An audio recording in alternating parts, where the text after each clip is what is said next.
Ja, du får kante oss inn, så vi And vet om we're det når live. vi går live. We are live. I see. Yes, you see.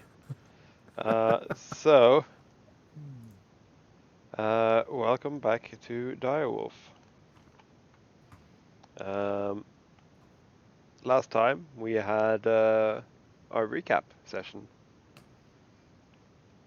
which was over 6 hours, but you know, that is how you recap 2 years of gameplay. Yep. We tried to be fast. Yeah, we did. But just a second. And yeah, with us as usual, we have our Lissa. Hello. We have Naz. Hello, my name is Naslin. We have Brusk. Hello. And our pretty usual by now as well, Cogner. Hello. Word Cogman, at your service. And Vakari. Oh, yeah, yes, hello. So, who wants to give a recap of what happened recap? last? No, not a recap of the recap, but the time before that. Four times. The Before times. where the recaps were poor. I guess we could. I mean, the big thing was that we. I guess I could do a recap. Didn't really prepare for that. Okay, so let's see. So last week was the I don't know if I'm using the right the not the penultimate, was the ultimate, but like the capstone of our stay in the Shadowfell. We had just retrieved the artifacts of the dragon from the temple and the champion of the dragon, and yes. We spent some time running interference, creating alibis, so things wouldn't get messed up when we all eventually did the deal with the Dwergar. No, yes, no, Darrow. yeah, Darrow. Darrow. Yeah. So the team split up. Rask, Cogner, and Mao, they stayed in town while Nas and Bakari and Lissa went to the mountain to actually do the trade. Yeah, we got to see a little bit of how they actually live there and what they do, because Nas went and snuck around doing Nas stuff. Lissa traded the heart to the gnomes. So not the eye, but the heart. We saw the book, you know, the one who has the pages, and it's chained and well kept. And everybody close to it had to do a sanity save because it's a nasty book. Yeah. So after the trade, there was some commotion towards the western gate of the temple, and Asaki arrived. He came through the gate with his father limping, asking for help. And the head of the dragon temple comes, and they disappear into the temple. This doesn't make sense. I guess we are at the another temple now. No, This we're isn't back in town. Yeah, back in town. Yeah, we're back in town. Yeah, that makes sense. Yeah, so we're back in town after the trade. There's some commotion heard towards the western gate of the town. And that's, of course, Asaki coming back with his father. And we are now back in the Darrow Temple. And we leave. The party there leave to go back to the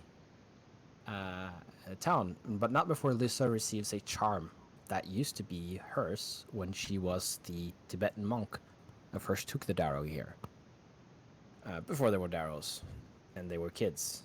Poor kids. And of course, shenanigans ensue. People fail their sanity save, so Bakari, he got it into his head that he had to keep watch over the camp. Despite the fact that our camp is literally in a pocket dimension and impossible to detect unless you know where the door is. He went out and tried to keep watch using all his magical tricks. The whole party trying to look after each other. Daisy chained Congo line after him. It was very funny. Like people following invisible creatures. It's just like, are you okay? But yeah. Let's see. Some big takeaways here. The father of Asaki seems to be himself, but he also seems madly focused on getting the eye back. But the Dragon Temple is convinced to keep him isolated and under watch. But they are content taking their time to investigate it because they do not want to do anything rash. We're having some slice of life scenes, I think, because Asaki tries coffee for the first time. Which is an important ritual, because if he's coming with us to the material realm, he should get used to coffee, according to Rosk. And we take our time trying to prepare this this world for the coming of the sun. And I assume at some point in there we also go back to Skadewayham, the town kind of been the capital of this area, for lack of a better word. But we used to teleport to do it, because somebody, Bakari, knows how to teleport us around. It's pretty cool. Talked some more with Pyrian. Rask did, because Pyrian is Rask, and he's being left alone behind. And it's not a good faith. He's going to miss his father dearly. He's never going to see him again. I gave him a house plant as a sort of leaving party. That's gonna replace his father, sure. Yeah. It's a cute little Groot plant.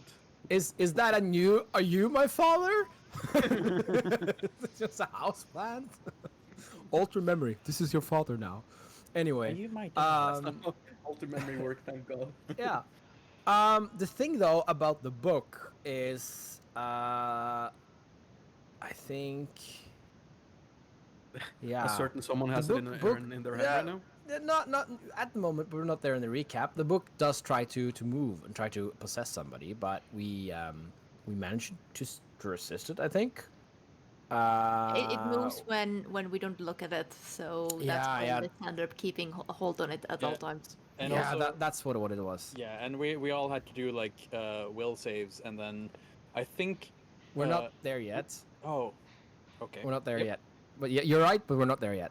So anyway, we make our preparations. Somebody gets more mad because that's what the name of the game is in Shadowfell. But finally, we complete the quest and we reunite the book, and the sky starts getting brighter. And we have lovely scenes about how people kind of celebrate this thing or react to it. Nasi goes up to the roof, chills out, sunbathes, prays the sky. We see from the top of everyone who goes up and looks at the horizons, they see the elders, the big, nasty guys. They're still moving around. They're still around, but they're starting to disappear. It just takes a long-ass time because they're big. And this is seen also by Lyssa and Cogner because they fly on Darius. And everybody pretty much spends the rest of the day doing stuff on their own. I think we prepared everybody pretty well. Except for one thing I remember. Asaki had a moment of dread realization because he could see how the sun moved steadily through the sky, up from the horizon, across, and down towards the horizon again? What's going to happen when it disappears? But He had not gotten the memo that the planet is round. Yeah, we kind of neglected to inform them. No, this is happening. It's okay. It's dark once in a while. It's not the true darkness of the Shadowfell. So, but that's probably they're gonna have some cultural remnants, I think, from how the darkness treats them. But that's speculation. That's not part of the recap. But yeah, we have some basically I'd say downtime, but some cool scenes like Rask, he awakens this houseplant, and It's Kari, not a doing regular notes. house plant. It's one of those magical blue plants that Yeah, are sentient. blue and stuff. plant. I I'm am blue, that body. blue. Hey, I'm blue. Yes. Yeah. Dabadi dabadoo. Yeah, Lisa Zaki wandering around town, Bakar taking notes. Cogner properly does the survey and the note keeping now that he finally can see stuff. And we end on a. We almost end, just a bit more, with a beautiful moment where Lisa and Asaki have a private moment. And the Shadowfell, or the Unseelie, as it's properly called, and now that the curse is lifted, that is what it is. It's still under the effect of a lot of the stuff that has to do with the Shadowfell, because this thing takes time to wane away. And so the after effects are still going to remain with us and with the realm for a long time, or for some time. And we finally end. The true cliffhanger is in the morning. We all try to resist the movement of the book, but one of us fails, and the spell of how to create the Shadowfell now resides in our poor resident To be fair, 3 of us academic. failed. Oh, we all failed? Well, Yeah, yours was the most hospitable yeah, how home. we- So we the all- spell moved into your head. Yeah, we all failed, and then we random rolled for which one it affected. Yeah. Excuse you, I had a critical success. Yeah, I said 3 of us failed, so Yeah, not 3 of all us failed, but yeah. yeah. I thought you said all. Never mind. But yeah, that random roll landed on Mr. Bakari. You say it Which was random, thing? but we all know it was fated to be such. Yeah. Yes. Discord even Roll20 even agreed on that. Yep. And yeah, and so that is the recap. And then between that, we had a recap session, and some of us with the XP from the last session and the recap session leveled up. So we have several characters at level 20 now. And I guess that concludes the recap. Is there anything I missed? I think you covered it. I think we covered it all. Cool.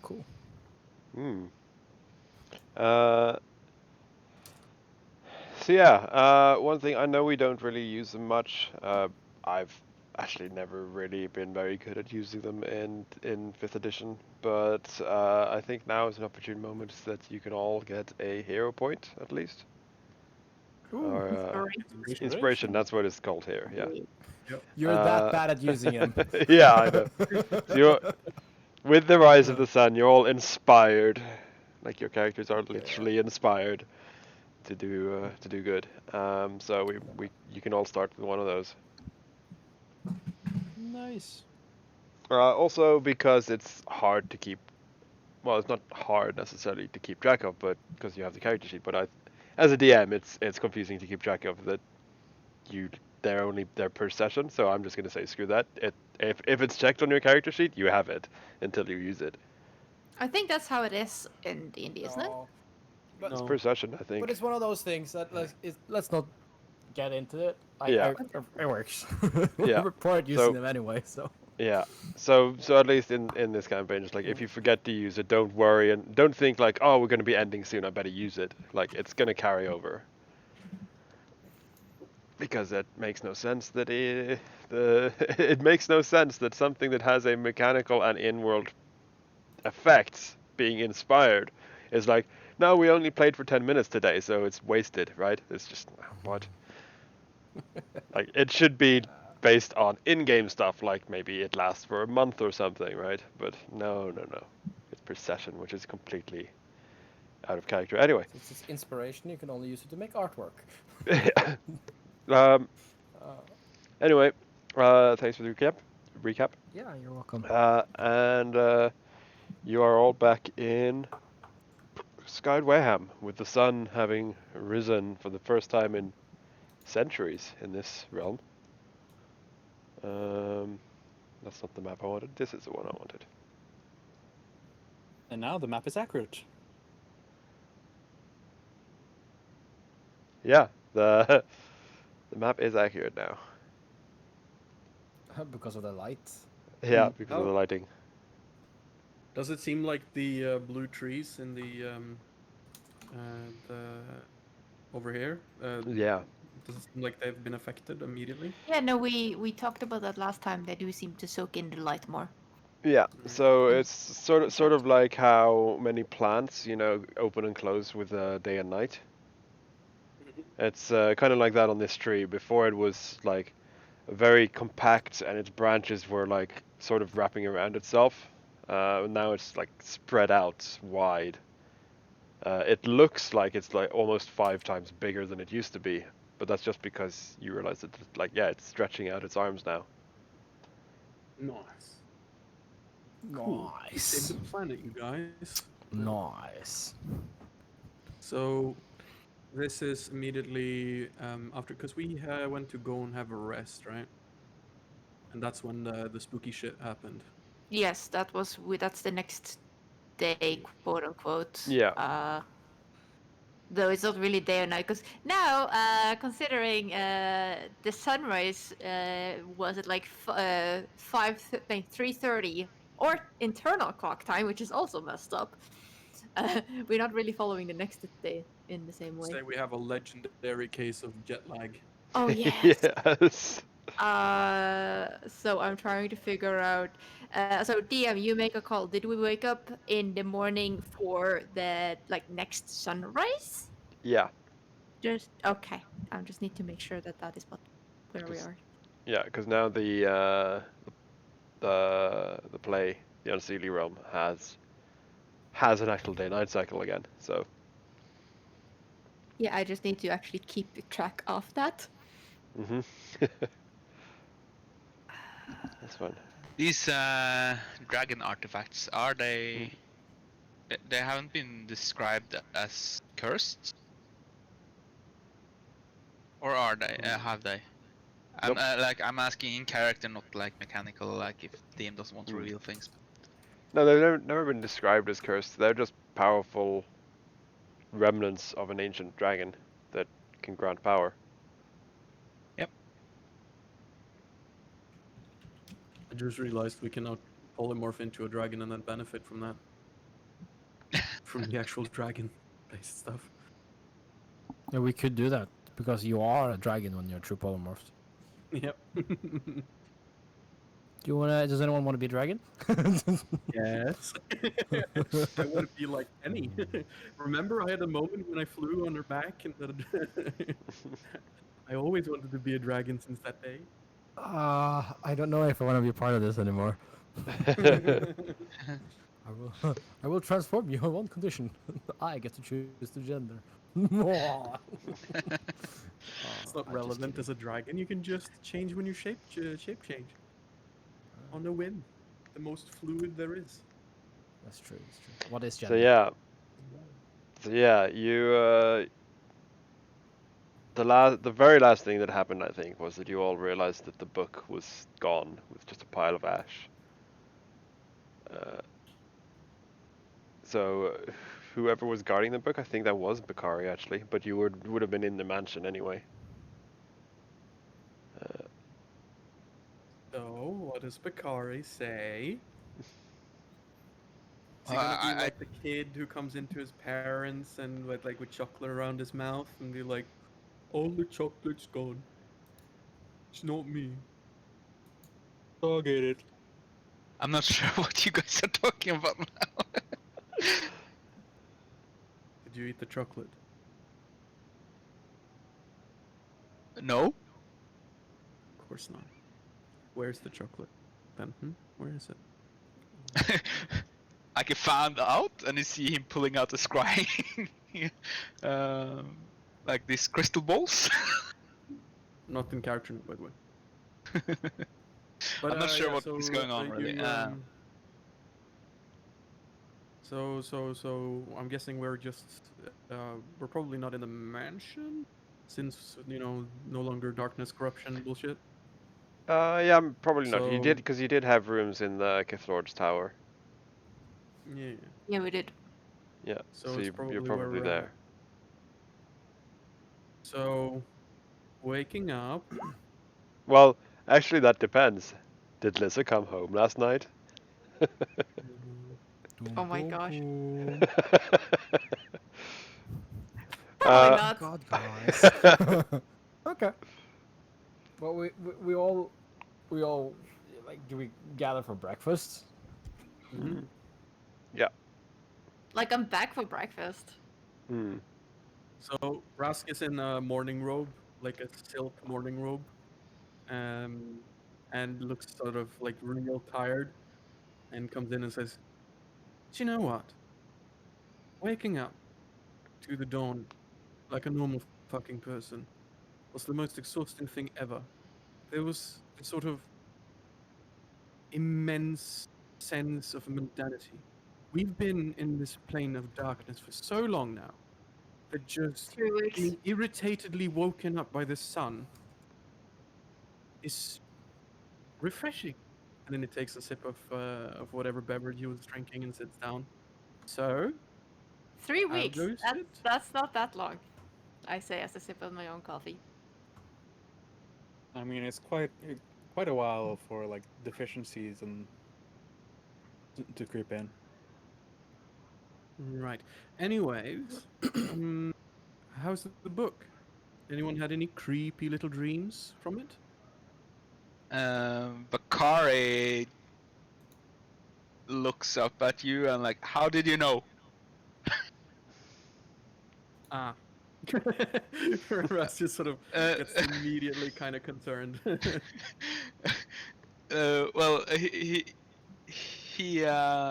tells you all about these horrible dreams he had about dragons all over the place. Dragons. Uh, they were quite vivid, these horrible nightmares. Had them all night. Right. And is that He, something he that also doesn't look pushes over good? the eye of the dragon, like, I don't think I want this anymore.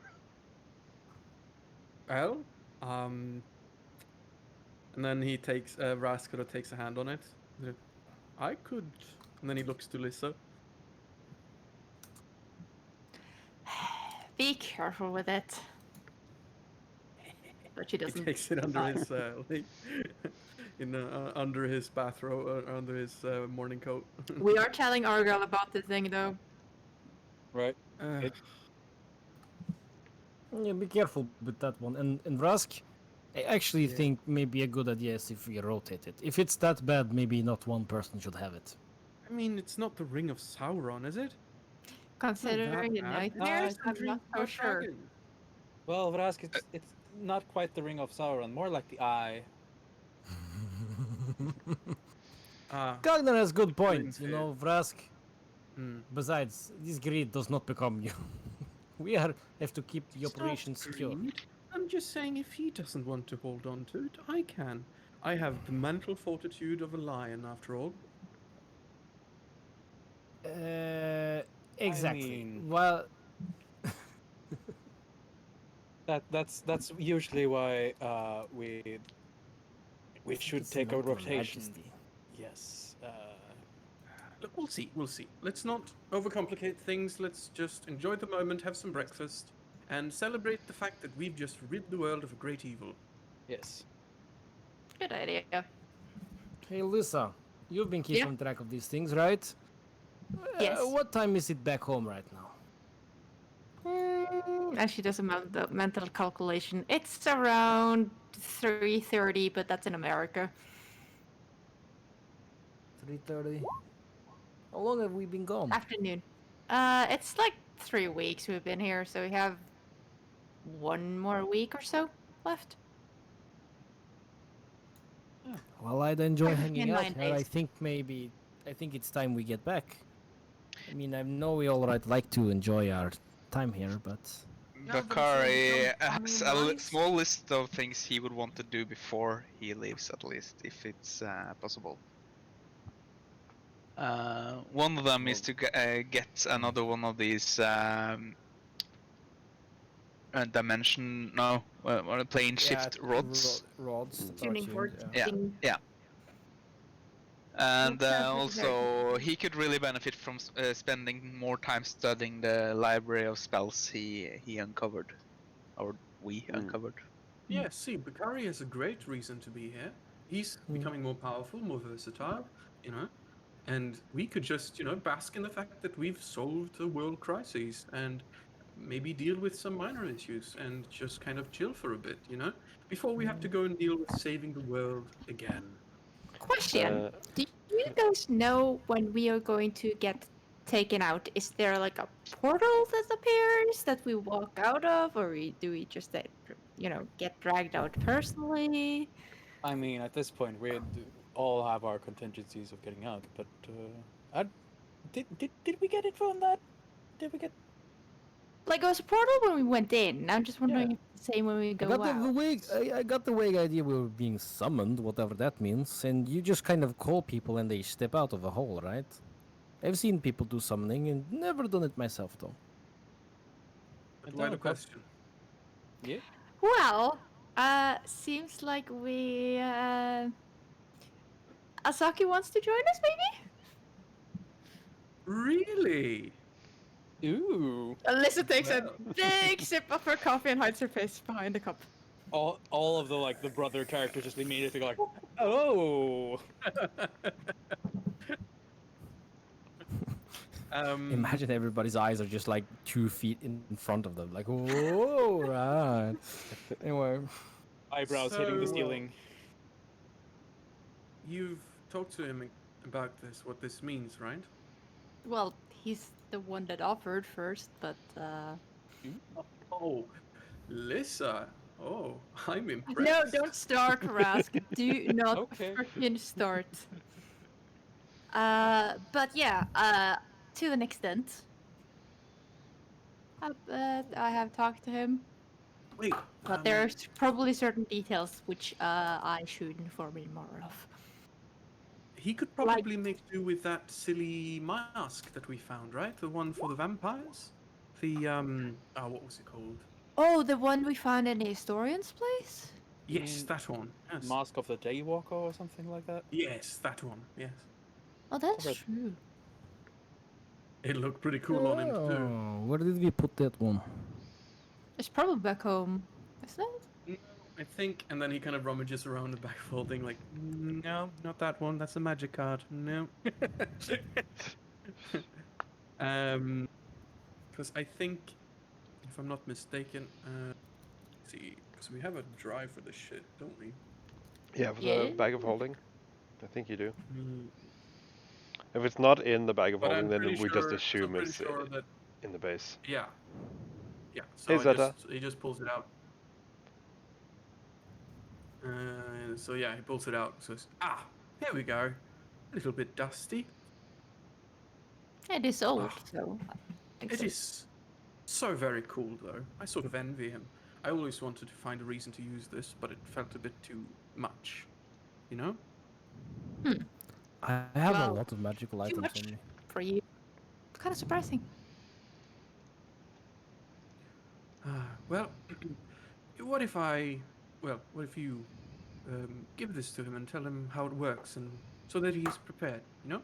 It's always nice not to be blinded immediately upon returning to the new world you're gonna call home, after all. Yeah, no, I think the tuning fork idea for Bakari is a good idea, just so that the visiting is possible. Yeah, that seems like a reasonable project. Yes, and of course we need to make sure that Pyrian has what he needs for his little project here as well. Remember, the idea isn't to, have rid this place of the Shadowfell forever. It's to temporarily ease so that the trees can regrow and portals can be made for an evacuation. So we need to make sure that that plan still can come to fruition and that he has all he needs. And of course, we need to make sure that the book is safe, so that we can give him as much time as possible. Yeah. Go ahead, then Speaking again. of, yeah, it should have turned around. If we're all And gonna have our own different projects, do any of you mind if I... this is... I wouldn't say awkward, but strange for me, but... I would like to go on this word pilgrimage. This place has just returned sun. It seems good thing to honor Sekhmet. Ah, You can see Lissa giving you a very soft smile. You're Wow, free to I'll You're take free you to the, join if you want spiritual to, one. but it's new to me too. I might take I you up on mean, that. I remember you sitting on top of the roof in the old headquarters and looking up at the starry skies, but this is different. This is to a deity. Yeah. Well, it's same deity. I learned, you know, it's the evolving, very evolving. It's you cannot ignore these things, you know. To be fair, I mean, looks at Lissa, sort of, she's right there. Like, hmm. She is not Sekhmet. She is Nenet. Well, Babalisa, is in special place in my heart, but is not Sekhmet. It's complicated. yeah, that sounds nice. You do you, Sekhmet Naz. has That given us sounds much, given me a lot, and I would like to repay it in our ways, you know? right. No, I'm totally supporting that. You go right ahead, as long as it gives me some more time with these wonderful people. Now that it isn't all oppressive and dark, I will be all for it. Sounds like a plan. Right, but you didn't answer my question. Akari, where is the book? yeah. You were the one who That was seems rather looking over important. it, Where right? is book? So just remind me that it was not Bakari that held onto it, right? We had it in this container, or what was the actual situation when it We had jumped done into? something to it to keep it safe. Nas I had remember. it when he was on top of the roof because Lissa gave it to him. Oh yeah, that's I don't remember if he took it with him to bed or not, but that's the last place I can remember the book. I Because I don't think- think that Bakari actually had it physically, but I don't remember So it might specifically. have been Hmm. Nas that kind of last saw it. Yeah. Yes. Nazledik, Yeah. where's the book? Do you have the book? The book is right here. He reaches into his backpack, and he pulls up just like a bunch of black charred chains. Is not here apparently. Oh fuck! Ah. Really? One day, one fucking day, Nas. I thought you were better than this. I was absolutely Bakari certain it looks was at. here. Yeah, It Bakari was- looks at Cogner. They were the ones who were tasked with designing a container for it. So Yeah. Yeah, like I was absolutely certain it was here. And look, the chains are here. Lissa's Well- face palming. All Kareem? right, boys and girls, open your mind. It's time for a rectal exam up your mind right now. He did cast detect thoughts, Does and he's going to that try does and that probe count for towards the. you as well, Brask? Wait a moment. Doubt it. Wait a moment, Rask. Kareem, I don't sense any of the book in my mind. Do you? I know it spoke to both of us before we ended yesterday. Do you feel it inside you? are you actually Okay. casting the Detect thoughts, spell? yes. You hear him Oh, say God. no, but his thoughts are very conflicted. He's not sure. Thing is, he's probably not just listening to your immediate thoughts right now. He's probably just like kind of like Nas is just a void. everything. You turn over there and you just. Oh, this is not news. Like we've already had this issue with me trying to read your thoughts. So now, yeah, he kind of just shakes his head when he looks at you, and then back to Lissa. Then he kind of looks towards Kareem and says, "All right, old man, open up." And then he's going to dig deep. So you're gonna have to make a wisdom save. All right. You can choose want- to resist it. Yeah, you can But, yeah. choose to resist it. Well, I don't know if this would be an automatical resistance, Thomas, or if it's actually Bakari who would choose it.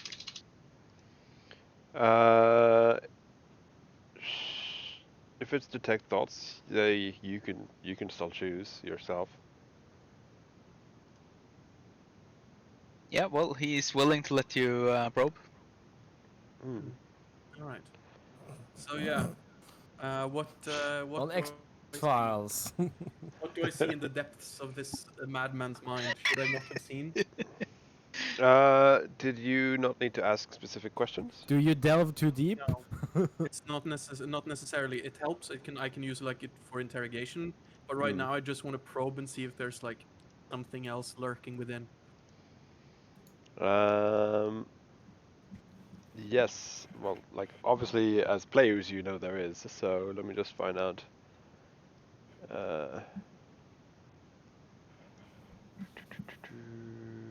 That's the one I think. Yes. I'm pasting the most relevant part of the text for the spell right now. Hmm. Uh, Well, you definitely detect that he is really worried about dragons right now. That's one. yeah. Yeah. Just go ahead and tell him what Bakari's thoughts are first, and then I'll add any Yeah. Okay. So as a player, I'm not sure external if he stuff. would be aware that the book is in his mind or not. But at least you can even vividly detect the parts of the dreams he had himself, and it was basically a lot of different situation he found himself in, where he encountered dragons that were not benevolent. They were trying to either eat him or overpower him in some ways. Like he was not having a good time for sure. Yeah, sounds about right. Other than that, the disappearance of the book really has him worried. And when he from answering the question from Nas, his mind starts jumbling all over. Like, could it be? Is it in my mind? And he's trying to search for an answer himself as you kind of you are there observing, and his directions is like jumping all over in his own mind, kind of Mm. to search for the answer. He says Uh, no, but he definitely doesn't know for sure himself. I also want to ask something because this is slightly unorthodox and it doesn't specifically say it on the spell, but I like it, and that's because I'm an old school D&D player. But because this specific rule used different wording in previous editions, so which spells have you prepared for today? Because in previous editions they would be called memorized. Yeah. All right. So all the spells All of are them. Just marked give on the me the top character ones. sheet. The relevant ones are probably the most highest levels. Where Yeah. for ninth, it's foresight and time stop. Oh, For you've got both of them. Jesus. yes, for eighth, it's anti-magic field. For Mm. seventh, it's a thoroughness, reverse gravity, and force cage. And sixth is disintegrate. The rest is kind of Spooky very wizard boy. standard Yeah. things that I don't really shift around. He's also memorized slash prepared Curse of the Eternal Night. Yes. Ah. Yeah, got you. So Raz just goes like, "Fuck." There is a spell in here that shouldn't It's be more than here. one spell. He says Yeah. before he said that last part. Curse of the Eternal Night. Remember it? And you can see like No? his own mind focuses in on that. Like, wait, I did not do that myself. Kind of is what he's thinking. Uh-huh. Now, that's a problem. Because if I remember correctly, what this thing will do is try its best to get out. And we all know what happens when that happens. And I'm not saying that you are not a great wizard, but let's just say Merlin didn't have a chance. So, You see yeah, him what are we kind gonna of do, guys? paling a little bit. Any ideas? I think Merlin had chance, no? I mean, he was able to keep it in his head for whole of a lifetime until they died, and then everybody else could not keep it in head. If Bakari is like the great legendary Merlin, no problem, right? You can do this, Kareem. He looks at you, dead, like Took him flat-eyed. 1 day to have the book in his head, though. 1. Well, you can definitely see that even though his skin is dark, he has definitely paled. Like he's Drained. really uncomfortable. Okay, okay. Look, I'm not going to lie. This is bad. But I think the plus here is that you are a really smart wizard and a very crafty one. And I'm sure you'll be able to figure out a way around this. However, that also means that you are incredibly capable of casting this spell that you now know. So we were going to have to remedy that, or at least make sure that that doesn't happen under our watch. Wait, he Ras- kinda looks. Nas kind of. Sorry, yeah, you can go first, Kareem. Yeah, if you want he to. looks at you all and says Hang on, you all let me wouldn't be try able something. to cast Wait, no, wait. cast counterspell if need be, would you? Right. Okay, listen, I just got an idea. This happened well, during the night, yes? Yeah. I'm just Nas kind of gets up. I imagine Nas is kind of laying on top of the countertops, just like he's a cat man, right? He kind of like sits up and go a little bit closer, like don't do anything rash, Rusk. Like don't cut out his tongues or something, so he stops making the. No. He's that I've got an level of idea. like serious. Yeah. Like, yeah. He gets his lute. Give me a second, and then he strums it, kind of like to in Can you tune. just tell us what spell you're gonna use before you use Yes. it? Let's not do anything. This is probably not going to work, but I'm going to try. It's going to be very harmless if it fails either way. I'm going to try to modify your memory to make you forget the spell. No, I don't know much about this, but I was made very clear to us that this spell is either book a world or in somebody's head. If you make it Lucky leave it his comes head, where do we know it into goes? And it book. is a curse, he says to you. I don't know I if can that remove would. curses too. I'm versatile, baby. But let me try We this don't one. know what I'm will not happen gonna with the get a spell in pilgrim that done, case, am I? do we? Hmm? We don't know what would happen with the spell if you remove the curse and then also modify my memory. No. This is like banish all over again. We can remove you from where, but you go where? Look, this thing taught you a spell. Also, It well, wants you to modify memory teach just you to the make spell. sure. No, Lisa, you say what? I was asking if the modify memory spell is going to just make Akari forget that he knows it, or if it's then going to actually disappear from his mind. Because that's two different things, isn't it? I would Well, assume I so. mean, I'm And going if to take an honest guess here and say that what's going to happen is I'm going to make him temporarily forget how to cast the spell, and then momentarily later he's going to remember it because the book is going to force it upon him again. But it's worth a try. Should I? And then he sort of starts to hit a tune. You know what? I know what we do. I will go on pilgrimage, and at the end of pilgrimage, I will ask for guidance. Right, I think the reception here is quite poorly, but all right. I mean, the sun is pretty fresh. I mean, it's gotten better after the. I mean, sure. I'm just. Anyways, can I try this or no? Bakar looks at the others. I mean, I think, or that's a knee-jerk reaction. At least wait a couple of hours and think it over. Well, I'm with I Lisa on mean, this one. This is very much a you're this is the first solution you're thinking of, which might be an okay solution, but it's still the first knee-jerk reaction you have. So I would say at least wait a little bit and we can try and figure out if that actually is the best solution or not.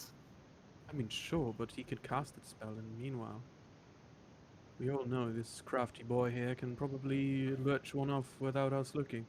He can turn invisible. I mean, you've seen how he's done that before. Thomas, Hmm. would I know, like in character, the mechanics of how to cast this spell? Like, I guess so. Yes. The components and the duration, casting time, all these things. Yes, you would know that. All right, then I'd turn to Rask and say, this spell is not the type that will cast in an instant. It will take minutes to cast, giving you, I hope, time to react if it happens. Right. Well, I hope you're telling me the truth right now. I'm going to just do a insight on it. 26, is he telling the truth? Yep, you're also still reading his mind, so you, Yeah. as he like sort of brings the spell to his own attention, you can basically see the Spell card. the spell card basically, and yeah, it has a casting time of 15 minutes. Okay. All right. Then temporary plan, Zara. And then he kind of poofs out Zara into his hand. Morning. You're going to babysit Bakari and make sure he doesn't create a new underworld, okay? Thank you. And then puts Zara on Bakari's shoulder. She sits down and sort of like stares into your eye, and then just whispers to you. You know, that's all he ever uses me for, babysitting. Oh, another thing as well. You get to use one of your fancy arrows. Say if he starts doing his wiggly whiz and we're not around, just poke him with it. Maybe he falls asleep. Might be lucky. Falling asleep? Oh yeah, Bakari you've got asks. these poisoned arrows. They're utter shit, but at least they can help, if the situation arises. You're telling her to use poison against me? Yes, they don't hurt. They just numb you. Right. So you want to modify my memory and poison me? Well, not necessarily both at the same time, but some things needs to be done. You have to understand that. I mean, it's not the most morally objectionable thing he suggested. No, I mean this is pretty low on the fucking Rask scale right now. I'm glad you are acknowledging that. Just make sure that I don't have to slide that motherfucker up to 11. That's all.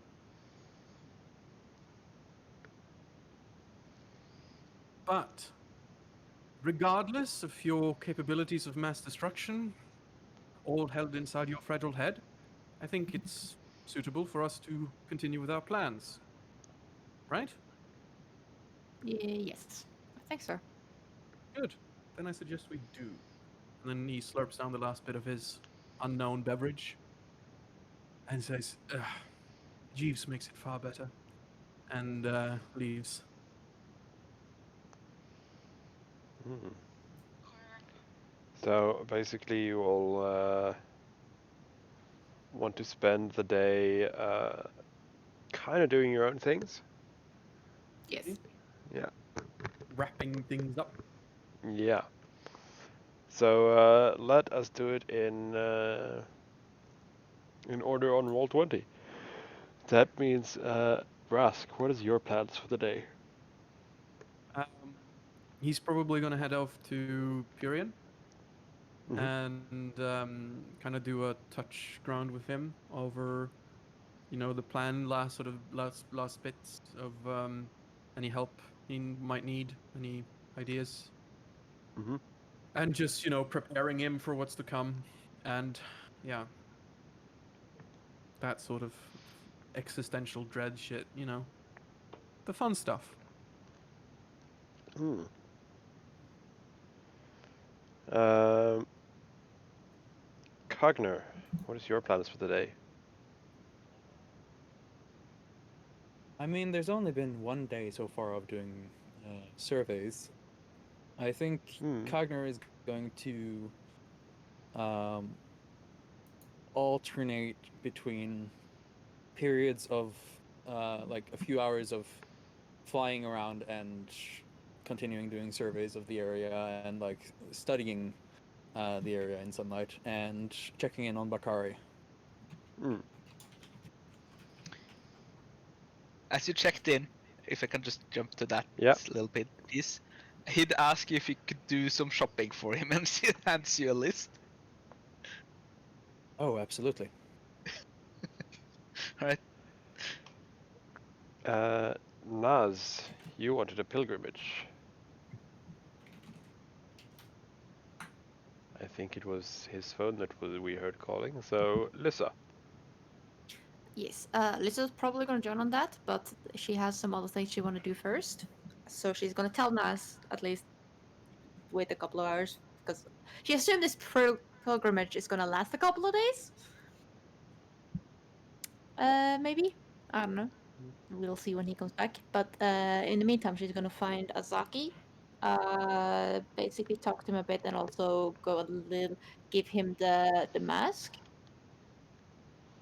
and explain how it works, as well as give him a bit more actual practical information about the real world, and that she is probably going to have to be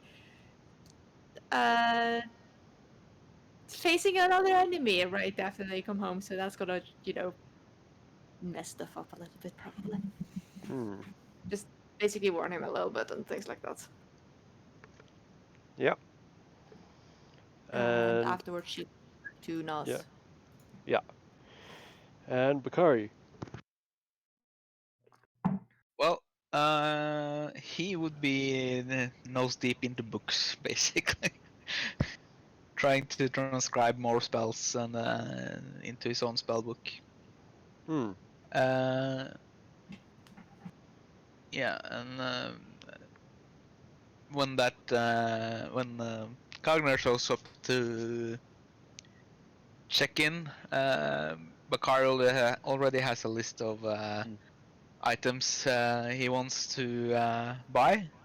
Prominent on the list is these silver rods that can be used for plane shift. He asks for 2. Mm-hmm. Um, Other than that, I don't have any specifics. It would just be random spell components, things that doesn't make sense for anyone but the wizard. It's Yeah. just flavor.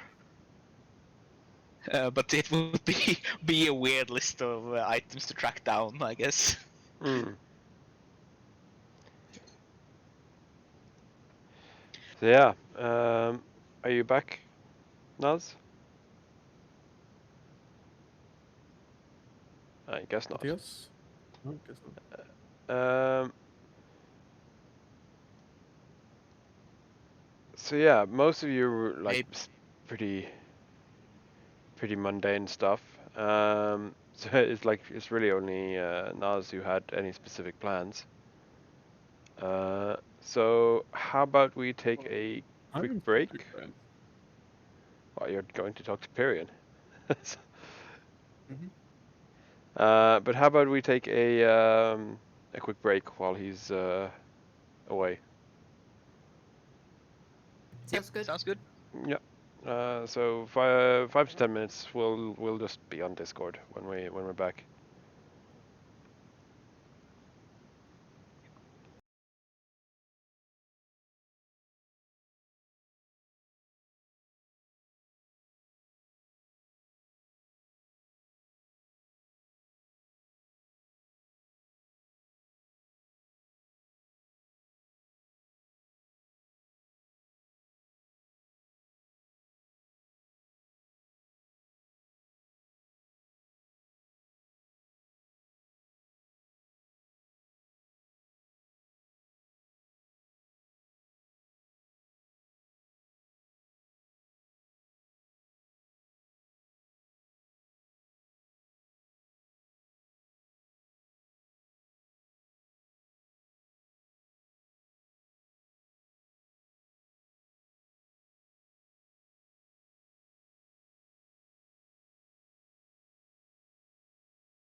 And we're back.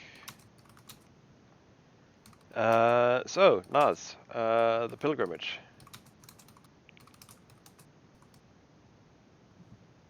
Ah, yes. So, as for the pilgrimage, there's not a lot of like established places to travel here.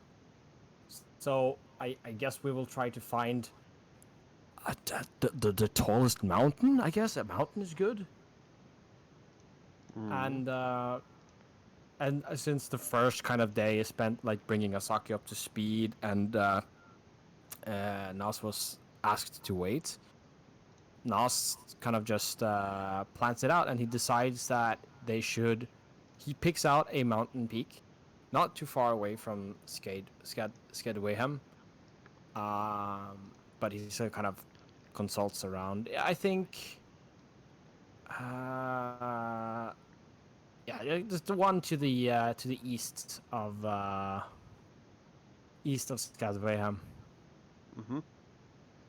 Yeah, east of Skadwayham, there's a mountain that looks fairly large and suitable. Or maybe even this one up here, but that is like this is quite. Oh, I said east. I meant west. Okay. How far away is the one that is 35? That one up there is where the monastery is. So I think. Oh, so that's already where it is. We don't want to do that then, or maybe we want to do that. I mean, that's sort of like has a tentative connection to Sekhmet. True. But I think that's like we want to spend a day on this, right? That's the allotted time. So I think we're gonna pick this one next to the town, because that seems like a decent one. And because the sun, when it rises from the west and sets in the east. No, that's the opposite. It rises in the east and sets in the west. Yeah, this one will be perfect. This one. And he plans it out so that they will leave before dawn, like during the night, and so that they can make their way up there and greet the sun when it arrives. It's the morning star, right? Mm. So yeah. So this is the pilgrimage that Nas suggests to Lissa and proposes. Lissa tells agrees? her this is what I want to do. If you want to She follow. thinks it's very thoughtful and a good idea. Mm. So we're gonna use the next day then, also on this. Yeah, we're gonna use the night because that's the only way we can get there at dawn. Yeah.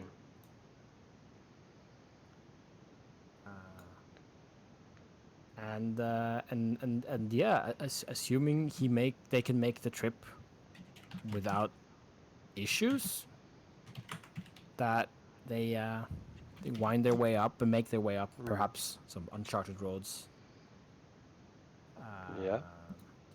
And they make their way to the top, and he kind of prepares he places down some food, and he sits down in a there's probably a fancy word for it, but he sits down, on his knees, and faces the direction of the sun, and just like kind of looks at Lisa and like shrugs, and his first time doing this, I don't know, and just prepares to enjoy the sun rising. And he's a tabaxi. They're not big on rituals. They value action, deeds, and just being earnest and simple. So when the sun rises, he just simply closes his eyes, lets the sun wash over his and Lissa's face, and just enjoy the warmth. And he speaks a heartfelt prayer to Sekhmet, to ask her for guidance and hope that she is well, and hope that she is pleased with the fact that they've brought the sun back to this realm. And I imagine that the things he gained from leveling up to his current level, this is when he gains them. This is the act or the moment where it kind of like this new knowledge dawns on him. Mhm. Yeah, Lisa, when she also comes up, she's going to, but just before the sunrise, she kind of probably gives him a couple of tips on meditation.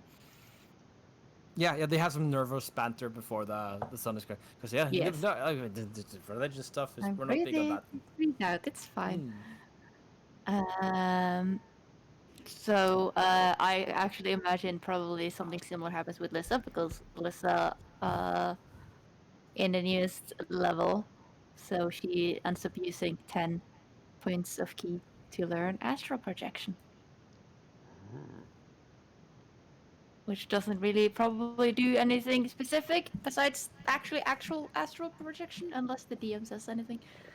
Yeah, and she thinks about the sun and what she remembers about Sekhmet, and just kind of gets a certain amount of peace in her mind that she hasn't really had time to have for the past 3 weeks. And yeah, no, she sits there a little bit. Thomas, Mhm. I just realized I PM'd you something earlier. You know what I'm talking about? Maybe. Yes. Yeah. I think I want to try and do that on Lisa. Okay. What are you doing? Yeah, you can resist it, but you're also astrally projecting, so I don't know what's going on there.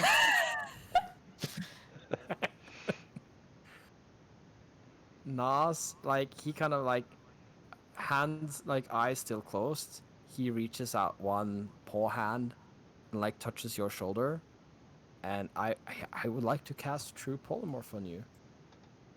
And I don't know if this does work because I don't know the CR of the creature I'm trying to change you into. Might be that the CR is higher than what your level is. And Yeah. I will not say more because Nope. that depends on So the result. while you're trying that, the rest of you back in Skydwareham have spent your day doing your own activities. Bakari, you Yeah, this is can night and morning. yeah, I know. Bakari, you can go ahead and make some rolls for your learning because you were going to be learning some new spells. Yeah. Do I need to do rolls for that? It's only with scrolls from Okay, yeah, studies, that's, not yeah, from spellbooks.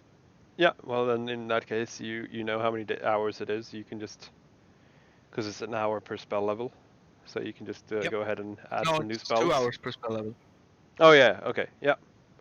Then you can just go So I ahead added and add some new. one level 8 spell, basically 16 hours, if I remember. Yeah. Or I don't know if that's reasonable. But, Yeah. That's reasonable.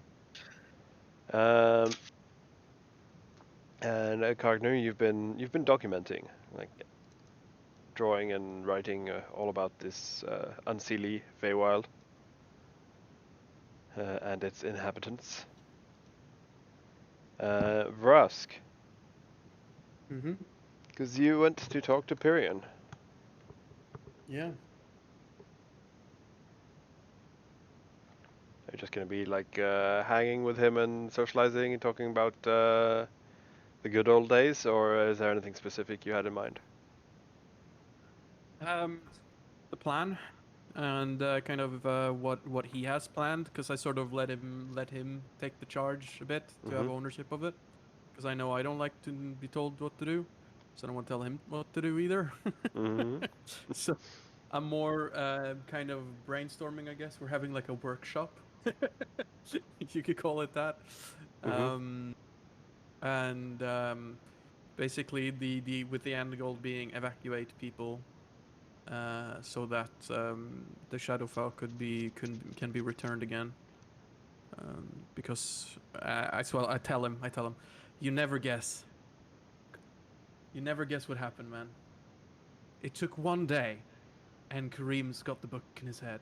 And now all we're waiting for is for his head to explode and the spell to be cast. So great, you know? Timeline's just shuffled its way closer, hasn't it? And basically tell him that he needs to get his gear on. Yes, well, what happens if nothing happens? What happens if it happens after you go back home? Yep. Yep. I mean, a new Dark Age? Let's be honest here, the world wasn't really heading for any bright place anyways. So I mean, would it really make such a difference? Although You honestly, know, it's the been a while. corona Yeah. situation already Dark Age. started, so it's just like one step further down the road, right? Yeah, you see him thinking a bit, and like, you are right, of course, but there's one implication that I think you've overlooked. While adding complete darkness 24 hours a day to our home wouldn't affect us that much. We have electricity and more than enough light, but constant darkness and possibly also these shadow monsters start spawning, then, well, the Vale is fucked, isn't it? I mean, yeah. Oof. I mean, yeah, I'm not making light of the fact that this could be an apocalyptic event and exactly what Kentamentu might have been hoping for in his wettest of wet dreams. And it's in the hands of a fragile old man with the mental fortitude of a house You cat. know, I So didn't even think of that. Having eternal darkness plays straight into the plans of the first fucking vampire. yes, exactly. That's what I've been telling everyone, that was his plan all along. I mean, this was not just some simple side mission to train. That this was something. I mean, he's had historian on his side, right? He's been able to divine things before. Why not this? This might have been his plan all along, and we were just playing into his hand. But no one wants to listen to crazy old Rask with his conspiracy theories. Well, you are talking to yourself. He winks. True. Well, at least someone listens, right? Is there nowhere else that we could send Bakari? I mean, temporarily, of course. But Yeah, but I don't want him to fuck up my mansion. That's my house. I don't want to ruin it. Also, I don't think that's technically that's anything but a temporary place. no, exactly. If this book insists on being in one of the three forms, then a temporary plane would probably not serve it. Man, if we only could create our own little pocket dimension, that'd be dope. Well, we technically have, but a permanent one, you mean? Yeah, obviously. You know what I've sort of started to realize is that I could really dig being this powerful without a world-ending threat. I've sort of come to really appreciate being able to create mansions. Yes, speak for yourself. Right, fuck. Sorry. I was laughing. You know, like, all right, this now you're stepping on it. Right, well, you have the loot. You can cast spells using the loot. So you got that going for you. Just, not mansions. Actually, you've got enough fucking gold to make your own mansion here. Nothing's stopping you. I mean, I'm envious of that. I'm gonna have to go and save the world, and, like, once I'm done with that, even though I'm, like, essentially a god at this point, I'm gonna have to listen to some old one-eyed man spout drow nonsense and telling me to go and save people from things that they could have practically saved themselves from. I mean, I'm not complaining. I mean, that's what I signed up for, but I mean, I could do so much more. We could do so much more.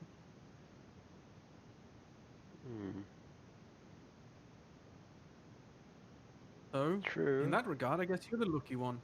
You get to test this out, play it out, for while you're not get my spells necessarily. I must admit, it has been nice to just be ourselves and not limited by the veil, but also Exactly. when I think of our parents and brother, you know, the the Bristol Yeah. ones, The I can Bristol also one. Yeah. I also can't help but think of how much better off they are not having to look over their shoulder if there's a literal troll coming down the street. I know. I mean, I was halfway joking, but no, you're right. I mean, I do care that they are safe. That's what brought me here in the first place. But, I mean, I can't wait for this whole end of the world thing to be over, man. And just get back to. I mean, I've been away from the theater for so long now. I'm starting to get like spasms. I wake up and I expunge Shakespeare to the mattress. It is that bad. But look, I should stop complaining to myself. It does not seem healthy. So let's just focus on what matters. When Bakari ended up getting this thing in his head, that has ended up changing the plans. There's no accounting for when he tries to pull off the spell, so we're going to have to be focused. And we're going to have to ensure that either the evacuation can happen as soon as possible, or we find another place for the Shadowfell. Hmm.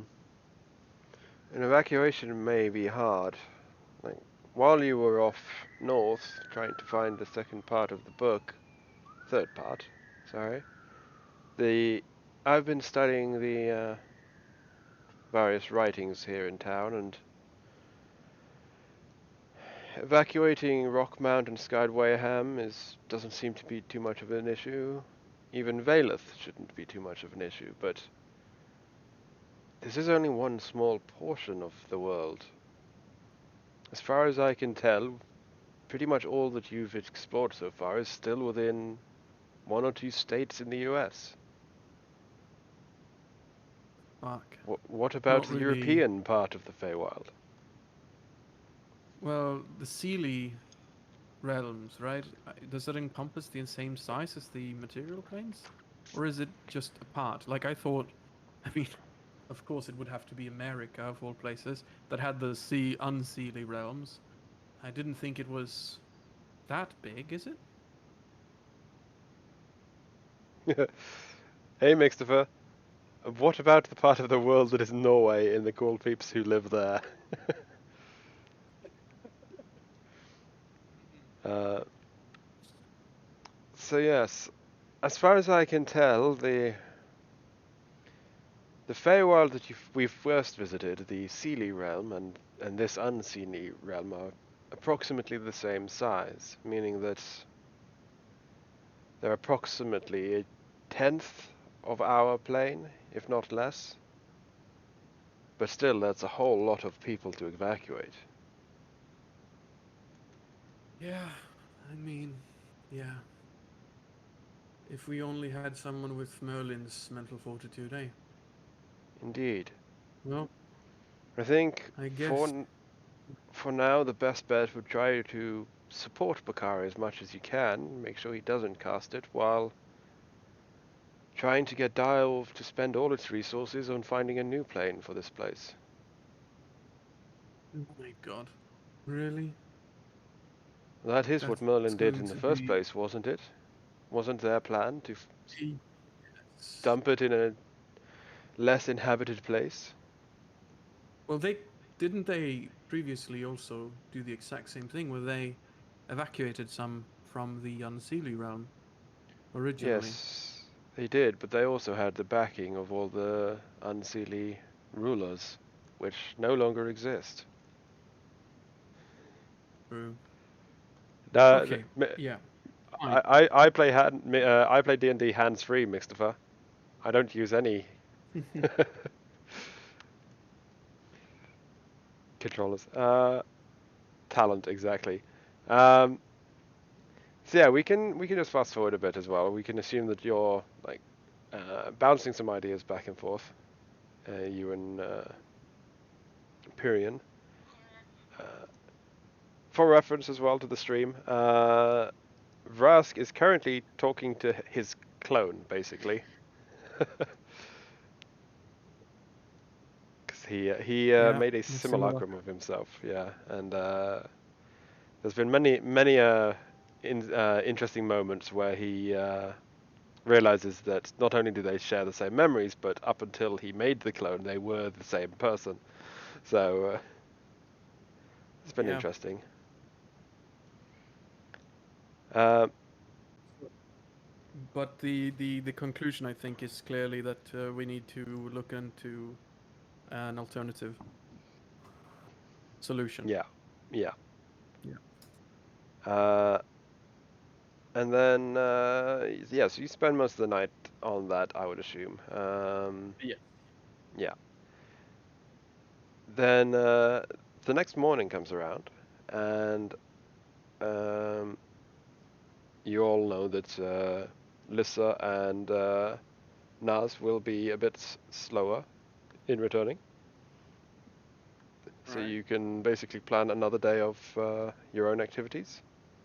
But before we go to that, we'll jump back to Lissa, who is currently astral projecting. Yep. So because She was not aware she could do this. no, she's not aware. So I like to think of this. That deep meditation technique, yo.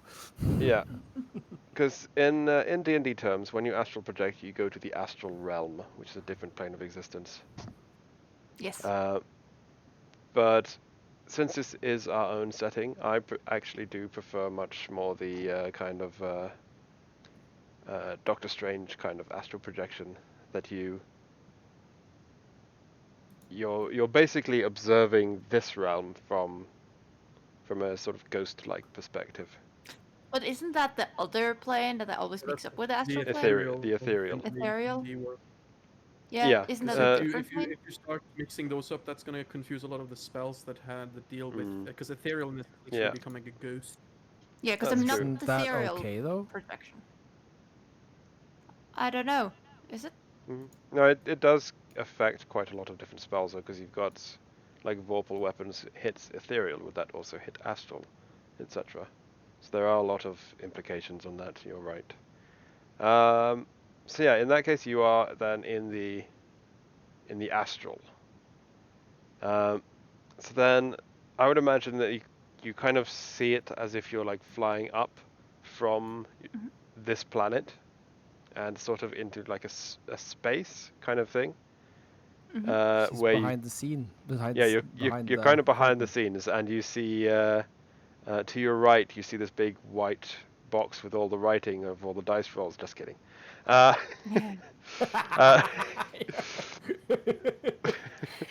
no, you sort of fly out, and you do see all the different planes sort of around you, and it's kind of a weird sensation at first because they're not. It's not in any structural pattern that you as a human can understand. It's not like, oh, there's the material and there's the Shadowfell and there's the Feywild. It's more like you're kind of seeing everything in 4D, like in 4 dimensions. So it's really hard to wrap your mind around. But if you concentrate, you can sort of see the various different planes of existence. Yeah, I'm taking it all in. Like, this is weird, but this is fascinating too. And I know I am at a very safe area with a person I trust very, very much. Yeah. So I want you to roll a religion check for me.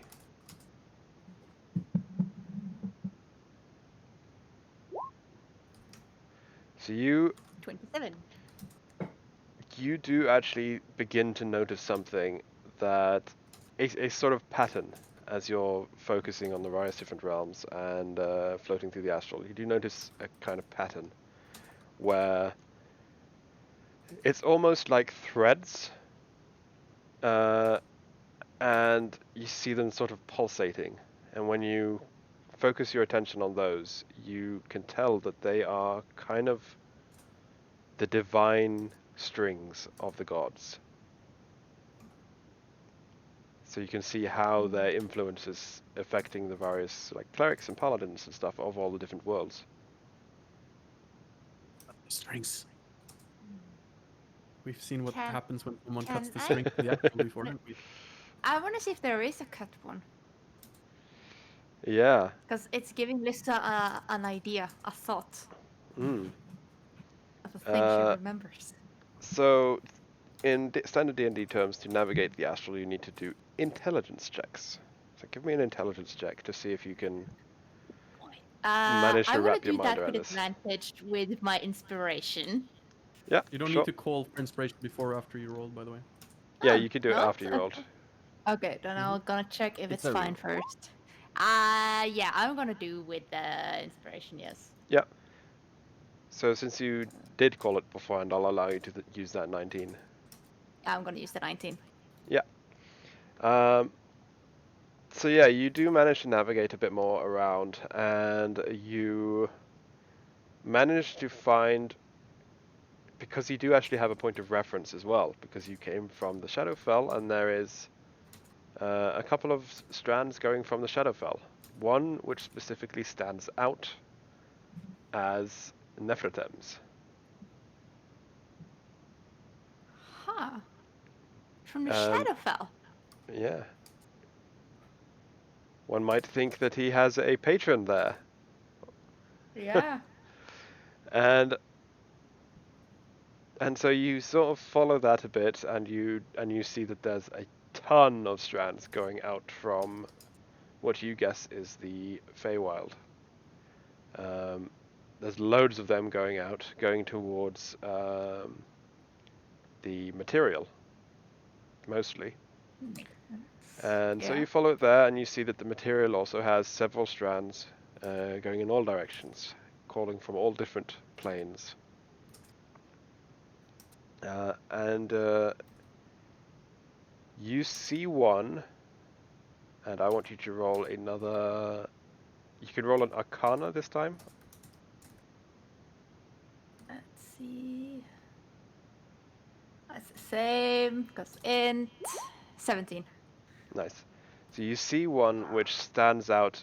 Like they're all different colors, all these strands. Kind of like lightsabers. You have all these different colors of light, right? Because these strands are pure energy. But there's one which stands out because it is black. There's a black strand spreading out from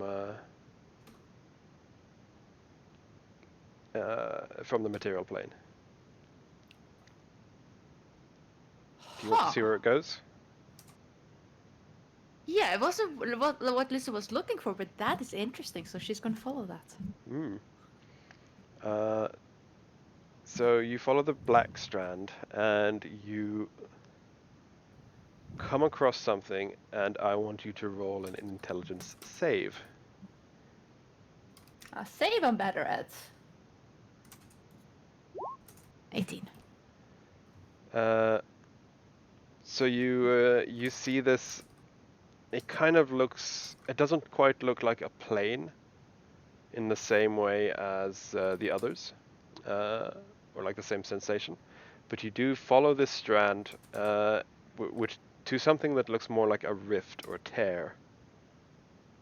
And as you're studying this, you get this intense headache coming on, and you failed the intelligence save, and you are Dang kicked kicked back to your body from this intense headache that this rift gave you just looking at it. And You say this headache is out of her world? yes. And so you're sucked back full speed to your body in the Shadowfell as you wake up and look shocked to your side at Naz, who is looking very shocked at you. Naz, your spell succeeded. Sweet. Lisa, he kind of like just kind of grabs your face in both his hands and just kind of like moves your head around. You know, he's clearly. I mean, just like what's going on? He just turns your head around, and suddenly you could feel he's touching your ears, and they're on top of your head. Oh no, you didn't. As You you, didn't. I'm assuming you might like try and slap his hands away, and you see that you're slapping his hands with a paw. I think I stare at it. I stare at Naz. I stare at the sky. Like, what the fuck just happened? I just went with the flow, and yes, I think this is this is you, which is strange because you are also in a tomb somewhere. But yes, this looks like you. I think.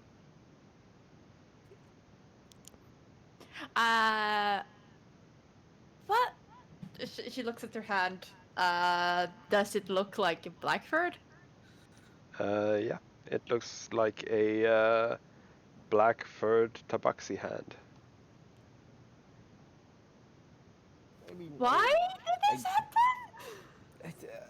And she I kind of think looks I around. can. Hands up. I think I can turn you back if you don't like, but I mean, it just felt right somehow. It's. I think yes. It's definitely because I'm trying to tell the world this is this way, but it's easy with you, I think.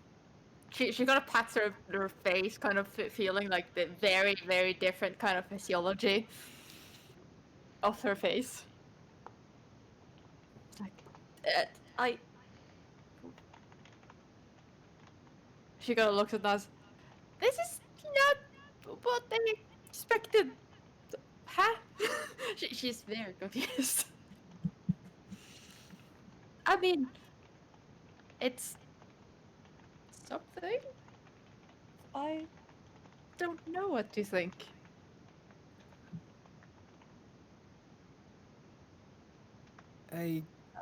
Yes, as I said, I had just went with the flow. It seemed the right thing to do, and I She spins asked around, for kind of trying to look guidance. at And the tail. I mean, you look, it suits you. You move naturally. It's like your own body. How did you do this? Did you do What this happened before? to her gear? I just realized that. It gets morphed into her form. Yeah, Like Yeah. it normal. does. Yeah, it does.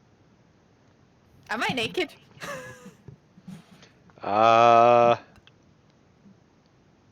Maybe, considering the art you showed me of Nennet. Doesn't she has like a collar and some jewelry and that's about it? No, she has like clothing. It's just that the clothing was black as well. Right, okay. Yeah, then you're probably wearing something similar to that. Huh. I mean, it's nice.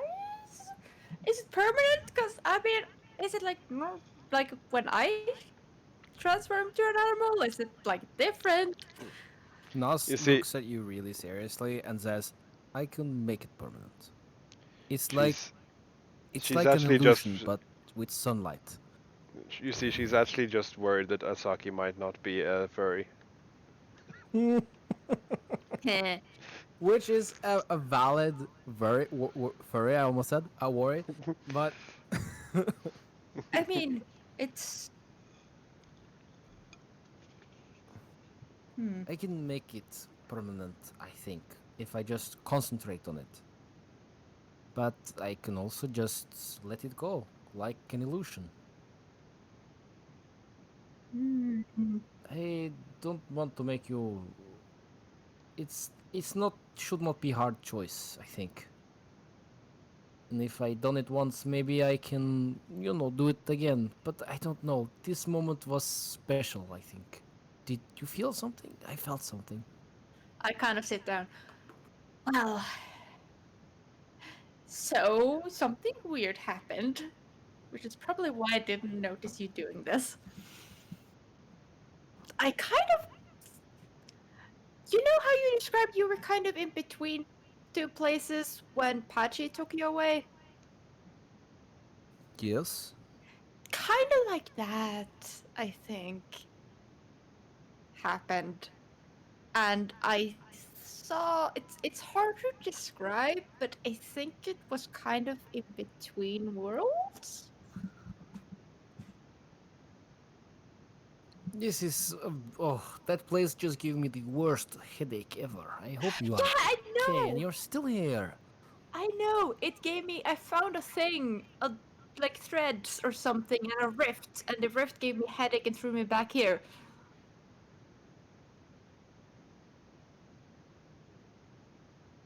I don't know what it means. Also, I think it's a connections between deities and people. It's really Okay. weird. I don't That seems very strange. I hope you're. Lisa, I would like to take some time to just sit here and think some more. But if you know. wanna go head back, maybe you ought to do that. But No, no. yeah, I'm not quite done here yet. That's. And she kind of sighs and kind of takes a deep breath. I really do appreciate you doing this for me. And she kind of looks down at her new slash old body. It's nice. I'm not sure if I'm prepared to go back to this yet. But I think once we are all done with him, it might be. Okay. As I said, I just went with the flow. Maybe it was just time to remind you about something. I don't know. I think it did. Thank you, But I can Rask. still do it, which is pretty cool. It's pretty cool. Let me have this for And 20 more minutes. you're gonna smile. No problem. You just remind me about time. If it I'll remains too try. long, it will get I'm, stuck. I'm very good with time. And she smiles. Mm. Yeah, she sits there with Nas for a bit longer. And we'll remind him so that it drops before it becomes permanent. Mm. So yeah, you sit there a bit longer, and eventually, I guess you'll head back to town. Meanwhile, in town, day number 2. Cogner, do you want to do the same? More documenting? I think for the most part, Cogner has covered most of the territory and covered most of the things that are around here. So he's mostly gonna just hang out with Bakari and help him research whatever he's doing. Mm. Okay. And Bakari?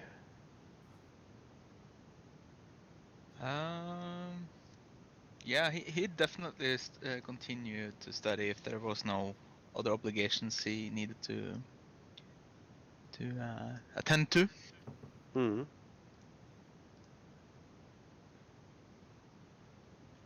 And then Vrask, you are on day 2 with Well, now whatever you it's want to do. just we've just slid over from like planning and serious existential conversations to just carousing Mm-hmm. and celebrating and kind of having some fun with the populace that can suddenly start feeling a bit more emotional and happy. So playing around with that, I think, Mm-hmm. kind of just having a wonderful time, trying to forget the fact that we are returning with a weapon of mass destruction to our world. Mm. Yeah. So, One thing that I know you do with Pyrian is he points out that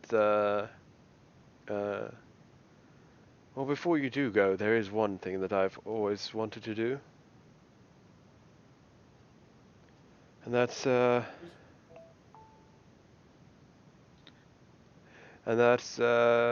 and he gets out his lute. I'd like to play with a backup player who's not completely incompetent. ah, hell yes. And he gets out his loot and Yeah. You have a little jam session. And yeah, so after a while, Naz and Lissa are on their way back. Do you want to make anything out of that trip back, or just jump straight to town? I think it's fine. I don't have anything specific.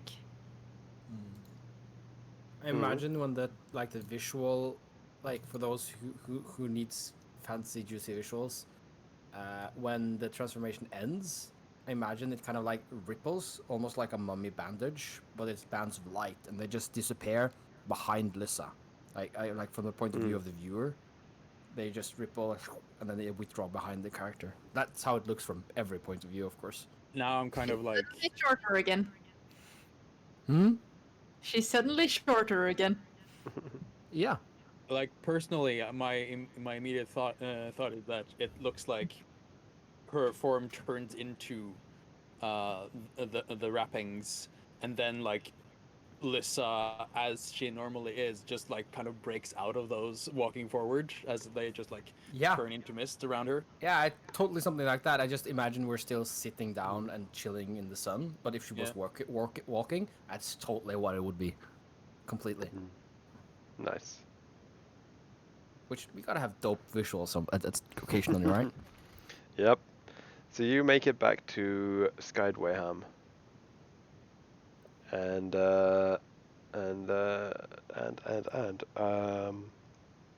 a full-on glam rock concert.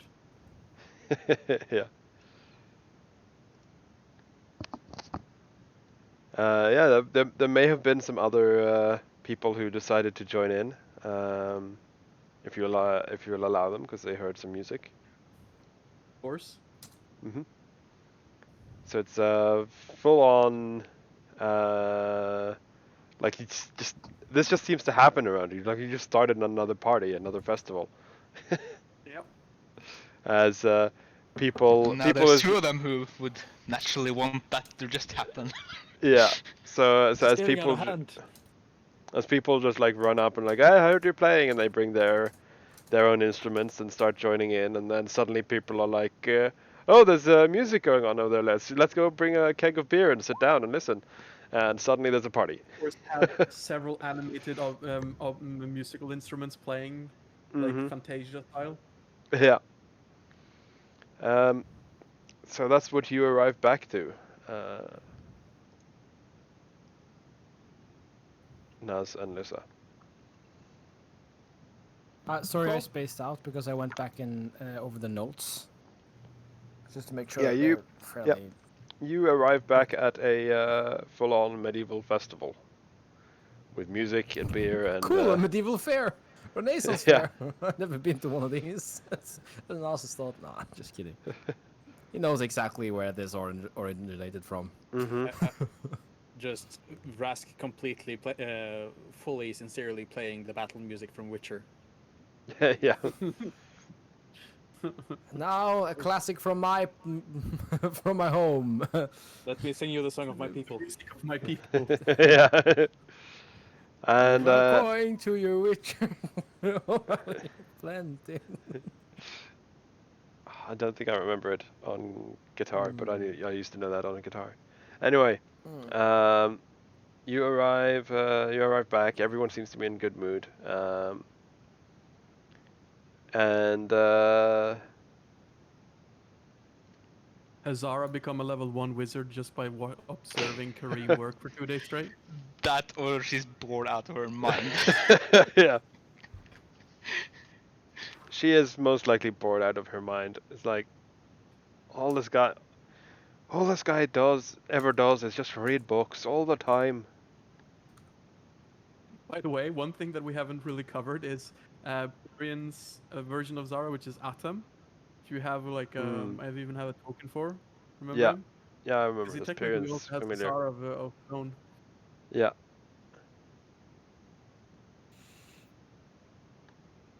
But yeah, no, He does. Looks like a little paladin. Yeah. I like how I managed to find images that really fit together. Both that and Zara really fit. Yeah, they're good.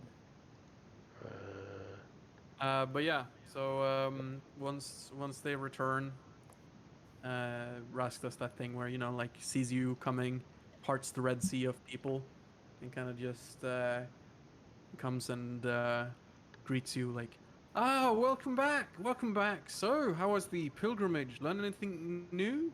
Any new insights? Was it fun? Enlightening?"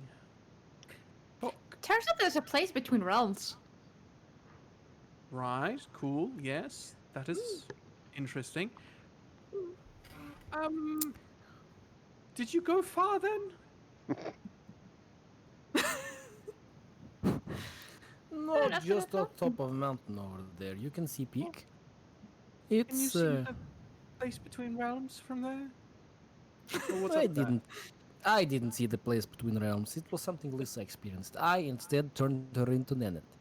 You know, What? all done Sorry? in that day's work. Fucking burying the lead? What? Where are they serving the alcohol around here? Oh, Everywhere. Hang on. I got the Jerry? worst headache. Couldn't hear you, Lisa. Or Celia. I said, "Oh yeah, I want alcohol. I've got the worst headache." Yeah. So tell me all about it, he says, as he sort of starts like corralling people around to get alcohol served to you as quickly as possible. Find some place to sit, and then he kind of like tells Pyrian, like, "Can you take it from here? Just give us some privacy." And he probably starts a riffing ass solo. And then yeah, like sits down, just stares at Naz and says, "So, tell me, excuse me, so just give me a brief here. You can turn her into a god, and how she's not still a god?" No, Also, no, is no. He was into Nennet, not Sekhmet, and she didn't well, want to stay like that, so we let it go. You know. I mean, I He kind of looks around and then he It winks. was a bit sudden. I need to think about Yeah. that. Yeah. Wait, Nas you kind of looks around and he accidentally- winks. Nas kind of looks around and he winks at Rask, and suddenly in front of you is standing a Catwoman that looks exactly like Nennet. As he used mirror image or mask of many faces to change himself to look like Nennet. That That. I look like that. Right. Okay. Well, I mean, okay. So what then? You just somehow turned her back into Nennet, and then not because no consent. I mean, I am all for that. That's strange to turn someone into a demigod without their consent. So bad Nas, I guess. But other than that, how?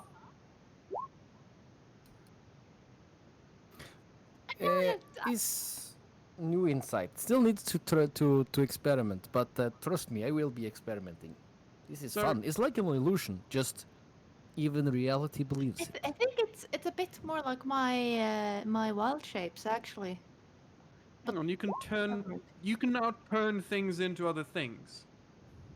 Is that what you're saying? Like permanent, like Well, not all Yeah, the well. time. He's like takes out a lot of me, right? I can only do this like I'd say once every good night's sleep, right. approximately. If I were to put a number on it.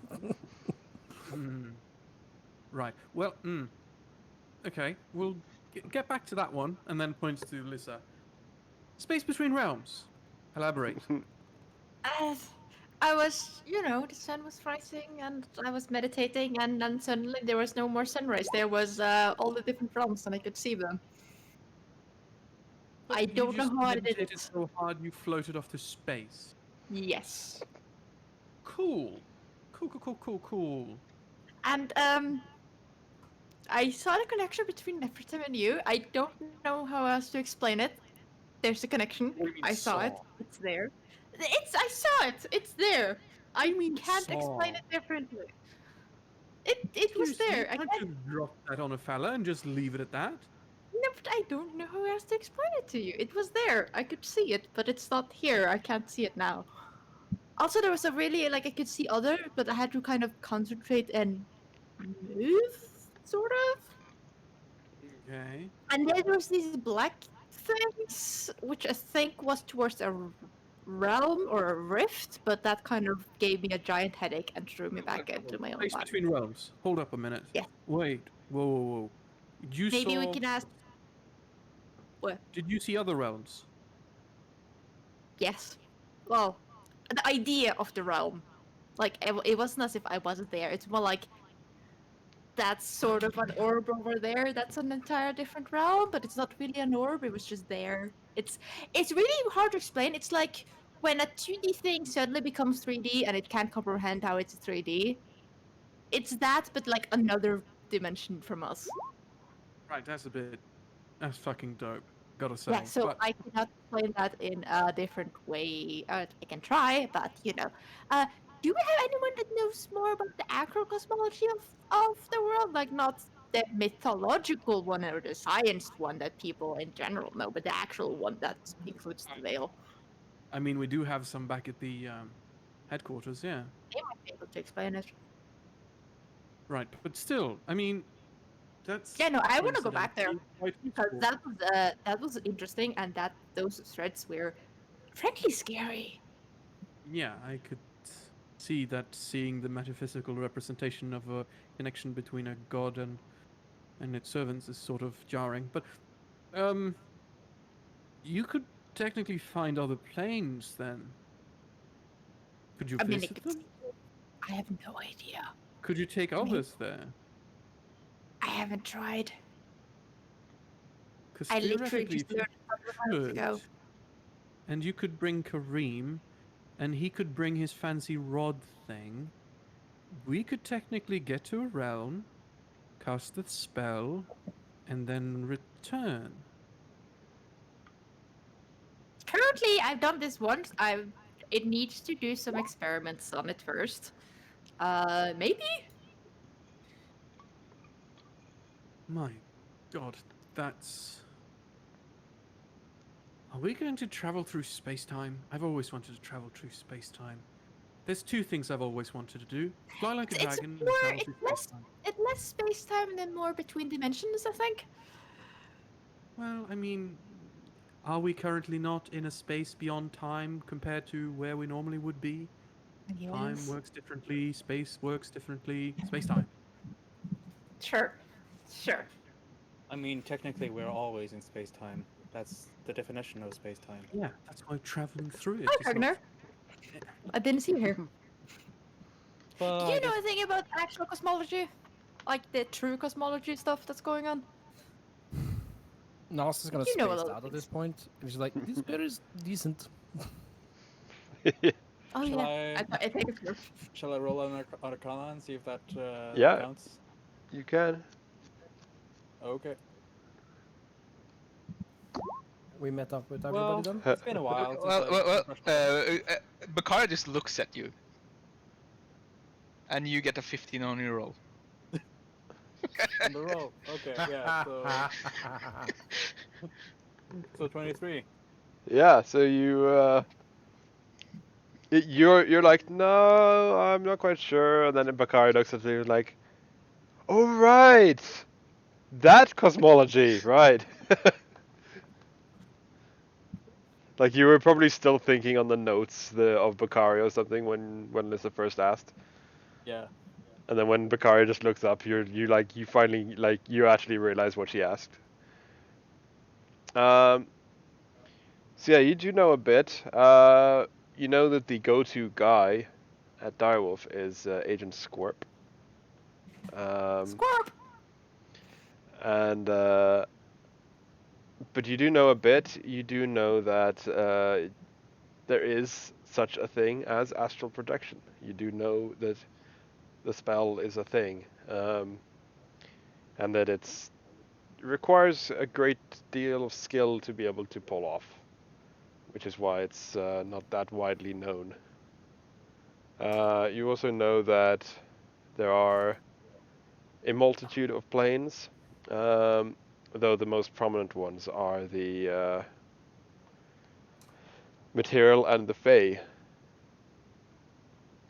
And then also there is the basically hell and heaven, Yeah. the two divine planes. Um, and that's pretty much all you know. And not really because of a bad roll or anything, but because you don't. It's not your field of expertise. Yeah. Yeah. It's there's an extent to, or there's a limit to how much I could have known, and Yeah. it's not been the focus. No. So Yeah. that's. But you do know that like while the most known are the material of the Fey, heaven and hell, you do know that there are a multitude of other ones. They're just Yeah. And minor planes. as you can kind of like see as Cogner just like starts to like basically doing like the regurgitation of what knowledge he has about this. You at one point he just like, so when you astral projected, you oh you you you actually, What? wow, Lissa, that's really damn impressive. You can you can, you can just project yourself into the cosmos like Apparently. that. First time it happened. I mean, it was kind of interesting. It's very Wow. fascinating, really. I I count me quite impressed. Hmm, That's like high level magic right there. huh. I only really done a little bit of magic. Like nothing Yeah, super advanced, but that's. I mean, there's from what I recall, there's like wizards who study for like close to a century before who never even like grasped that huh. level. I believe Bakari could probably like pull something like that off if he find the right source. But I mean, just without direct study, you just did it. It's Well, I think I have been training, I have been meditating and things like that for a while. I mean, So you truly are the eighth incarnation of a god. No, high priestess of a god, but still, you are truly the eighth incarnation of something. that's correct. Let's Well, just call it Just what it is. God's a god, right? Just yeah. because she doesn't have any followers right now, the powers that she wields. Fuck. I mean, yeah. what's interesting is that I there were like these threads connections. That's what's there. I only really saw them or followed them to a point, but I'm not sure if I could interact with them in any way. But like I Ah, could like there were several like so many coming from the Feywild and to the Makes material sense. I mean, plane, and I definitely noticed what felt like Nefertum. I can't really explain it differently, Nefertum, uh, than just I know it was his. mm-hmm. And then there was these black threads that were going to this rift. Right, DM? Like Right. was it like a realm and then a rift behind it, or was it the rift itself? um, more the rift itself. The thread Okay, went into sort of like a tear in the fabric. Okay, and where did the strands go out to? The material plane? Yeah. Okay. So they Right. went to the Well, material plane. I think I have a pretty solid idea of what we do next then. If you don't mind. Well, It's pretty simple, really. We return home, go to the HQ, talk to someone with expertise within the planes, see if we can find ourselves a niche little dimension and get to it through astral projection or whatever tools that we have available to us. Drop the spell off there and head right back for breakfast. maybe. Well, You have to remember we are kind of on a tight schedule as soon as we get back. I mean, yeah, but Kentimentu is nothing compared to rendering the whole world in darkness. Unless that's his plan. I know, right? I've been saying it all along, which is why we should No, I think prioritize getting this yeah, it's thing just out of his I don't head. think we have necessarily the concrete proof that they're disconnected, but I do think it is. Yeah. Well, either way, I think we should definitely prioritize getting this done. Maybe just, I don't know, setting it down in a parking place lane somewhere. I don't know. We'll figure something Parking out. plane. Yeah, just, temporarily. Either way, we can't have it in his head. Would the demi-plane work? Probably. Why? As long as it's oh, permanent. right. Oh, Well, Bakari flips his spell, one of the spell books that he found here in this city, and points to a spell. It is written down here, the spell that we might need. Wait, really? Yes. Okay, what does it do? Well, I'm just downstairs now because of pizza in the oven, but he would explain the spell. I don't have it in front of me. well, thing is, if that fails and we do this, it might spread into the realm we are currently in. So I would not want to do that until we are absolutely sure that's something that's gonna work. Yeah, I think we do that. We go back As a either way, right? plan B. Yeah. Plan B. Yeah, we go back either way. F. Whatever happens, we go back to the normal to our home. We talk with professionals and we give them the choice between the two, and whatever they see fit, we do. After all, we do work for Direwolf, so sometimes we should probably let them have some decisions. Probably. Um. Well, So we the have. inconsequential decisions, right? Uh,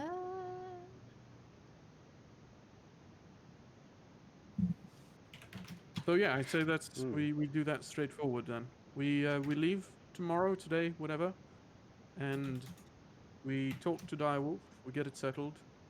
We find out what the next step forward is, and then we deal with it. Kentimentu can wait a day at least. well, since we're here and we do have a little bit of extra time for another, and I look, and you can see she's thinking 8 days. Um. We should probably try and figure out some of the game plan for Kentimentu here now, because we will have way less time in planning when we get back. Yeah, well, problem is we don't know We. the actual scenario No, of which wait, we need to let plan me for. get the word. I have something I was contemplating. Yes. While No. I was on mountain did the pilgrimage, I had a realization as well that whatever strain this realm has put upon us, we must first leave it to be cured of it. So the sooner we leave it, the sooner we can become in fighting True. condition. True. Uh, There is one snow. Oh, I'm hearing myself somewhere. Yeah, I could hear you say twice as well. Yeah, I don't know. But okay, now it's gone. What was I saying? Sorry. Yes. I think at least we could just like have the conversation of where to go afterwards, at least in terms of Kentimentu. We know he's currently trying to collect his phylacteries, and he has 3 left.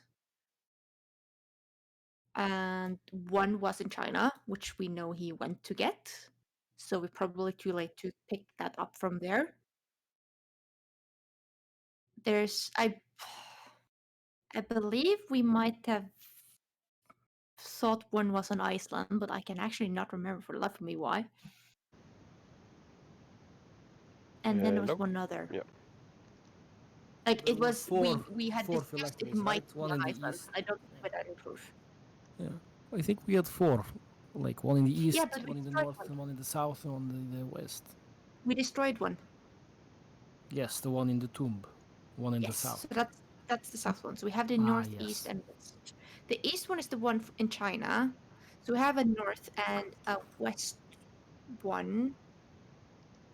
We did discuss whether or not Cantimenti might have moved in similar places to where I was throughout the different reincarnations, and that's the only thing I can think of giving us clues.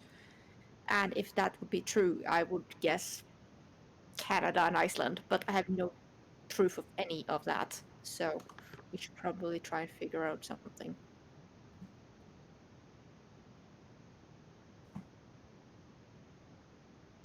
What do you guys think?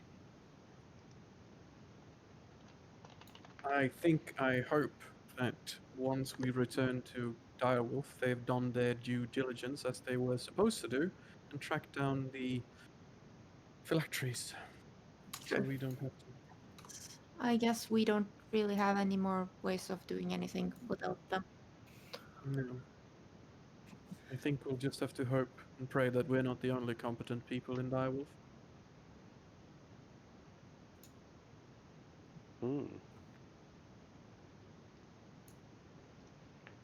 Oh, actually, the DM thing I probably did earlier when we were on the mountain was plant some leaves of the tree up Yep. there. That's fine. How are we on breaks? We could probably have one soon. It's been just over an hour since last break. But I'm thinking of maybe trying to push forwards until you leave the Shadowfell and then take a bit of a longer break. Okay. If that's fine with you guys. Okay, because that's fine. And I just think we should quickly decide if we want to spend the rest of our max out our time in the Shadowfell, or decide to go back. And I think we should speed that along and just maybe do a player vote. I don't know. Okay, I think you are 'Cause, correct in Mhm. possibly. Like, it seems you guys, at least both Rask and us, want to leave as relatively fast. And I don't think Melissa has any good arguments against it, except like, okay, we just need to use a couple of hours, which we'll get because we need to message the people back home to open it up Yeah, earlier. exactly. There's you like a couple of hours is probably like easy. Yeah. Then just to speed it along. Yep. Doc Cogner. What is this? Okay. Yes, I am. I just I'm fine. Yeah, Cogner. Yay or nay to leaving immediately? I believe I've taken sufficient notes, so I'm good if we leave. Bakari, yay or nay? And I would just spend time learning more spells, but I don't think there's any that are like super critical to learn. Maybe with the idea of demiplane is the only one I can think of. That's a 16-hour time, so another day basically for Bakari to learn that one, because it was coming up after he spent his 2 days here in our role playing. Could you just grab the spellbook and bring it with you? I assume so.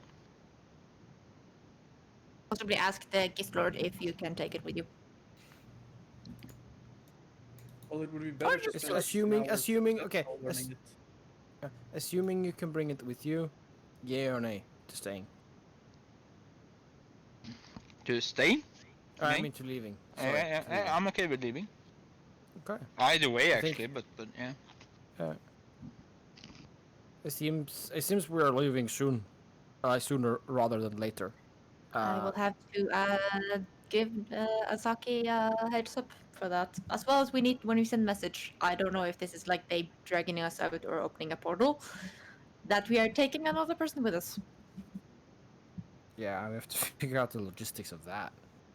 Yeah. So then I suggest we take whatever time at maximum is needed for Kareem to research this spell, unless he can take the book with him. But I think it's better to spend the time here than to spend the 16 hours in the real world. That translates to more hours in general. So, just a thought. Will also Okay. give us some ideas for everything else. I can send a message through the machine back to Direwolf about them picking us up in 24 hours this time. Yeah. Does that sound okay? Sure. Let's just do that. I think we all Yep. are in agreement, and that Yes. way, also Bakari gets to learn the spell. All right. Yeah, we can just fast forward over it, I guess. You don't need to Yeah. add more time to do roleplay it. On my Yeah. account at least. So yeah, Okay, we can fast forward through most of it. I just like a quick summary of what you spend your last 24 hours on. Starting with Brask. I can. Lyssa will send a message. Okay. About, because she's the one that's been keeping track, so she would know how much time like the configuration. Mhm. About them trying to get us out in 24 hours our time, and if she knows the configuration, she would sell that to Mhm. them. And we are safe, and we're taking another person with us. Yeah. So this is basically Morse code. Yes. Okay. So I will think about the way to say I'm it. not Give it- yeah, so I'm not saying that I want it in Morse code. I'm just saying how can you summarize it with as few words as possible? I will do it. Give Yeah. me a sec. In the meantime, the other thing I will do is tell Asaki Basically, we're leaving in transplanar 24 symbol. hours. But give me a sec and go to the Mhm. others while I make this message. Yeah. Vrask, 24 hours. Yeah, Naya is just going to spend them, I think, with getting ready, packing up all these things, and kind of giving final goodbyes to everyone that he sort of met, and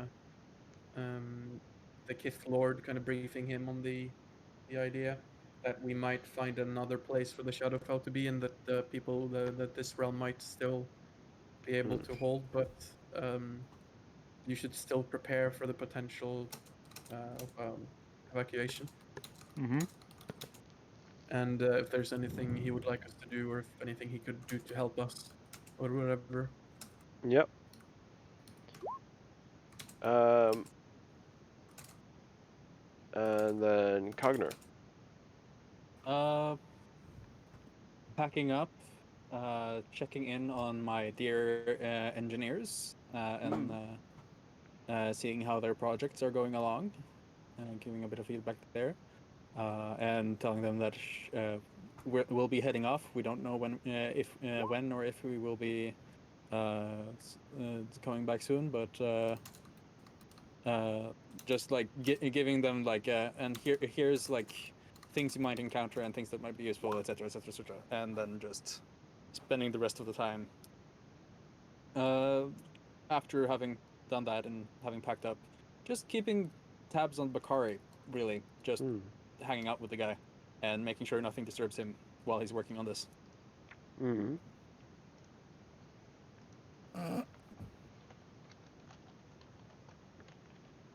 And then That's the message. yeah, that's probably short enough. And then it is Naz.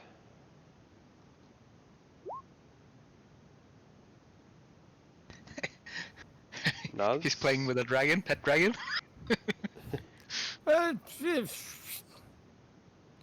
He's it's fine. I mean, I think for an hour, he's also friendly to me. If I keep concentration beyond an hour, it becomes permanent and it's no longer under the effect of the spell, which means it's independent.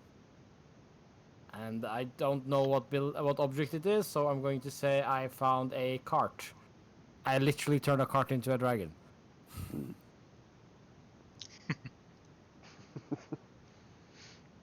Because I Can could. you when you do objects, isn't it lower CR? It's a CR9. He's a young silver dragon. Oh, okay. Personality of a Yeah. cart. I conversed with it and trying to figure out how this spell works. Like, do I It, make all the details? Do you come with some details? I don't know how this Well, works. after It's the experimenting.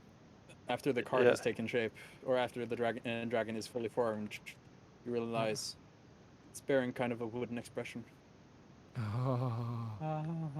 Oh, wouldn't you like to see that? If it innately knows draconic, I will be able to understand it. It's literally a young silver dragon. It has the stats of a young silver dragon. Yep. It isn't a young silver dragon. It is.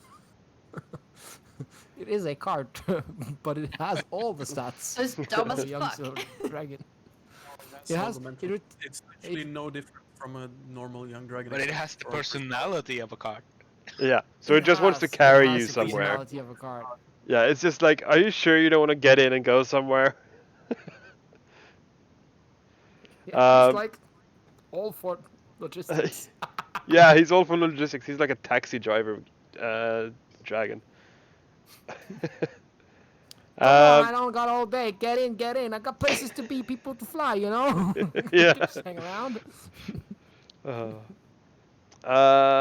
Bakari is learning the last spell. Yep. Lissa, what are your last 24 hours? Yes. I send a message and then I go to Asaki. Tell him that we're leaving in 24 hours. Possibly hang out with him and also drag Mao with me. Yeah, so you can tell like as soon as you say 24 hours, he's just like, aha!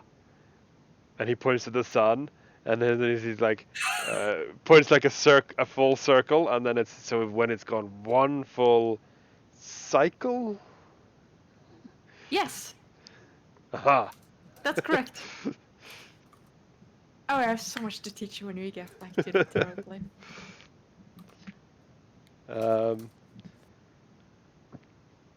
So yeah, he But basically yeah, I says have warned that, him of things like, the veil and all of that, and yeah. the So organization.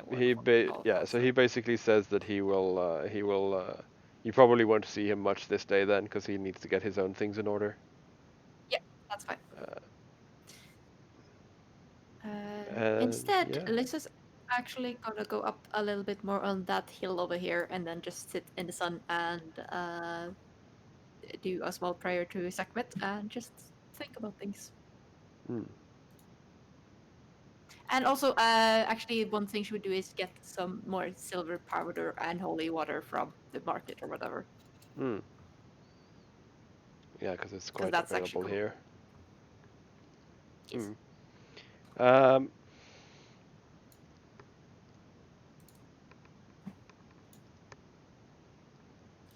So yeah, the 24 hours goes pretty much without a hitch.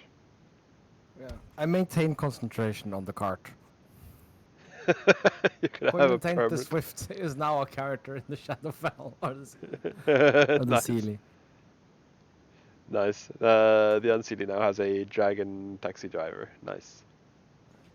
With a yeah, with a Boston accent, was it, or is it Chicago? I don't know which. I don't know what accent this was, but he's a busy man. He hasn't, or busy dragon. He doesn't have time for accents. And I think it's Chicago. But anyway, he is now a thing. Yes. And yeah, after roughly the 24 hours, you're gathered again at the mansion, I guess, and We should probably be suddenly, outside of the mansion when this happens. yeah. I just need to find something very quickly.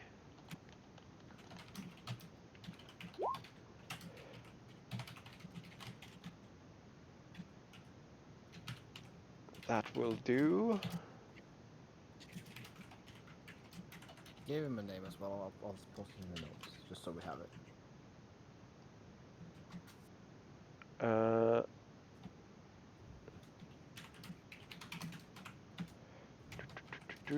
Just a quick check on some things.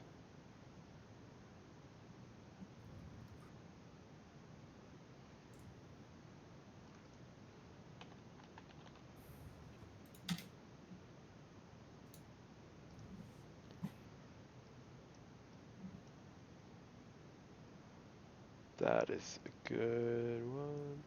So, after a while, Vrask, you get, you hear this voice, and at first it's just like someone's calling you from around the corner. Just that sounds completely normal. You look around the corner and there's like no one there. And then you notice it's a bit strange because no one here knows your full name, but the voice you hear is saying Christian Elman Vrask on repeat. And after a while, you notice that it's kind of got this slight echo, and you realize it is in your head. And I want you to make a charisma save, and you can choose to fail it if you want. I'm choosing to fail. The rest of you see that Vrask's eyes suddenly go completely blank, and it's kind of a bit freaky to look at because in the duration of approximately 1 second, Vrask seems to implode on himself as he's just becomes nothing. And Just summon then y'all. it takes a bit of time considering the time dilation.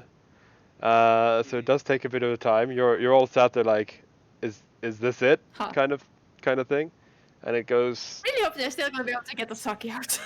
I hope that was what we were supposed to do. You should memorize his real name real quick. And it takes a bit of time, some awkward silence for you, and like, was that it? Kind of, shouldn't they summon the rest? And then just as you're about to realize it, or probably Bakari or Cogner points out that the time dilation probably means that the spell casting is taking a lot longer for you on your side. Just as you're like doing that, suddenly, Naz, you hear the voice saying, Naslednik Koshik. I will fail this. It seems Yes. the sensible thing to do. It would be And- sucky to be the one stuck in Shadowfell at this point. Yeah, speaking of Saki, you also implode into a nothingness as you are gone. So by now you all realize that what's going on, and it's the time dilation, which is making it seem slower. As slowly but surely, Cogner and Bakari also disappear. And then for a short while is only Lissa and Azaki. And then Azaki disappears, and it's only Lissa. And before I teleport you away, I'm going to go to the material plane, where Vrask, you suddenly appear in the new Direwolf HQ in London. Sat next to Miranda Shadowfox, who summoned you. And I am Rask. You have summoned me. Now feel my. cut it out. And she begins casting the next ritual. Please step aside, Vrask. You don't want Naz to appear inside you. Oh, kinky. And then he steps aside. As and for you it takes a very short time. It takes approximately a minute, if not a tiny bit more, whereas the rest of them appear, and then suddenly and finally ending with Azaki. And he's just like, you have walls made of stone and metal. He's kind of a bit in shock to see a bunker, a modern military bunker. He has kind of gotten used to the light now. But he is still like in awe of the electricity-powered light bulbs. Like, how do you fit a torch in such a tiny glass sphere? Dish out of water. Love it. And then suddenly Miranda says to you, "Shit, Shit, can't that's see- not I- something you're supposed to say. I can't seem to get a bead on Lissa. Is she not human or something?"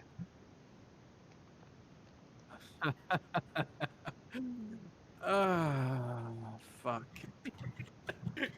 Just kind of like face palms. Nas, did you do something fucky when you turned her? No, I let go of spell. She very much as I found her. But Right. Well, what about the is she human thing? could What is I that? make an Arcana check or something to realize if it has Yes. anything to do with my? Go ahead. Actually, you can, if you would rather, you can assist. You and Cogner can assist Bakari because I think he probably has the highest chance of knowing this. Probably. Yeah, Because all of you are yes, there I except have Lissa. literally not an academic person, so Yeah.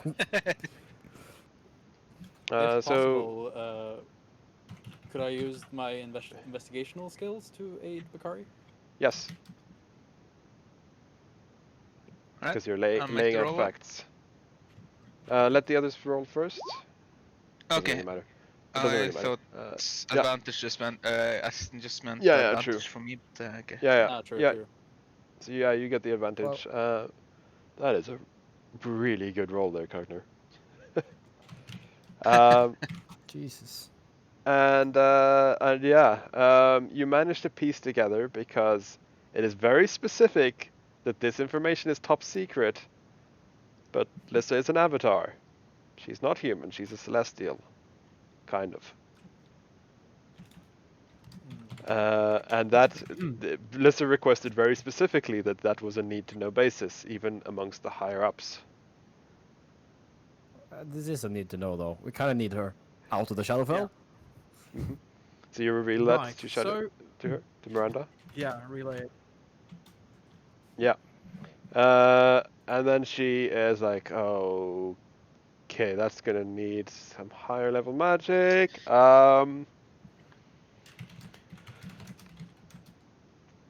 Let's all work together on this." And she is basically, you just see she takes her little summoning circle and she just starts drawing 2 more rings outside of that again, basically expanding it, and starts casting it as a ritual instead and asks for your help.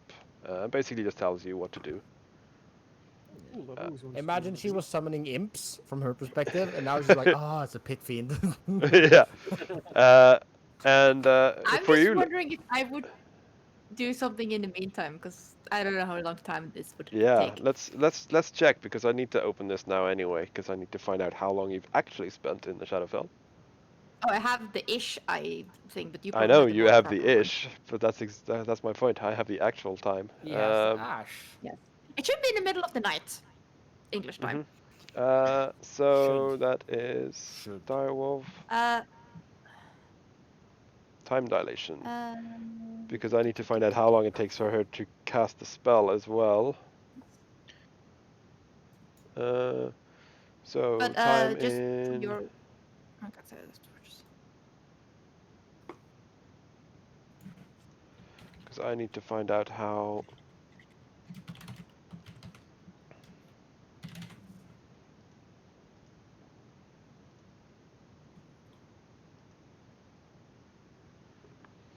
How this calculator worked. 2 hour, yeah. So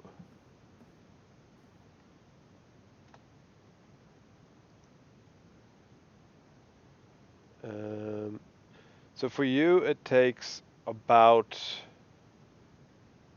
half an hour, Lissa. Oh, okay. Then I can't do the thing I thought they would No. try and do. After Azaki disappeared, it takes like about half an hour before you feel the same sensation. Yeah, I will willingly fail it. And then finally, Lissa is back on Earth in the Direwolf HQ.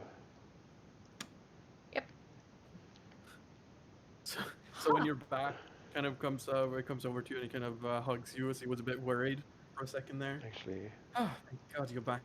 And then he whispers to your ear, "Should I like erase her memory because I had to tell her about you and what you were? I just, Ah, you know, nix that." maybe? She seems a bit unsure because she just like Okay, appeared here. so and then turns over to to the one that summoned us. So if it's actually, you know what? No, I'm fine. I'm just gonna. He just draws a quick zone of truth. And Mhm. he's like, "Oh, it's good to be back." He's like, "Would you come here for a moment?" To the one who summoned us. Yep, Just Miranda. precaution. Yeah, Miranda. Mhm. Yeah, she Just so you does. know, stepping into this circle, I will be able to determine if you're lying or not, and you won't be able to tell a fib. So, just gonna have to just quickly to make up for the fact that we've just broken clearance here. So just need to make sure things are on the up and up. That's okay. There you go. This has been a while since we've seen. There. Yay! Backside up. Yay! Um, So basically, he casts Son of Truth and asks her to not save. And yeah, she yeah. does not resist. And then asks basically the gambit of like, are you related? Do you know Cantimentu? Do you work to undermine the Direwolf? Will you tell anyone about what you just learned? Blah blah blah blah blah. Blah. Anything stand out? Uh, Something does stand out because you can clearly tell that she knows more than she should for her rank. But you can also tell that she is as loyal as it comes. Cool. I give her a little handshake, and then he forgets himself a bit, and then does a little like the COVID fist bump. Yeah. Because Well, apparently you that's don't. gonna that's the You thing guys no, you guys don't know about COVID yet. now. We don't, oh no, yeah, because no, didn't that happen We know before about as well? the zombie You people, and Yeah. yeah. have You heard knew. that there I might be like Cool. virus Normal appearing. handshake it is. I'm a brave boy. Yeah, So yeah. because you knew that there was rumors about a disease in China, and you knew that um, that was serious, and you also knew that that was a lie, a cover up for zombies. But you had known nothing about the outbreak worldwide. Yeah. So Okay. so let's So see normal handshake. how Lisa Celia, you just sent me that is your duration in the Shadowfell. Yes, and we entered the Shadowfell on the 8th of February. Yeah. How long were you there? How many days? And 23. 23 days. I'm gonna check exactly how many hours. spent a year, like ERL out, like our time, but not Tia's time in the Shadowfell. Jesus Christ! Yeah, basically 23 days and let's see when did it For say? reference, it takes a year to play 23 days. What? Yeah, 23 days and 12 hours.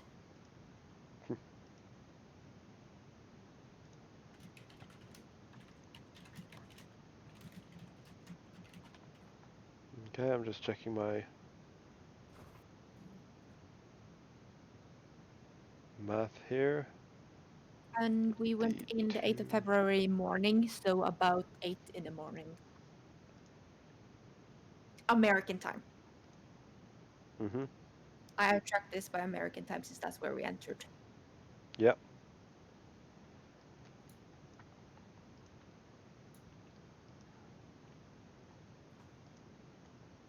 That is. Aha, there you go. That should be a G.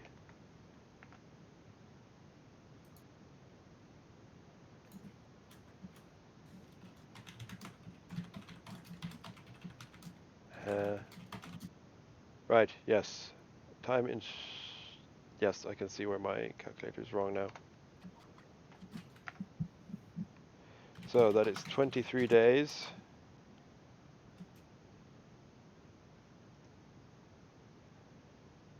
23 days in the Shadowfell is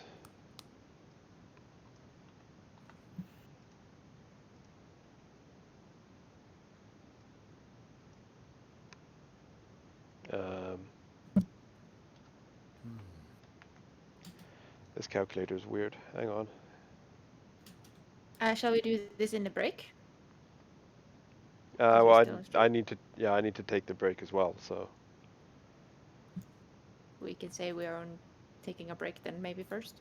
yeah, we can do that. We can take a. If you do it in the break, you'll get a slightly shorter break. You'll still get the break. True, very true.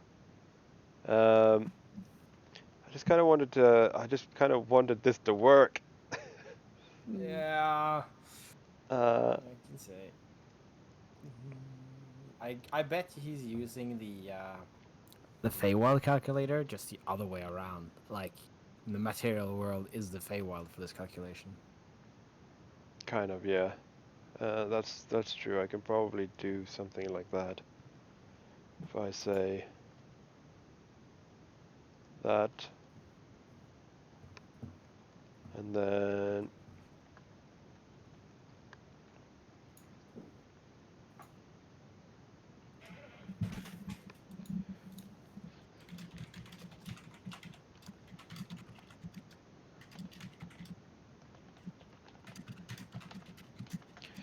let's see if my calculation that way is correct. No, that is a lot more days than I was expecting. No, I think we had a rough idea how much 30 days would be, so.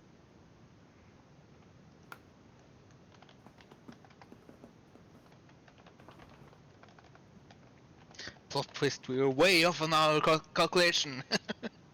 Oh boy.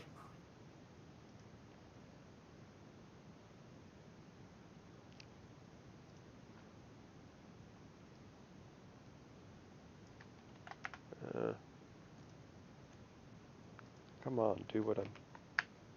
There.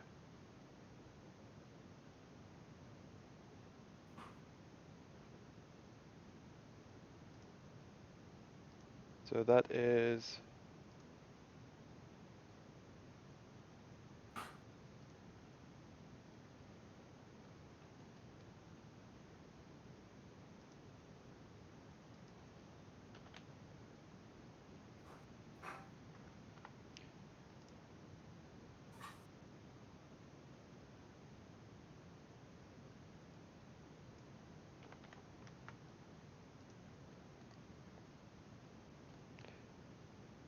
Yeah, because I think your calculation is pretty much off. I just can't quite remember this.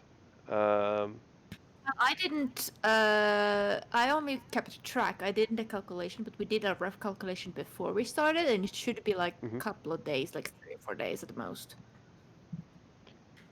Yeah. That's what Because was beforehand.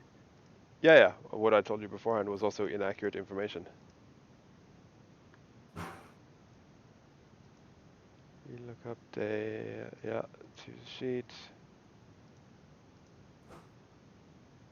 That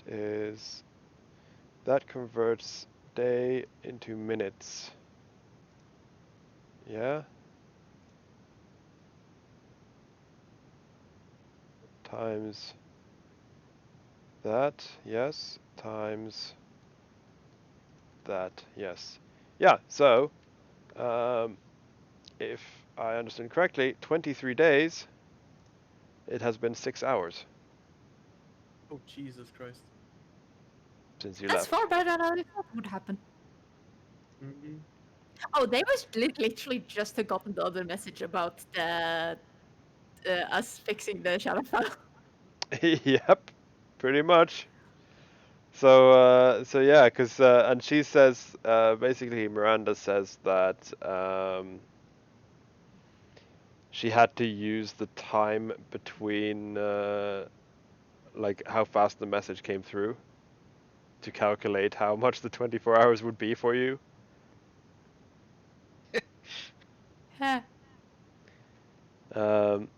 But yeah, it took you approximately 6 hours. Okay, so it should be 7 in the evening in a UK town right now. Mm-hmm. So yeah, you you On spent the same day. yeah, it's on the same day. And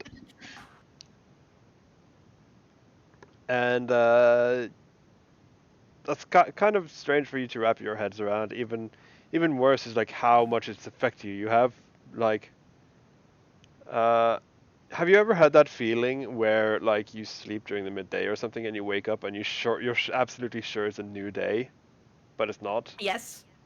Yes. I can also tell you that the one of the things that I have a problem with is I have way too realistic dreams where I feel like I've lived a lifetime. Yeah. So I sometimes wake up and like I felt like, what the fuck? Where's my family? Like, Yeah, exactly. I'm a It's child, for Christ's sake. What the hell? oh yeah, it's like that Rick and Morty episode where with the undo button. He's taking me off the grid. Yeah, it's kind of like that because you've been gone for almost a month and it has like the plane ride home from BPRD would have been longer than this trip. Yeah. So So this is so why shadow stepping is so useful, eh? Told you it's Just good.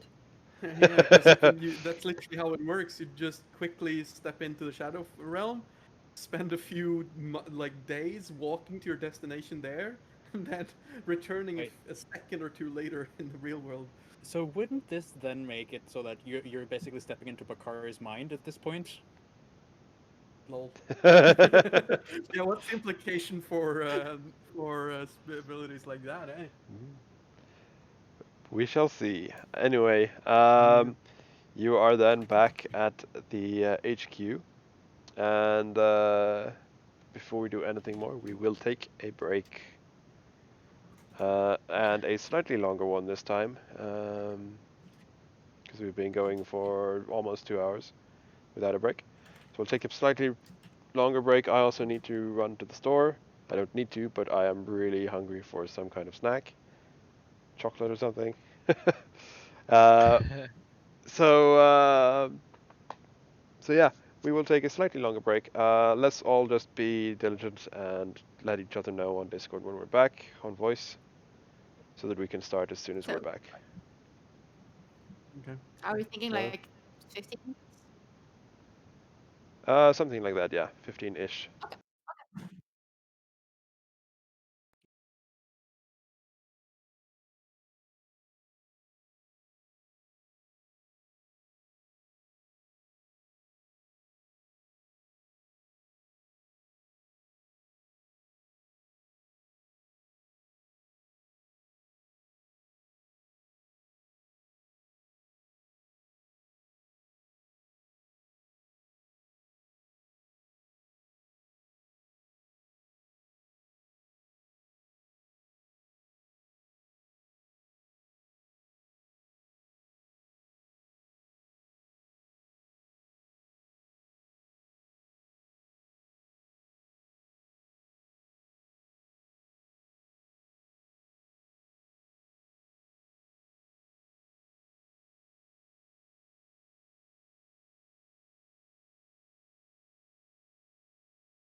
And we are back.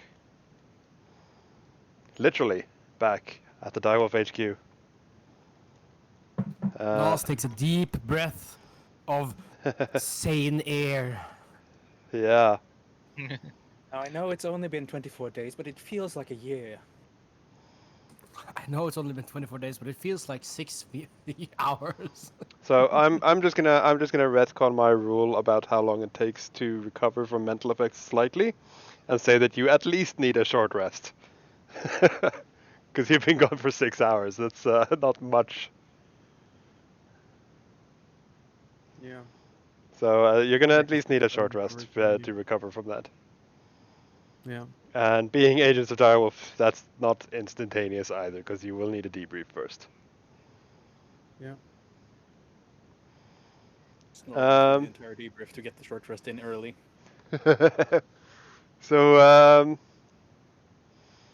yeah, sadly we still don't really have an online map version of the new HQ, but we'll be fine. We'll We do have a map. manage. Normal map. Yeah, we do have a In map, but it's not on Roll20. So I am just going to copy these two. Actually, these 3 over to this map. Like these 4? I mean, these 5? Let's just take the whole company. So, after Miranda has successfully summoned you, she says that you can take about half an hour to like visit your rooms, take a shower, whatever. But Argyle has called you into a debrief. Right. Well, of course. Good to be back. Takes in a deep breath and sort of pats on the shoulder of who was it that summoned us again? What was her name? Miranda. Miranda. Yeah, pats the shoulder of Miranda and says, "Thanks for that. That's really impressive." And Yes. Her. and Because she is a summoner. Yeah. And he immediately heads out of the room and gets his phone and calls. And Yeah. he's going to call Tom. Yeah. You have 1 missed call. Like you haven't been gone that long. It's like Yeah. Man, if that this was a sucks. Feywild, it would have been like you have 386 missed calls, but it was Shadow, so no. But yeah, so you have a missed call. Oh, from who? It is from your dad. Oh. Oh. The one that requires a phone to call me, I'm guessing. Benjamin. Yeah, yeah. Right. Alright, calling him back then. Hey, phone dad! Yeah, I'm not gonna do this in RP. Basically, just like he had received word that you were going on a long, dangerous mission. Because he, as you remember, he's not just your dad. He's also technically, or was at least, your observer. So he sometimes gets that kind of message. So he basically just had received that information and was trying to catch you before you left. Yeah. Basically, just like he wanted to make sure that everything was all right and that that you were going to be safe and that you trusted your companions and the kind of fatherly stuff. So nothing serious. And of course, when I call him back, I ask frantically about what have they've been doing and like how's everything going, and Yeah. and then of course realizing immediately after, well, that's just 6 hours. I mean, like I know. nothing's happened. Yeah. So he seems a bit like confused and like, are you okay? It's like, yeah, he's And yeah, then afterwards he's gonna call Tom. yeah. So yeah, Okay, you Oh. yeah, basically doing the same. Yeah, Cogner, you are next on my list. So What were you going to say? Oh no, my immediate thought was just in the lighting here, Cogner is just like immediately going to take a selfie and then compare to his skin tone before he stepped into the Shadowfell and was there for a month without any sun. Yeah, it is definitely a notable difference. Yeah, a bit lighter, but mostly colder. Yeah.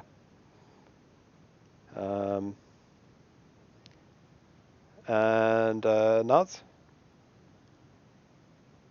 Do Nas Tabaxi is even gonna go. shower? Nas is gonna go take a shower. I was gonna say, do they even shower, or do they just lick themselves? Well, Cats I cats don't want to are get into pretty notorious. specifics. He goes get a shower. If that's the communal shower or his own shower, Yeah. let's leave that up to the lore miners Mm-hmm. to figure out. Yeah. I mean, Nas is probably going to be. It is really good to be back, and I think he's going to go like talk to people he knows in the Direwolf headquarters. He's heading there, but we're supposed to go right there, right? Or did we have some time to wait? I didn't. You had understand half that an one. hour. Yeah. He is going to go back to his room, and he's just going to lay down and chill a little bit. But I think he's going to. He's also gonna swap out his gear. I mean, get out of his gear Yeah. because that shit is foul right now. Yeah. Yeah, Cogner is doing the same thing. So here's a suggestion for another spin-off campaign: the support crew, the cleaners, and the laundromat people, and who cleans up after Roll for exterminate stain. Anyway, yeah. So you freshen up and get a change of clothes. Lissa, you have something else you need to do as well because Miranda informs you that this Mr. Baravan needs to be acquainted with his room, and she gives you a room number. Right. And and also he has to be in the debrief as well. Yeah, that makes sense. They have literally no idea why we brought an extra person. Nope. That's fair. Yeah, nope. We check out that room, possibly see if there's some extra clothing there. If not, find something that would fit Asaki, as well as go and change my own clothes. There It would is be a funny. yeah, It would be Naz, funny you if go the first. extra room turns out to be with Dr. Simmons or what it's called, and it's the decontamination chamber. It's the quarantine.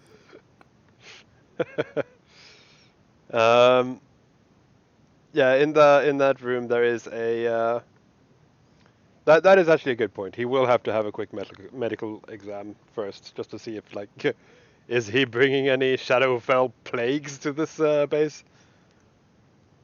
That will be Bakari. Yeah.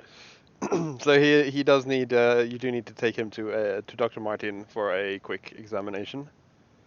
But yeah, his room has just the basic furnishings: bed, desk, a small computer, which he obviously has no idea what is, and there's a wardrobe with pretty standard direwolf uniforms, like the kind of thing that non-agents wear, the people in the base. Yeah. I will help him with that, as well as see if I can barely just throw on some other clothing for myself that does not stink.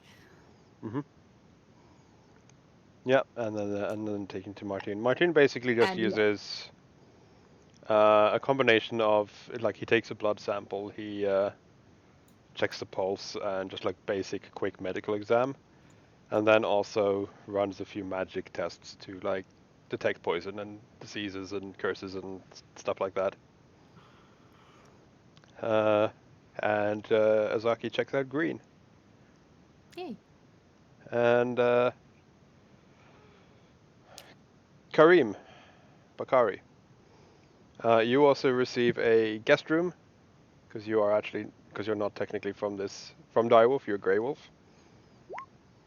Yeah, Bakari would also probably find one of those uniforms that are for non-agents and just put it on. Yeah. Yeah, he'd freshen up a little bit, but he wouldn't really know what else to do. Mm-hmm. If Yeah. someone saw him, he'd look a little bit lost. Yeah. You.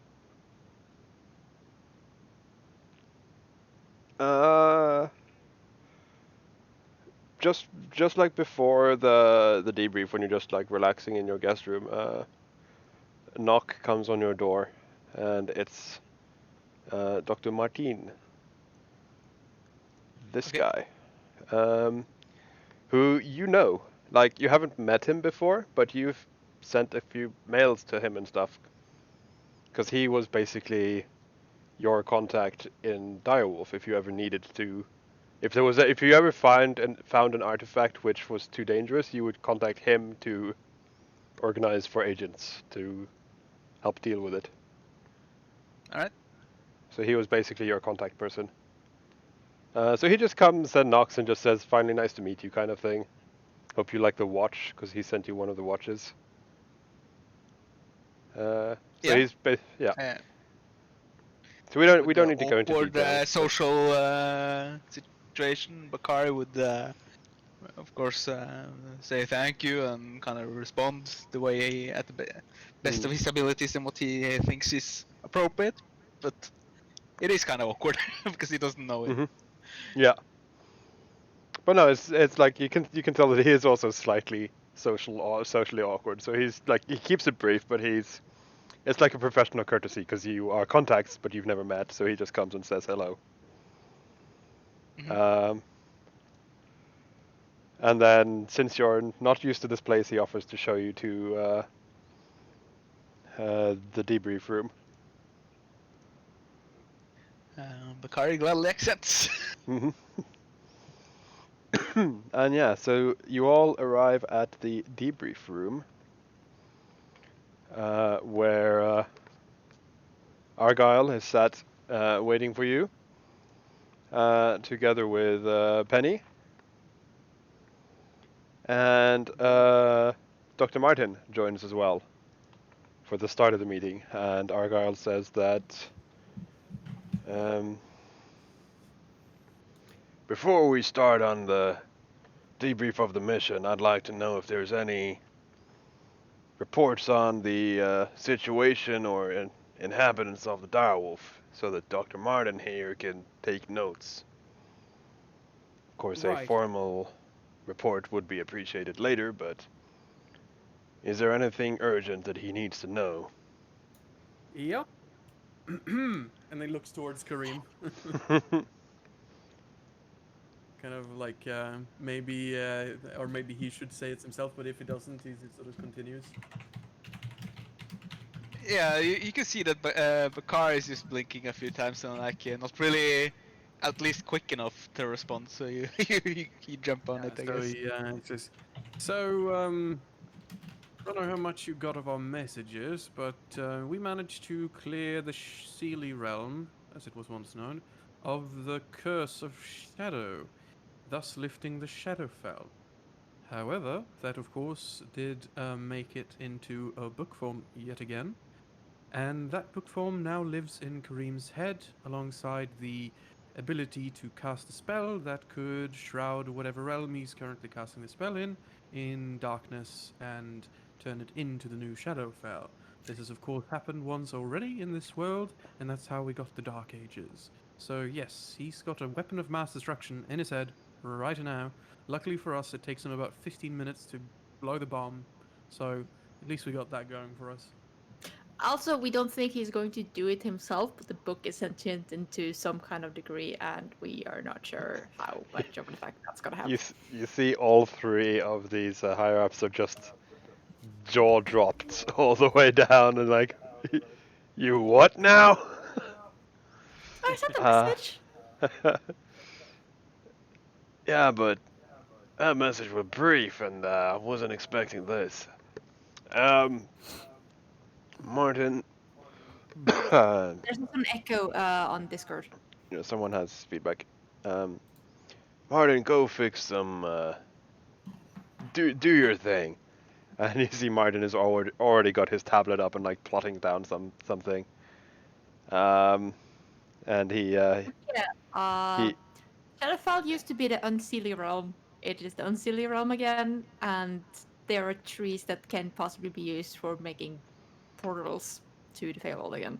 But that will take years in Shadowfell / Unseelie time. Probably a few months. We have these here, and he throws some metal. They look like tuning forks in like a silverish metal, and basically Bakari says these will allow the ones with the proper spell to travel instantly into the Shadow or Unseelie realm. I just need to find a document quickly. But Martin basically starts plotting things out on his tablet and says that I will need to run further tests on you, Mr. Bakari. I would also like to request the time of Agent Miranda. Sorry, Agent Shadowfox is what he meant to say, because that is her name, her code name.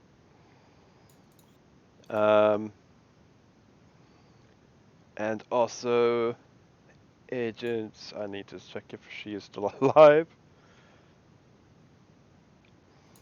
I cannot remember who died off the top of my head. There, Rivers. No, she died.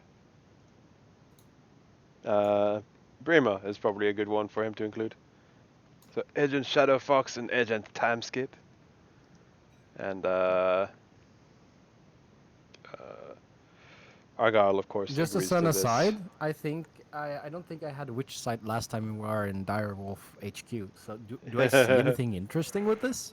Yeah, you probably do. I am curious to how this works. Because you see the true form of werewolves type thing, right? Of werewolf, of dragons, of Yeah. any shape changer that occurred, they're not in their true form. Wait. Yeah, because Oh, right. Yeah. Because that is going to be kind of awkward, because I don't know what it looks like when a big-ass, huge-sized dragon has literally polymorphed into a human size. I think shape Imagine- changer, by the way, yeah. dragons don't count as shape changers.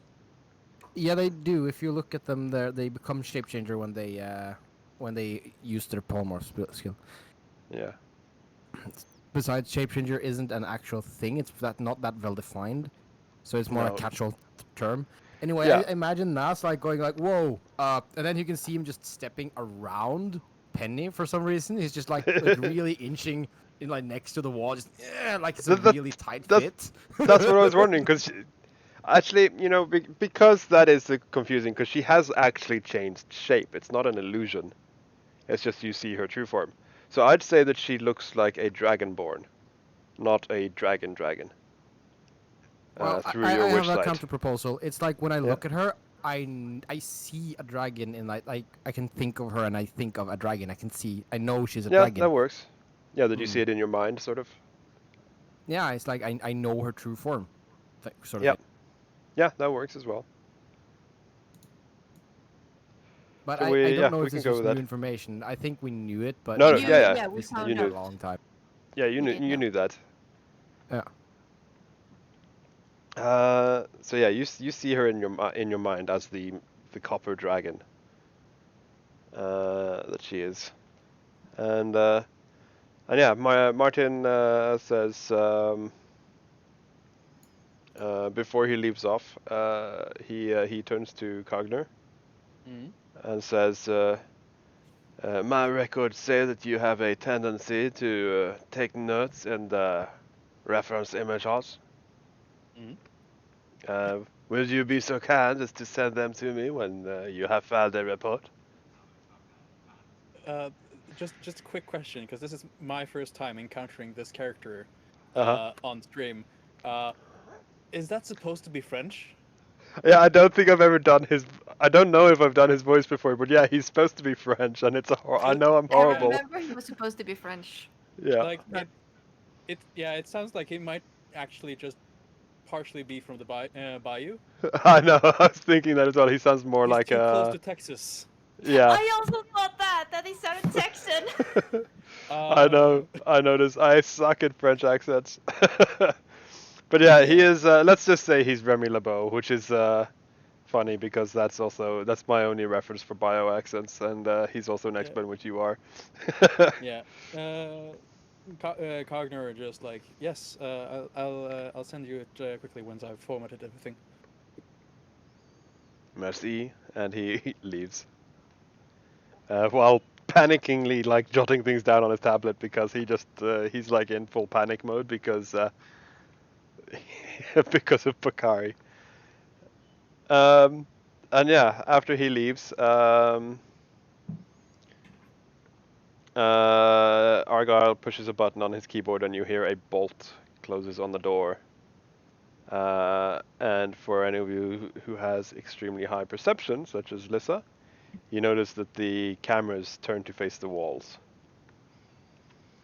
And he says, Argyle says to you, Lissa, directly, he says, right, the room is now secure.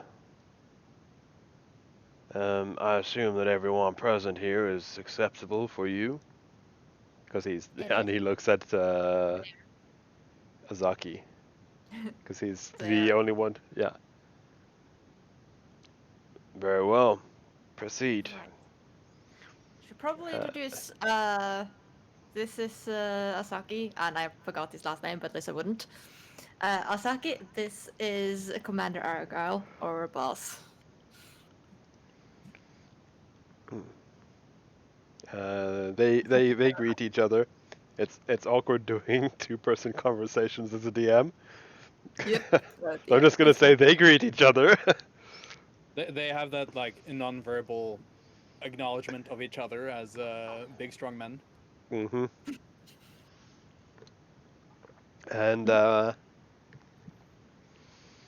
And yeah, Argyle says that he will need to be vetted through DIREWOLF, of course, which is the academy. But you know the procedure. Yeah, I had probably told Asaki about all of that beforehand Yeah. because I would have expected it. Yeah, exactly. And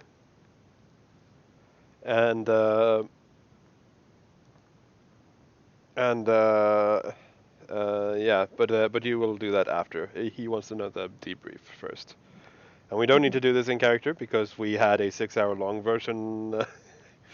Well, the Shadowfell wasn't that long, but yeah, we've gone through this plenty of times, so we don't need to do that in character. But what I do want to know is if there's anything that you want to withhold or change or anything.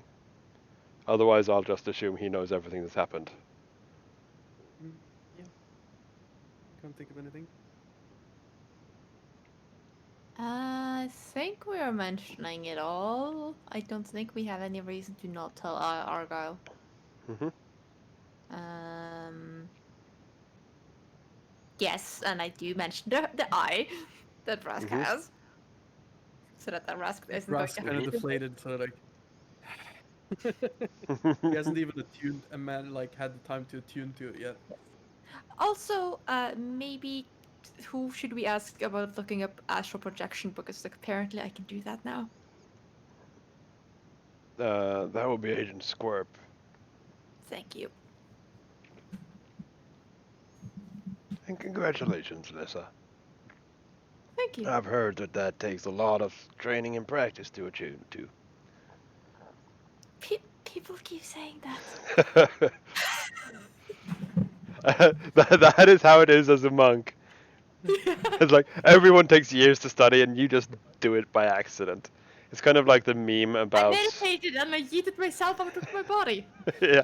It's kind of like the meme about how spellcasters work in D&D. With like wizards take years to study, clerics are devout to their god, bards they just say shit and people die. Yeah. It's kind of like that meme, but you just suddenly yeet it out of your own body. So yeah, sorry. Yeah, he says that you should talk to Agent Squirp about that. And then he says, after you've done everything, Penny's been taking notes on paper by hand. Because as you know, this is like top secret, so they don't want a digital clue, especially after Direwolf was hacked last year. And then he says that he has some news for you guys as well. We did send out some messages to our allies, and while you haven't been gone long for us, we did get some information back straight away.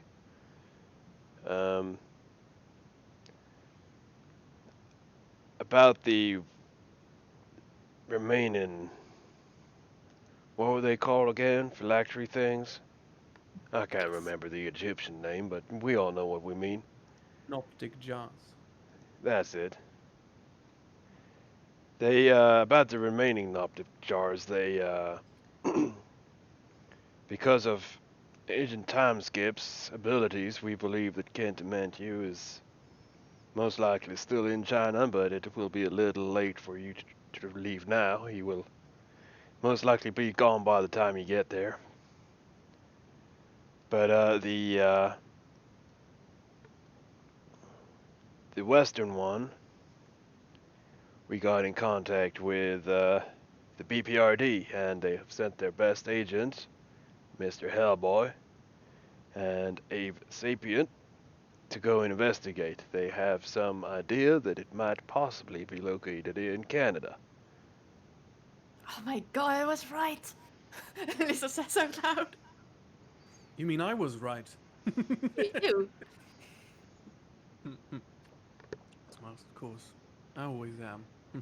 Well, if your predictions were right, whatever they may be, you can probably guess where the northern one is, and let's see if your predictions are accurate. Where do you think it might be? Iceland. Well, you were obviously onto something, because Agent Frostwolf, who you've worked with before, that's Bree, Bree Grimstofter, has reported strange, unregistered entries to the Icelandic seed bank, the vault. Right. It may be nothing, but I asked her to investigate closer. That vault is one of the most guarded places on Earth, and having someone enter and leave at free will without being registered is suspect. Wait, the Icelandic scene back? Don't you mean the one that's on Svalbard, or are we working with different No, ones? they're different ones. There is one Oh. on Iceland as well, I think, an Icelandic vault. Okay. This was new info for Cogner and also me. Because I was also confused which island it was, but I searched Icelandic vault and I found the pictures. Huh. Iceland vault, Nice. deep inside. Oh yeah, it's deep inside Svalbard. It's called the Iceland vault, apparently. Or at least that's what I searched. Like that's weird. not Well, confusing yeah, at all. anyway. no. It's probably In because it's that setting, close. But yeah. It also is there. No, we'll just retcon that quickly to Svalbard. It's because it is close to Iceland, so he probably just called it the Icelandic vault, but it is the one in Svalbard. Okay, the seed vault, yes. Yeah. So he says that there's been strange activity there, and that Agent Frostwolf is investigating further.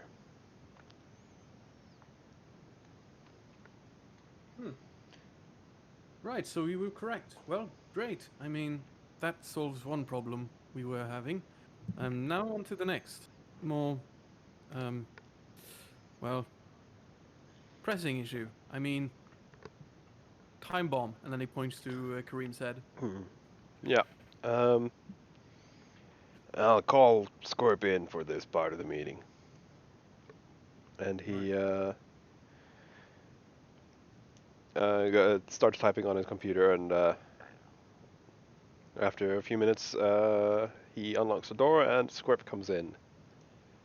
Now, I don't really have the map up right now, but I can probably find his character sheet. There he is. And might as well reveal him to all players. Oh, I don't think I've ever seen his avatar. Because he is the gentleman Illithid. Yeah, Uh, he's Squid Dad. yeah, Octodad. Octodad, yeah. And he joins the meeting, and I don't know how long I'm gonna be able to do his voice, because I was expecting him to sound like Zoidberg. Yep. But anyway, I probably won't, because that's just a little too much effort to do. But he comes in and At least try. Come on. what's the situation here? Oh no. Love it. I'm guessing. Is Arga gonna introduce it, or should we? Yeah, probably. He probably says mentions that Alyssa has obtained astral projection and would like some guidance, and Squirp gives you a courteous bow with a slight tip of his hat. Mhm. And then our god proceeds and explains, basically explains your situation with the Shadowfell, that the Shadowfell is no longer that, and that it is now the Unseelie Feywild again, and that you may possibly be wanting to find a new place for it. He asks the group sort of questioningly, Mhm. yeah. Well, we found out like Merlin couldn't permanently dispose of it. So, yes.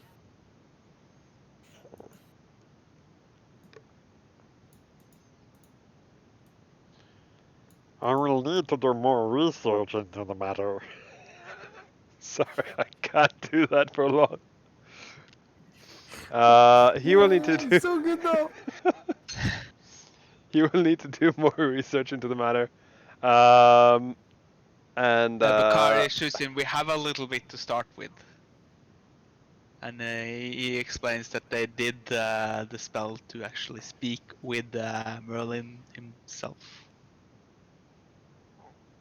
roll a perception, everyone.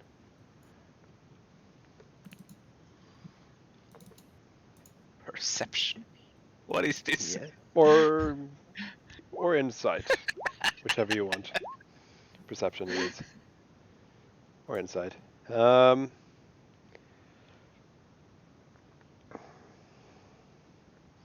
So Lissa and Rask.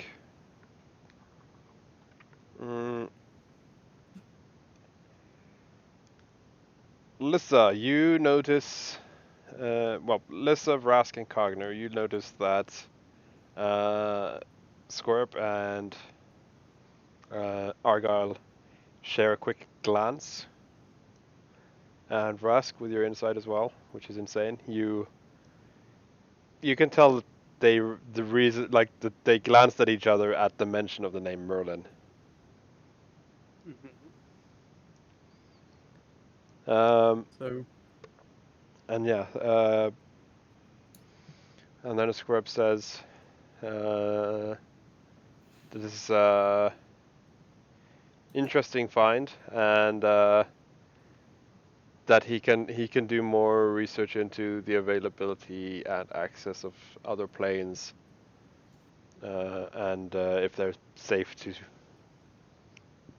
or if they have any like sentient civilizations, so that, because then there's the moral implications of sending a Shadowfell there. Mhm. So he will do research into that.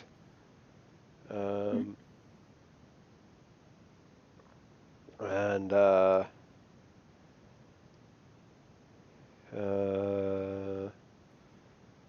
just basically looks to Argyle again and says, "With your leave, I would like to go do some research." And Argyle nods. Then I shall go.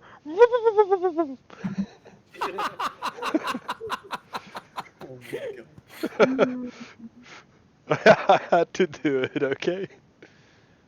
And he and he doesn't have the claw hands, so he doesn't do the like clapping sideways walk as he leaves. But he gives a polite bow and nod of his hat and leaves the room. Does he just like walk out just completely straight faced, but he still makes the sound?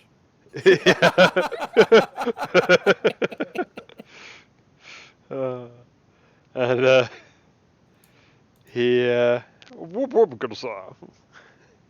And he leaves, and Argyle turns back to you and says that let me just do a quick check here.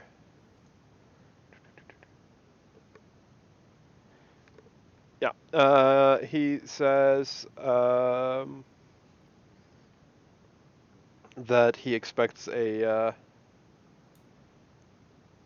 formal report submitted the standard fashion, and then he just kind of like whispers at the end that feel free to omit any details concerning Lissa. But the company is aware that you visited the Shadowfell, so some kind of report has to be submitted. When he wraps up, Mhm. Rask asks, so just sort of quick question. Merlin, what does that name mean to you? And what is... You had a reaction to that name Well, earlier. What was that? he was one of our founders, and just that I find it strange that you would consider asking him about this. What incentivized you to that? You're asking Merlin about an issue that he was predominantly occupied with? The Shadowfell? Well, Well, Russ, are we saying that Well, saying we that's found that out? Commander. Yeah.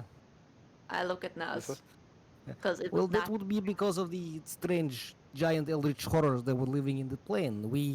They kind of spoke in a way that made it kind of interesting to contact this Merlin. Yes. Yeah, That they told you about him. they mentioned his name, but in a language that only Nas understood without going mad. Um,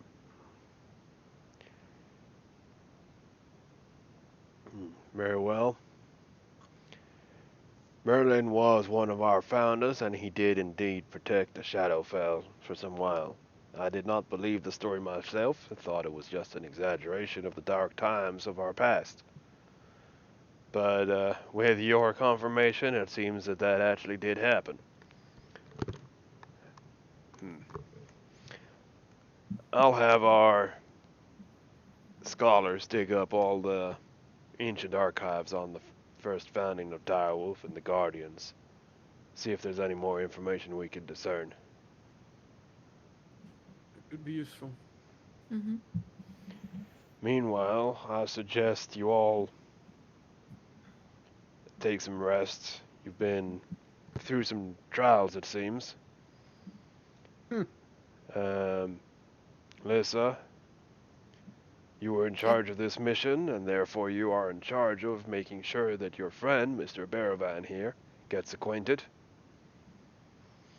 Will Because do. he obviously doesn't know about your relationship either. He's just like, you're in charge of the mission, and you brought someone with you. Sure. uh, and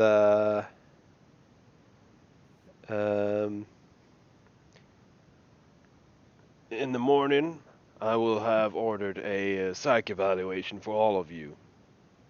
As I've understood it, there were some mental effects that took hold of you on the Shadowfell, so I'd like to have an official checkup on you. Yeah, that makes sense. Just Uh, don't dig too deep. You might not like what you find. Says with a wry smile, and flits his eyes to Kareem again. yeah. Um, He seems oblivious to that. yeah. So until then, I suggest you take some rest. Agent Cogner, could you meet me again in an hour? I have something I'd like to discuss with you. And Lissa, would you please stay for a bit while the rest of you're dismissed. Sure. Eyes on, Uh, Commander. Nice seeing you again, I by the way. He gives a polite nod and a smile. I probably ask Asaki to go with Nas or something until I finish, so that he doesn't wander around alone with someone he doesn't know. Saki, Yeah. buddy, come. I'll show you the world. Literally. No, I can hang out with him. No, no, he's mine. I'll take care of him. Don't worry. And then we As start you- like calling Yeah. about him. I use mirror image to make it look like Asaki standing over there when he isn't. Anyway, the rest of you leave the office, and when it's just you, Lissa, and Argyle, he says,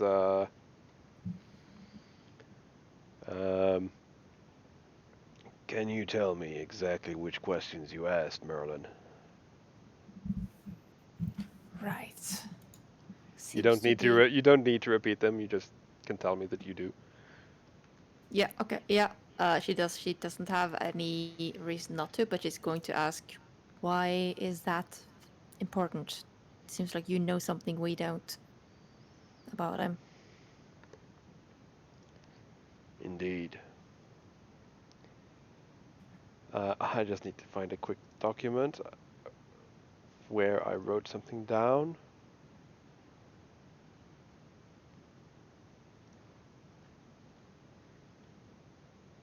Mm-mm. 'Cause I can't remember which of these it was I wrote it on.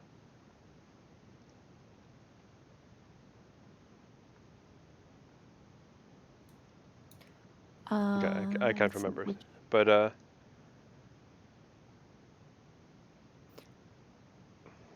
hmm, that's Well, so annoying the me now. elder that Go ahead. was talking about it was the Mhm. one with the tentacles. Yeah. Yes. That is correct.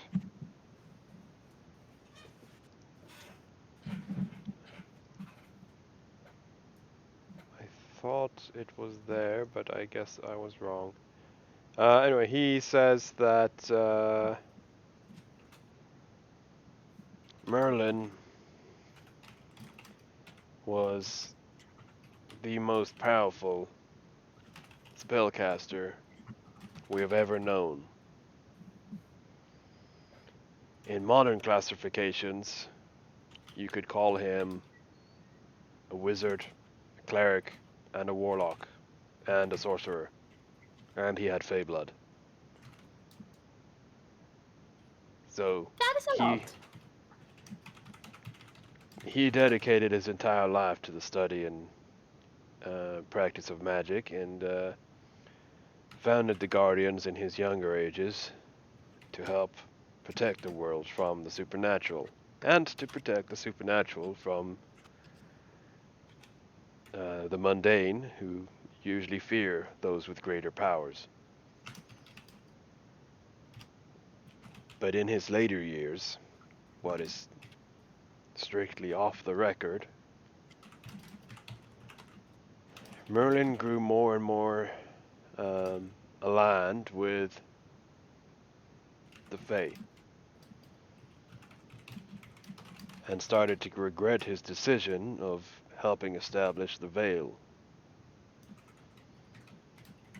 Now, Merlin never did anything to cause alarm, but it was open amongst the rest of the founders of DIREWOLF that he was not in agreement with the plan anymore. Now, I'm not saying that it's anything to be concerned about, but we try to keep any kind of spiritual contact with his soul. Classified if it happens at all. With a man such as him, as powerful as he was, I would not be surprised if he would have a way to return from the dead, in much the same way as your dear Kentiment you did. Now, as I said, he never did anything to cause concern, but Direwolf still has a strict policy that we should not disturb him in his rest. Noted.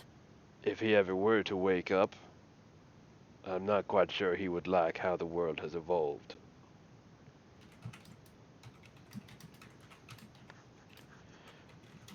Remember your history, Lissa. Back in his lifetime, Fae were common knowledge. Hidden and protected from the mundane, sure, but they were still common knowledge. Nowadays, what do you think would happen if social media posted a picture of a goblin walking down the street?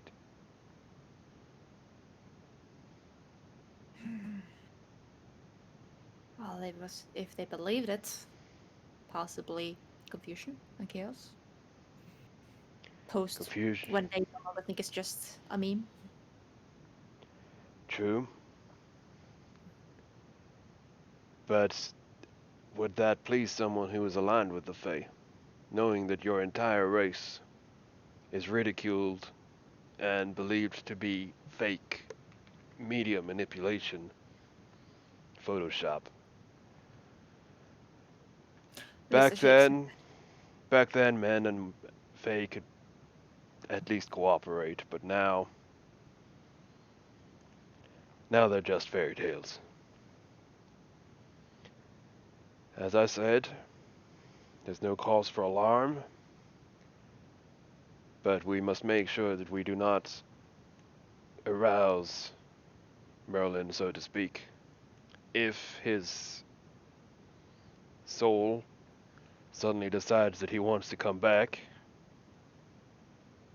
which I fully believe was within his power, I don't think he would like this world anymore, and he might just decide to lift the veil.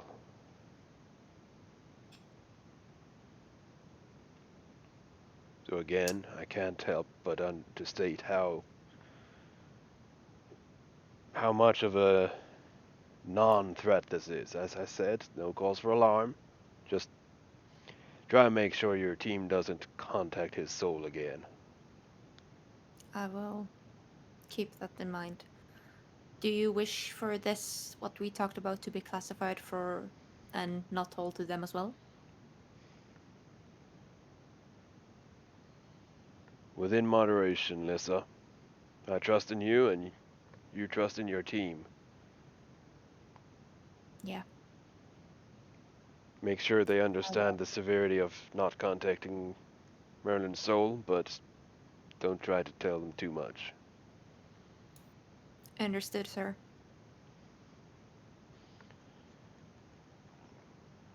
Now you better go show that new friend of yours around the HQ. And he gives you a wink. I give a small chuckle. Will do, sir. Thank you. And dismissed. And I leave. And yeah, the rest of you, specifically, because you're trying to show a guy a good time. Naz and Vrask. Mm-hmm. I assume you're gonna go take Azaki straight to the recreational room. Yeah. I'm gonna show him anime. That's the first thing I'm gonna do. Anime? No. We're gonna put out some good music. In the book. I bet. I guess he's not gonna really be able to follow what's going on because Rask goes, "You need to check out this," and Nask goes like, "No, okay, you're gonna go listen to this over here." And then by the time the first song has been playing for 5 seconds, Rask is again trying to introduce something to a third thing, and then Nask to a fourth thing, and so on and so on. Information overload kind of thing. Like you're all trying to show him this, and meanwhile he's just like, "You have a metal box, and inside there is ice and cold." He says, as he's just staring at the beer fridge. What It enchantment is gets this? even better. Nos says and reaches in and grabs like a what's it called? Like this in-world version of a monster or a battery, and reaches in Hmm. and cracks it open and gives it to him. And he's I think probably not even gonna drink from it pro- because he's just yeah. overstimulated. Probably Monster, because you know they like the irony of monster hunters drinking Monster Energy. Yes, great irony. Consume. No, there's probably a variety because I don't think exactly they're sponsored by a specific company, so they probably just have a variety of whatever someone's bought in that week.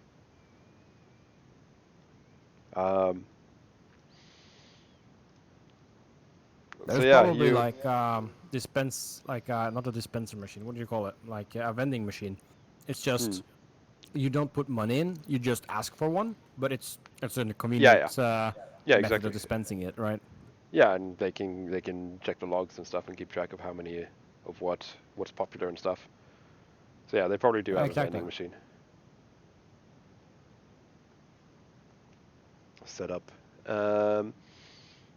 And yeah, so he looks at this drink, and yeah, I suppose you show him how you open the top of the can, and he like takes a sip, and it's like his first reaction was like, because imagine if pretty much all you've had your entire life is water and the occasional beer, like, and then you suddenly have the intense flavors of an energy drink. He's like, what the hell is this It's kind of? probably gonna be offensive. Like Probably offensively pretty intense. much everyone who tastes soda for the first time hates it as well. Yeah, exactly. Like so insanely sweet. And Carbonated it drinks is gonna set them off. yeah, and it's burning his tongue. At least that's what he says, because that's the only way he can describe carbonated drinks. He's like, what is this acid? uh, so his first sip he probably spits out as he's like in shock of this. He does try it again though. He is willing to try. Now that he's like not shocked by it. And but he thinks it's like it's way too sweet. It's like this is like drinking overripe berries, like kind of. And he's like, why would you drink something so sweet? But yeah, it's awfully quiet on the Discord. Hmm? Okay. So yeah, it doesn't take long before Alyssa comes and joins you then in the rec room. Yeah, but I come back and I like saying hello and go, oh, why are you giving him energy drinks? Sorry, we might have ruined it. Did you have warranty for him? And then he Saki, are points you towards like alright? anime that he turned on the TV. This must be a Yeah. lot. I'm sorry. We're just showing him, what he's like, So all so yeah, this good stuff, the luxuries, yeah, the nice drinks, it didn't like it. you see Azaki is just like kind of got his back to you, holding this energy drink, and then with after having tasted the energy drink, with super wide eyes, he just turns to you. Come on. Oh wow, that didn't work. Never mind. I was gonna play a fancy sound clip, but that didn't work. Um, do we have a better one in the sidebar to look at, like a handout? No, I don't think I gave him a handout yet. He has a splash. He looks like this. I'll see if because he has Cool, his own thanks. character sheet. I just don't think I've made it public yet. Yeah, not urgent. I was just like, I never remember what it's called. So Hmm. Oh yeah, I think I moved him out of Shadowfell already and into allies. He's archered Maybe. away. We cannot see it though. No, I know. I'm looking hastily. Post hastily. Yeah, I can't find him right now, but he is here somewhere. This is gonna be Uh, like, when that kicks in, you are going to be a bit hyperactive. Don't be alarmed. Kind of like the coffee. Remember the coffee? yeah, he nods and It's kind of like that. It gives you more energy for a short while. yeah, I have no um, idea why what this time of the sound clip day is was working. where we we're like where in our like sleep cycle were we? Are we about to go to bed or have we just started the day? I can't remember. Let's see. Ah, there you go. Right, It is in the middle of the night. yeah, this should work better. This is how he turns to you, Lissa.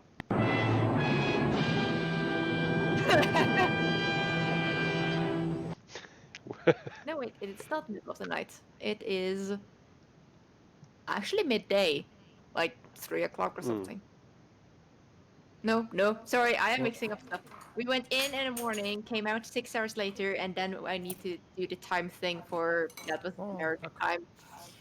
Hmm. We came out around 6 p.m. So it's probably like 8 p.m. Yeah, Hmm. that sounds correct.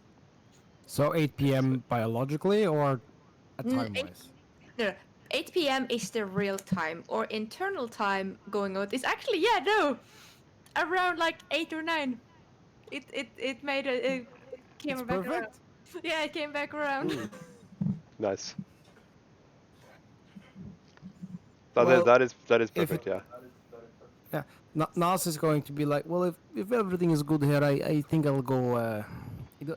If it's okay, I will not sleep on campus. So I think I actually will see you guys around. I need to check in with family.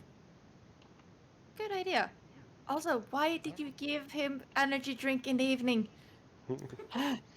Hang on. Nas just Focus looks at this. Lisa and with a wide shit-eating grin. He knew There you exactly go. what he was doing. Of course he did. Of course he did. Use lesser restoration to cure his poisoned effect.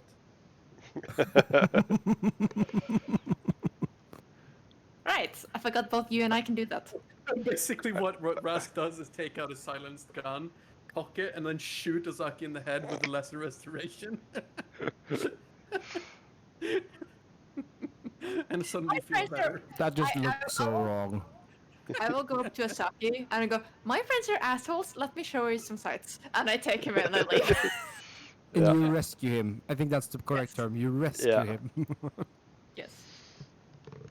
Uh, yeah. You also received a notice, Lissa, that what day is it? Do you know? It is Like, still the 8th of February, just evening. day, like Monday, Tuesday. Let me find it. Thank you. Um, Or like weekday, Monday, yeah, Tuesday, weekday. kind of Yeah, thing. But I'm day, finding not it. date. There's a difference. Um, February 8th. It is Saturday. Saturday. Okay, so yeah, Actually, you. I'm looking at random thing. That date in real time, we also had a Direwolf recap Hmm. in real Yeah. life. Yeah, because originally all the sessions took place on Saturday as well, in game, because it was the real date.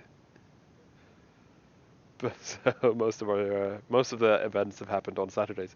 But yeah, so Argyle also told you, Lissa, that he wants Zaki to go to the Grey Wolf building here in London on Monday. Yes, that's fine. I muted myself. Ha. Mhm. Uh,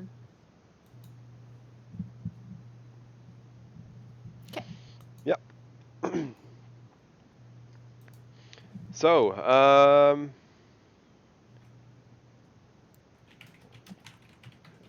let me just quickly check something.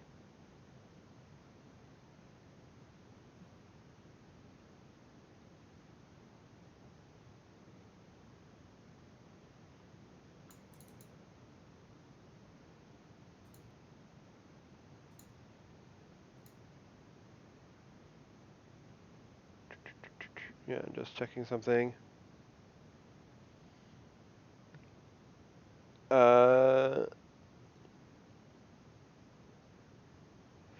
Yeah. So,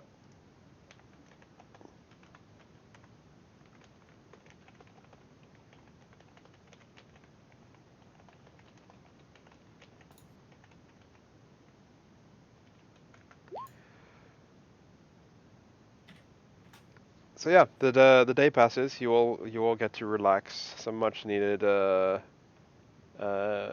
peace and quiet, and modern stuff. Whether it be taking a cold beer because you haven't had cold beer in a long time, or just watching TV, playing on your electric guitars, or just like lying in bed reading a book, whatever it is. Like just you've all really like kind of the day-to-day things that you've missed. Maybe some of you even go and take like another shower or a bath or something.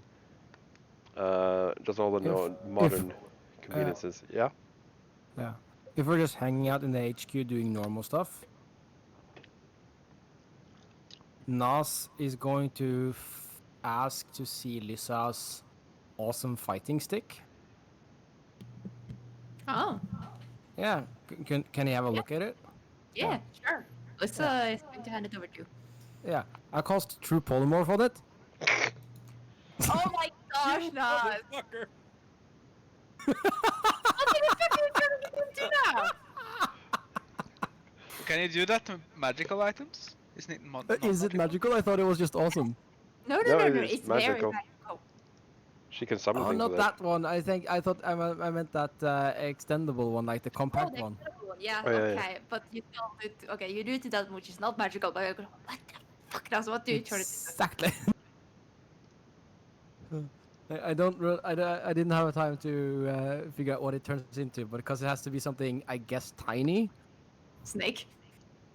You gonna do Moses? Sure. Let's be topical here. It turns into snake, and I just hand it back. Oh, I don't know what happened. You can have it back. I don't know what happened. Here, you have it back. It does weird thing now. I punch you.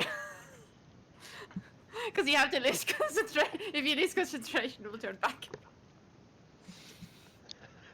Roll a This is concentration great, 'cause check. you have to break his concentration. He has to he concentrated for an hour to make it permanent. So Well, like for the next concentration- hour, he's just dodging your. Concentration is based on the damage taken. So, listen, I want you to actually roll an attack. What Sure. she does one, she has to make a 10 DC 10. Yeah, I know that. I know that, but she can do more than that. I'd say this was unexpected. Well, actually, I would say this is very expected.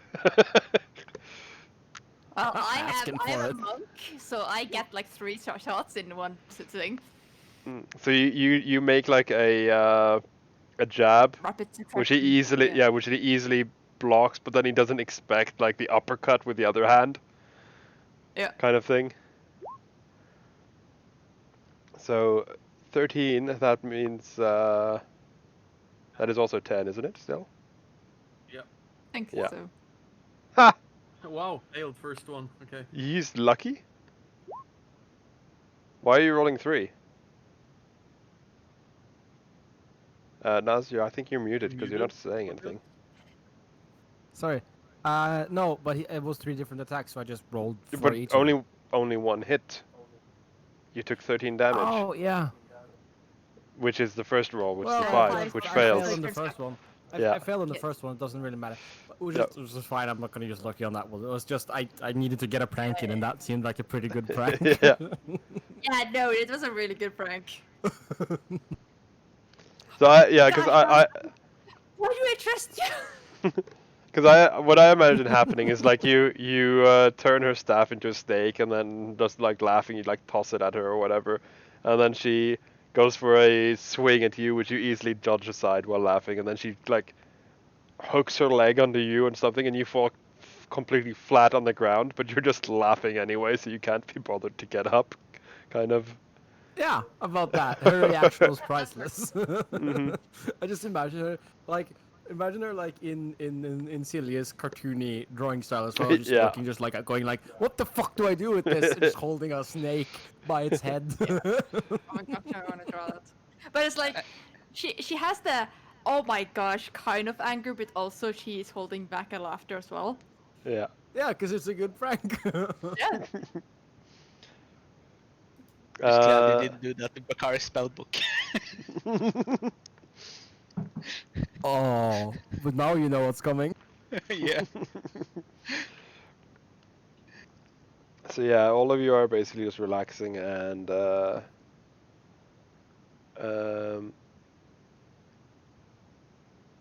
basically just like being glad to be home. I can ironically turn your spellbook into an intellect devourer.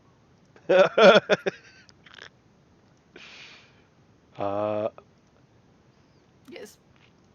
There's a lot of things I need to look up this session, but hopefully it doesn't take too long.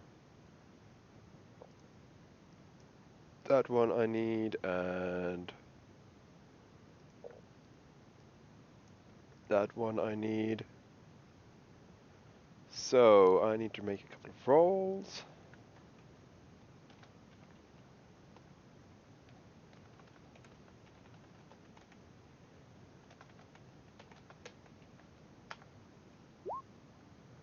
And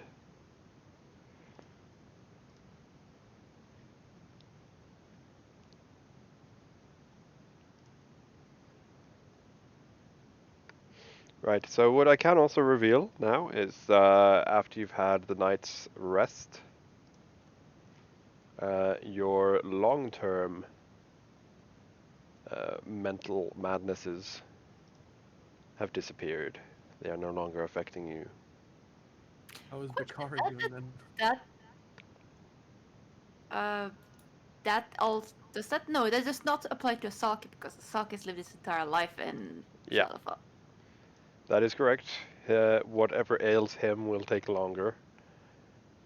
Quite a I lot assume he had longer. to have some bonuses, even if he had more resistance to it. We have to start therapy immediately.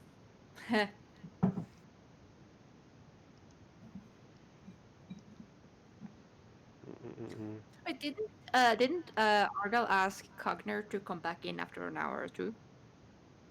Yep, I will do that on Discord with Toydburn. Okay. Because it is most likely irrelevant for this session. The first major that Bakari got was that Mhm. for 24 hours he lost all his proficiencies to saving throws. After 24 Mm. hours, he had disadvantage on all saving throws. Mm. Yikes. Thankfully, it didn't actually happen that much Mm. that he had to do saves. But yeah, that was a harsh one. And that was like the first major I saw, like, oh, are they all this bad? Mm. Yeah, because that's pretty bad, yeah.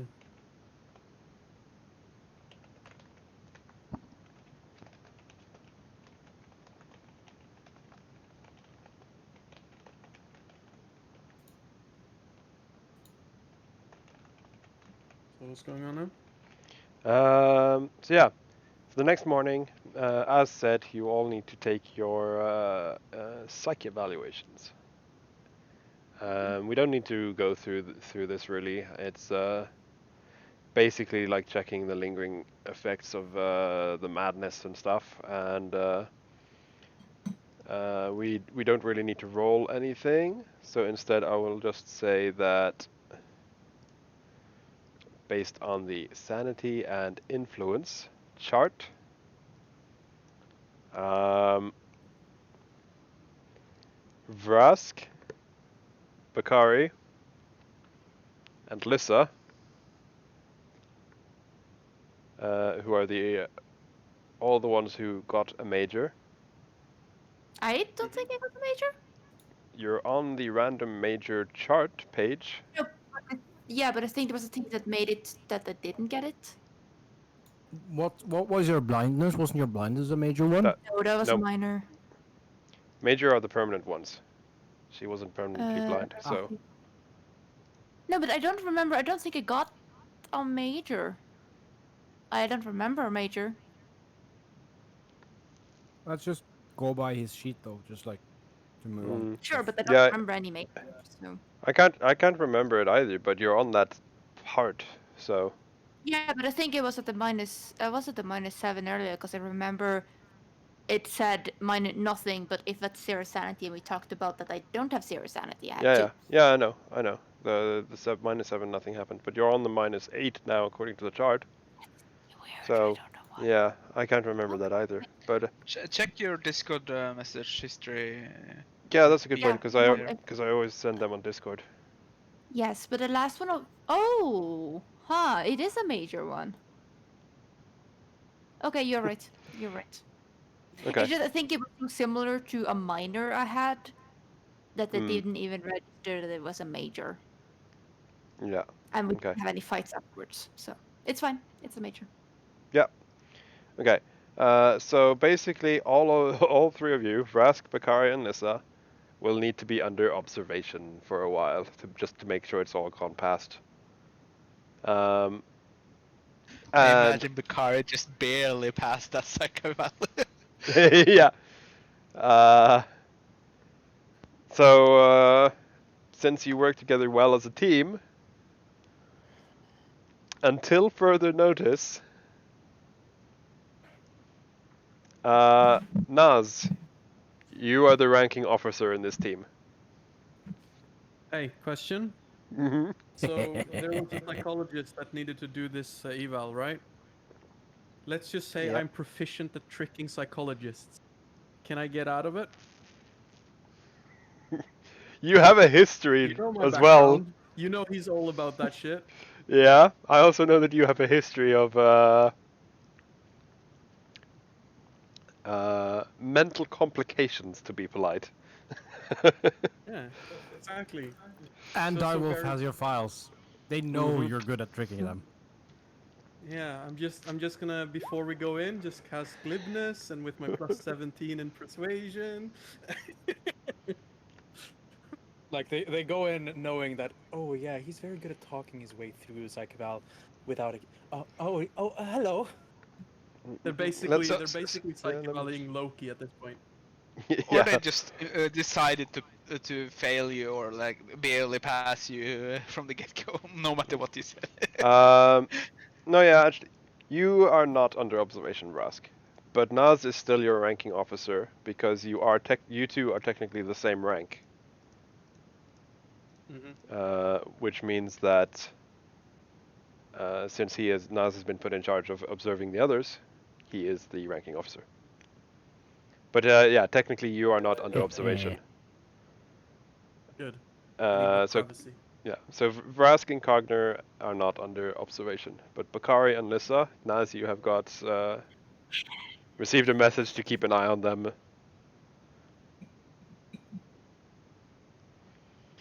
Also, there's never any R&R. Also, I can go ahead and reveal now. What Madness is charge, Naz's rank, by the way? You are a sergeant. You and Vrask are sergeants. Thank you. Yes. Lissa is a lieutenant. Madness charge? Yes. I thought you I have would. shown that. Nope, I have shown you the sanity. The madness has not been revealed. Notice how I have matching images. So this is the chart that you rolled on. Elder sensitive pics. Yeah, some of them are like not as impactful because it's like the elder senses you won. That is like it doesn't actually leave an effect on you. It's just like, yeah, I'm gonna move an elder in your direction now. Stay in town for 2 days. Suddenly Godzilla shows up. Yeah, that kind of thing. Um, Cool. so yeah, you can have a look at all the different effects I had, and basically the rules.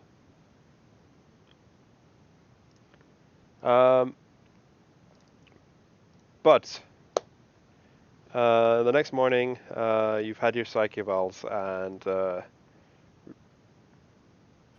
those of you who are under observation, you do know you're under observation, it's because you're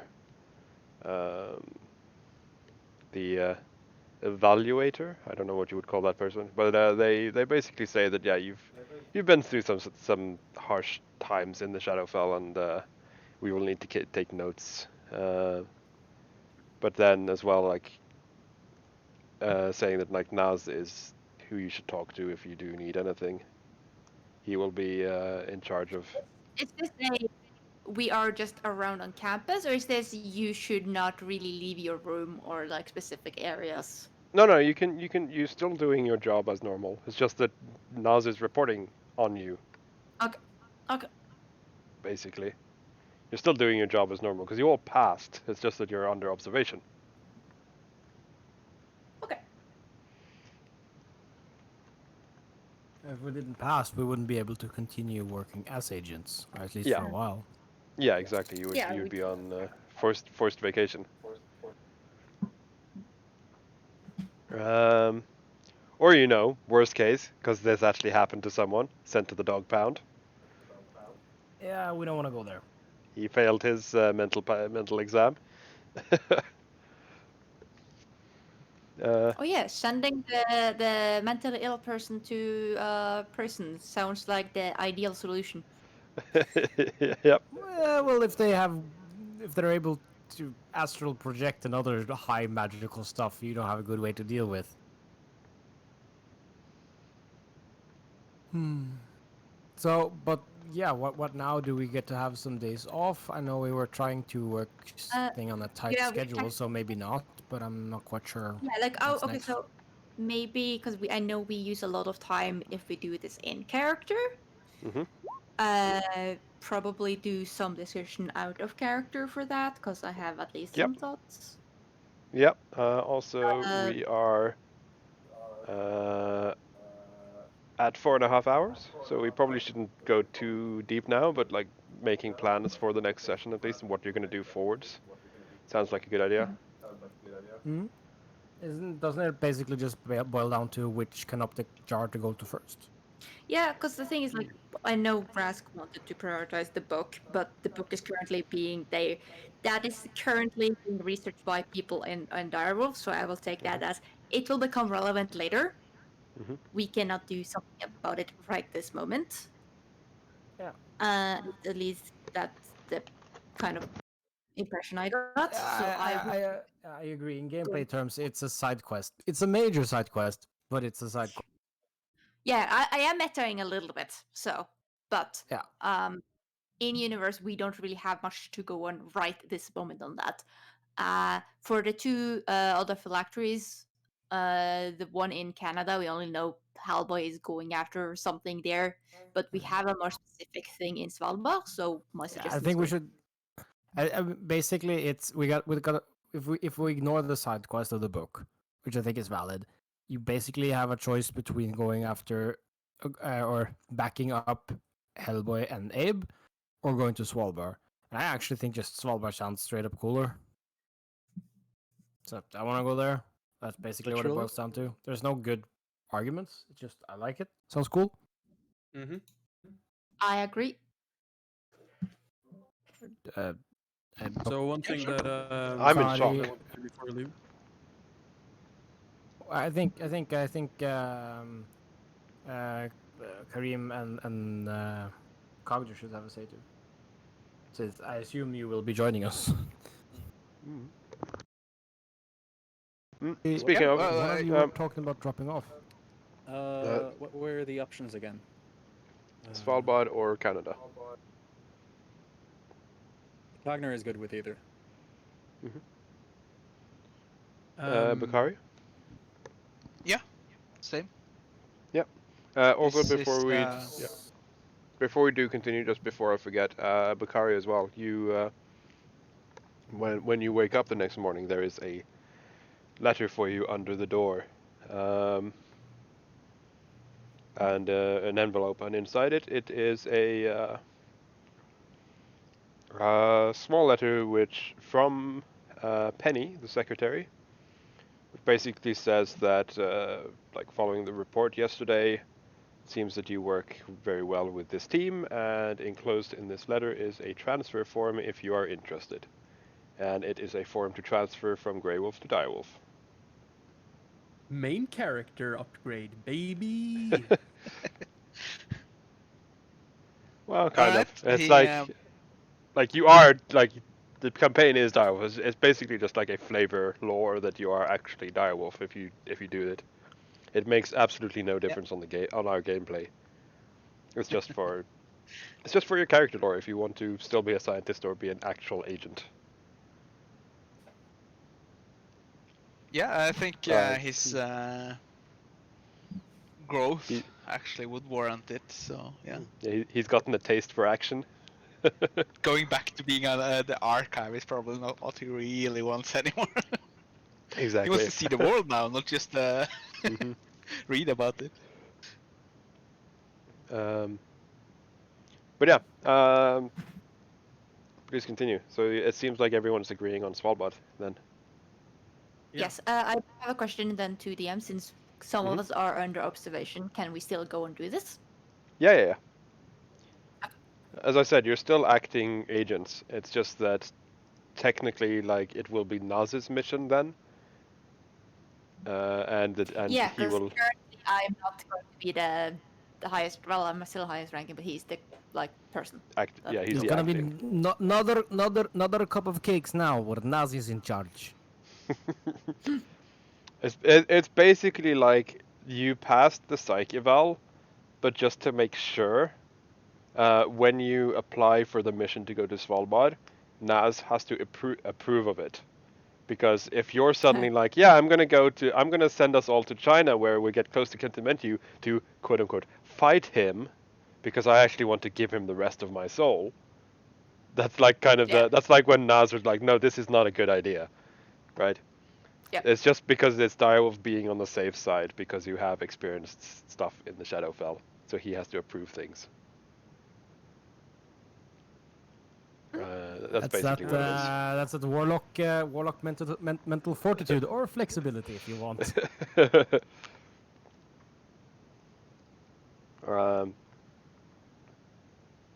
So yeah, seems like we're going to Svalbard. Yep, Mats? Yeah. Before that, Rask wants to head into the Magitech offices, the labs, and ask Dr. Klein or Dr. Martin, whoever is available. Probably not Martin right now, because he's probably working with Squirp about the whole Shadowfell thing. So Klein would probably be in the lab. So I show her the dragon's eye. And I say, can you have this analyzed? There seems to be some sort of sentient entity inside of there. I want to know if it's malevolent, if it's just, a silly inert thing that can be overpowered. I don't have a splash screen. I thought I made a splash screen for her, but never mind. Yeah, she takes a quick glance at it and says, "Yeah, she can do that." And like reacting to the like that you were carrying it without any gloves, and just like she's just gonna be on the safe side. Like, would you mind bringing it over here? Right, of course, yes. And yeah, you basically. It's part of a great ancient dragon, so I'm assuming that's what's inside of it. So just, keep that in mind. I'm thinking, even if there's something there, perhaps it can be overpowered. I'm quite an overpowering presence, so perhaps. Could be useful, at least. So she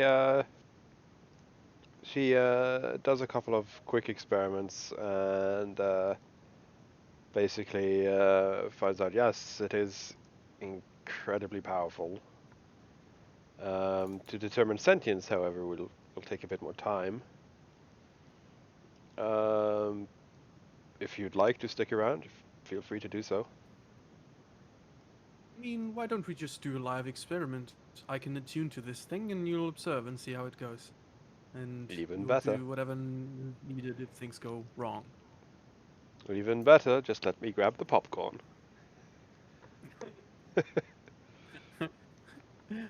Like, We should if you're probably get Kareem in here, considering if something goes wrong, I want a good spellcaster in the room. Yeah, if you remember from the intro to the whole campaign at the very start, she was like she had like one of her first inventions as a kid or something. I seem to remember saying something about making an automatic beer dispenser or like Yeah. she's the extrovert scientist. There's not many of them, but she is one of them. Nice. I like her. Um, So, she's like the Tony Stark, right? She likes the attention of being an inventor. um,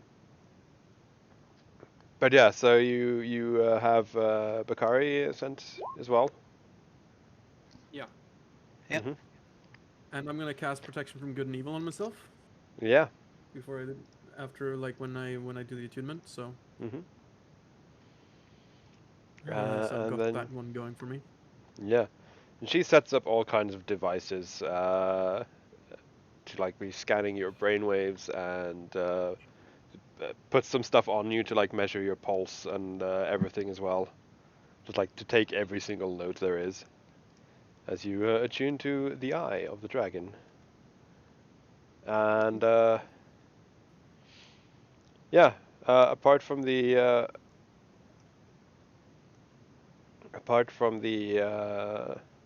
things that is written on the handout, which you get from attuning, she says that there does seem to be some kind of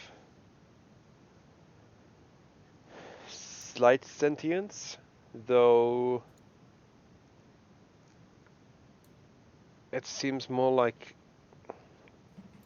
what we would describe today as an AI. It's not so much intelligent, but it does seem to have a voice.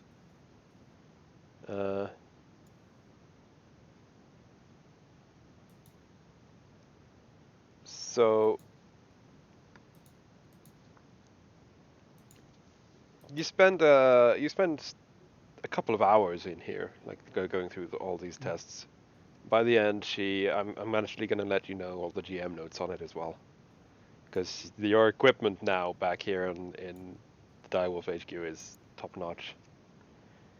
So I'm like, she says it obviously in a more flavorful way after like spending many hours, the three of you taking notes and analyzing things. But I'm just going to read it as the hard mechanics. So any creature in possession of the eye, regardless of attunement, must make a DC 25 charisma save every time they take a long rest. I have been doing this on secret for all three of you who has had the eye in possession. On a failed save, they lose 1 sanity point. Some of you have lost a couple of sanity points because of this, making your saves harder. Whoops.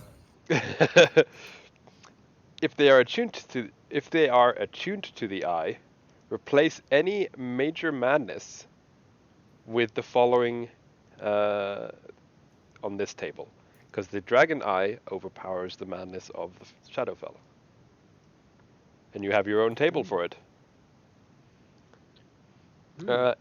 If the wielder also has the heart of the dragon, you do not make this save twice, but instead increase the DC to 30. So you don't make the save twice, but instead it's harder. You only do it once. Yeah. So the effect that you get instead of taking any major madness is a curse called the Voice of Narathaxiaris. Step 1, so the first time you fail, you permanently learn the draconic language and have vivid nightmares of dragons. Someone what, may or may not someone have had. failed it. Yeah. So to confirm, Bakari, you permanently know that draconic now. It's not going away no matter what happens to the eye. Is That it is the same with the permanent. dreams? It will lessen with the dreams, but you will still have them. Okay. Step 2 of the curse. Your creature type becomes dragon in addition to any other types. Oh. And you occasionally hear the voice of a dragon whispering to you. Question: does that mean that you, in the if attuned by a dragon, grant this? Does that apply to you then? Yes, it does. Damn. Step 3. You can manifest and dismiss draconic wings as a standard action. While manifested, you gain a fly speed of 60. Excuse me? Is this a curse or a blessing again? Whenever you manifest the wings, you must make an additional save against this curse. So far it's been a blessing. And if Yeah. you would have actually fought against Estin instead of just knocked him out, you would have actually seen this in effect because he could manifest the wings. Mm-hmm. The thing is, step 4. You lose control of your body and mind and become possessed by Narathaxiaris. I wonder who that happened to. You regain control when you fall unconscious or drop to 0 hit points. Oh, we wouldn't have needed to kill him. Step 6. If you fail 6 times on this save, you lose control of your body and mind permanently. Okay, remember we did. So basically, Cool. if you fail the first 3 times, it is just a blessing. There's only good things come out of it.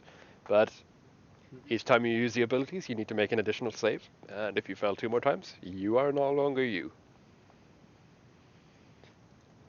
I will copy all of this into the handout so you can see it.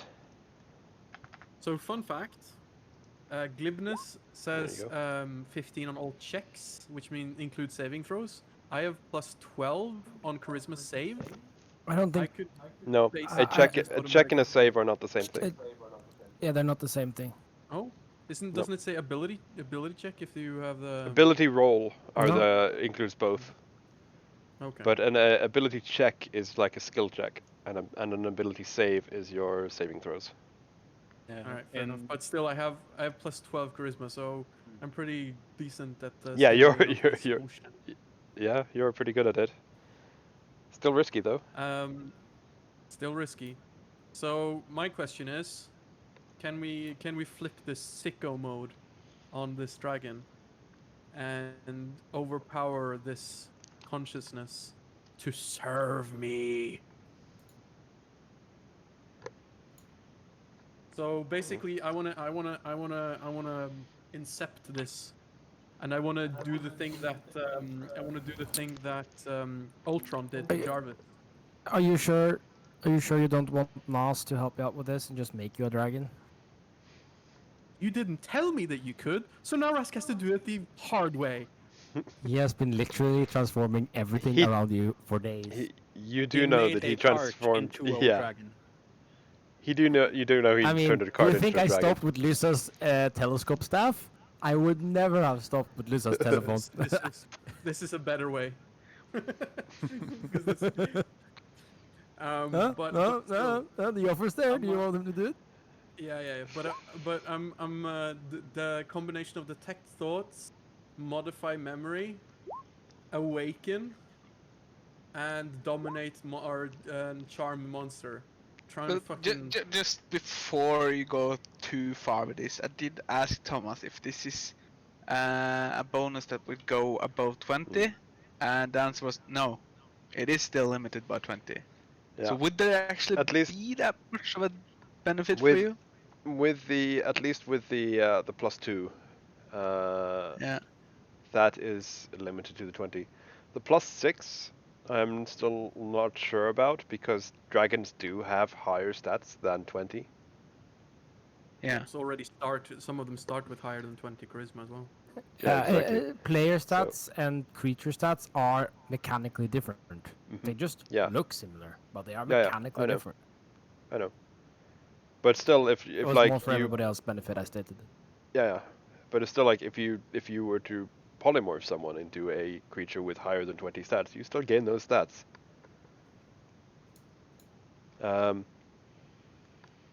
Yeah, But but yeah, he doesn't. so- He don't gain it them as a player. Well, that's my point. He gained them as the creature.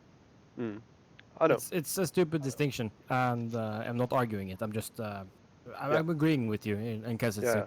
not clear. But I think at this point, I think once like kind of focusing on it and sort of realizing the dragon thing, he kind of like like without opening his eyes, just sort of goes like, "Get Nas, quickly, please." As he sort of keeps focusing on the task at hand. Is Nas even in the compound? Didn't he go to visit his family? That was on the first Yeah. day he went and Yeah, that visited was his the first day. family. We've obviously been there for more than one day because I've done the Yeah, that's prank on you and stuff. So Okay. yeah, that was probably on the previous day because after the debrief because Yes, the okay. place where all the tabaxi are wasn't far from London, so he could have done that and got back in the same day. Okay. But yeah, so I get Nas at least if he's there.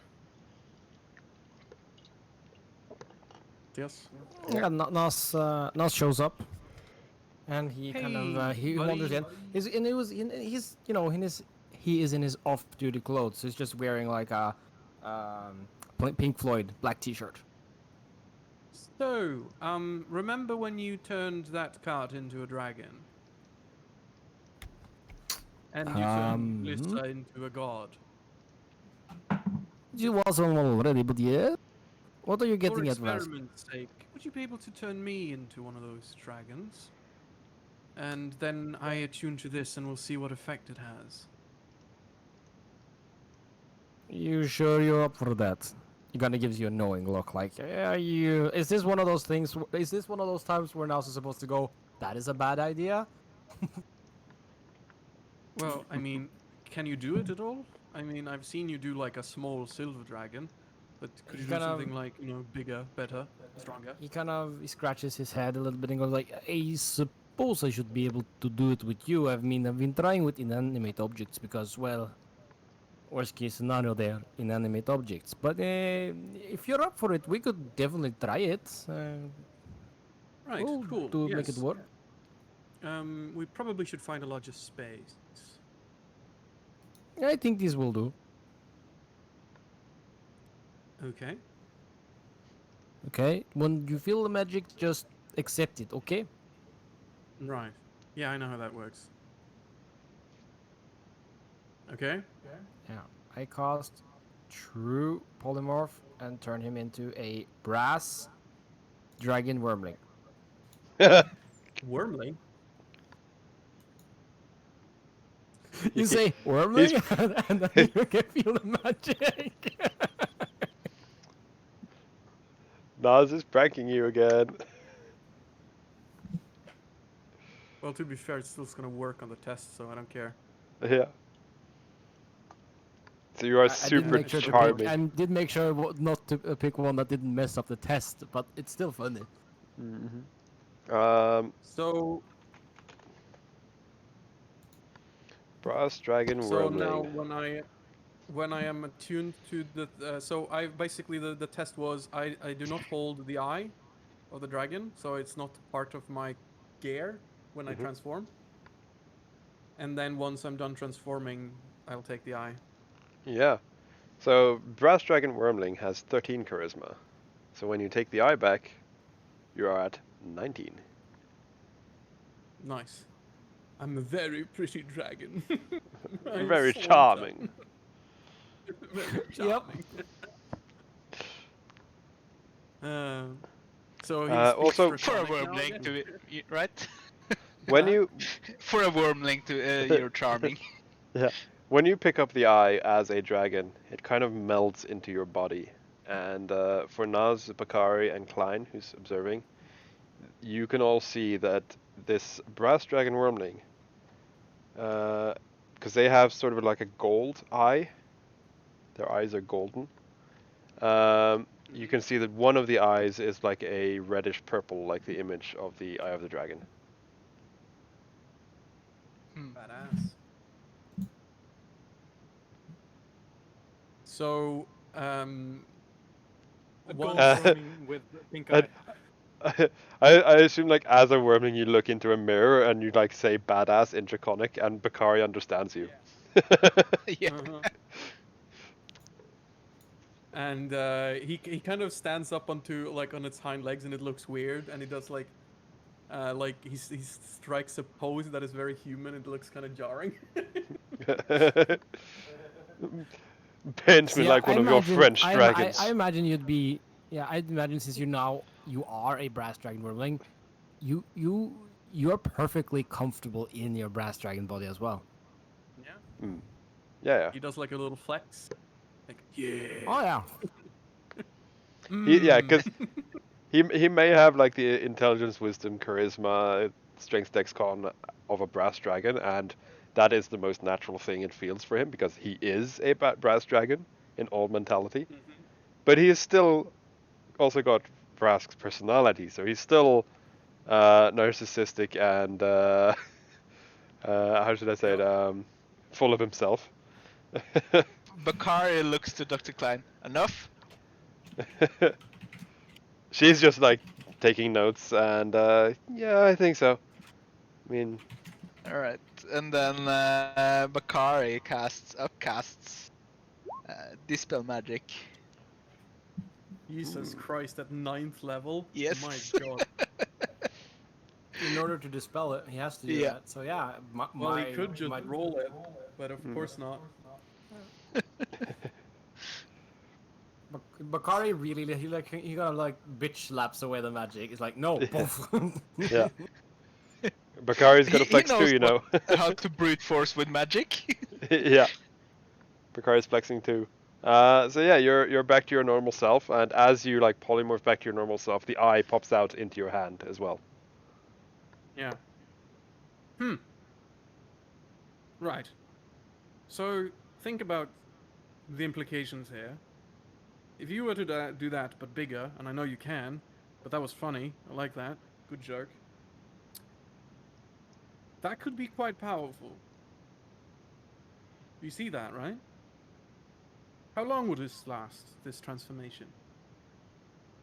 I reckon I could give me an hour to tie it all together, and it should last pretty much until Bakari comes along again. Right. Right. Well, I couldn't do much when I was this wormling, but you made me into one of those bigger boys. I'm sure I could wreak some havoc. And, if I'm not mistaken, do like Penny and transform back to myself, in a way. Wonder how that works. It does sound interesting. We should definitely test it out, but we'll have to wait for tomorrow. It's very draining. I can't do it often. Right. Cool. Well, I certainly... And he should just stops himself. This is interesting.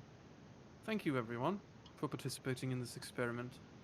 But for now, I suggest that the Eye of the Dragon remains in the chamber without anyone attuning to it, as it will try to do fucky shit with your head while you're sleeping. So keep that in mind. Bakari just mumbles. Really belongs in the warehouse. Yeah, I was about to ask that. Do we have a warehouse, or like a number of them? No. This is not. This is only a temporary storage solution. So yeah, Dr. Klein goes over to one of the corners of the lab and gets out this. You know how at like Class Olsen and stuff you buy the flat packed moving boxes?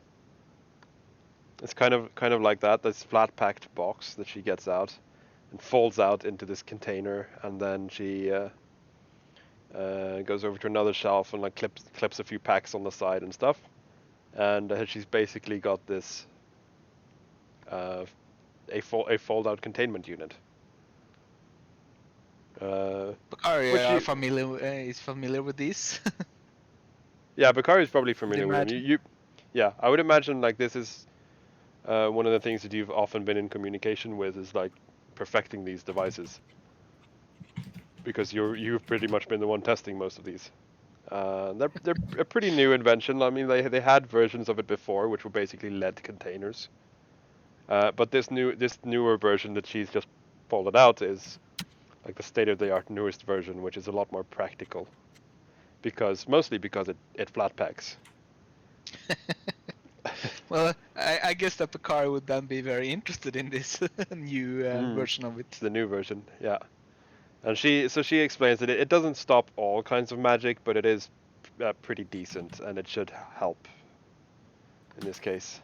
And so she basically asks you to put the eye in it, and when you do, she seals it up and puts a little note on it. Basically says the kind of like, do not disturb, if you're curious, ask Vrask kind of thing. Probably has like a holder in front for like a card that slides into it where she writes like some quick notes. Yeah. So she does that and locks it with a key code, and tells you the key code, Rusk, just in case you need it for something. And then puts it in a storage room which is also protected with wards. Good. It's not like a big warehouse, but it's like the local on-site version. Yeah. Like a kind of like a meat freezer in a restaurant. You don't have all the warehouse stuff there, but you have what you need for on hand, on demand. Exactly. So yeah, with that dealt with, I am going to quickly jump over to Lissa before we end the session for today, I think. Because while those lot were all doing this research on the eye and stuff, what were you doing? It is the Two Sunday things. after your psych eval. Yes, probably two things. Yep.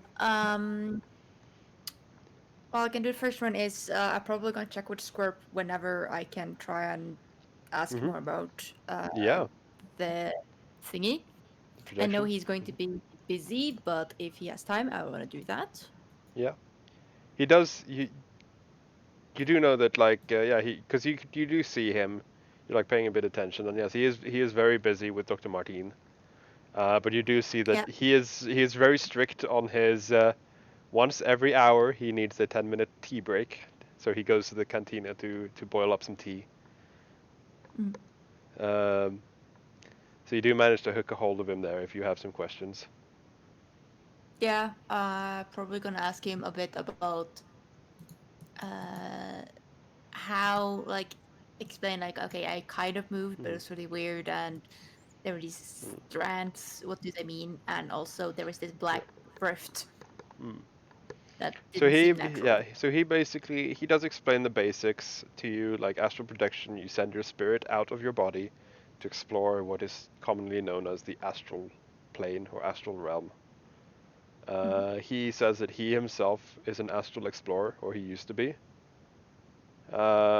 meaning that he is pretty skilled at astral projection, but also before he came to the material plane and joined Direwolf, he would travel through the astral in physical form.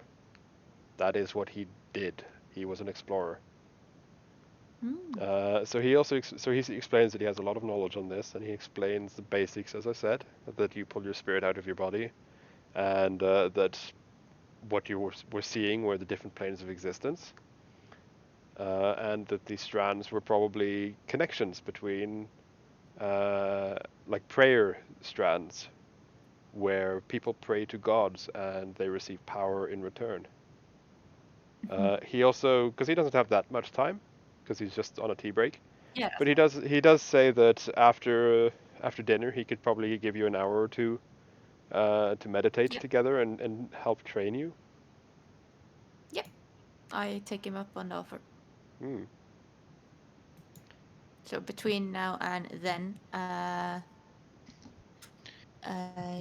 she is going to talk a little bit more with Asaki and explain the whole Grey Wolf thing a bit more in detail, and also, she told him about it beforehand.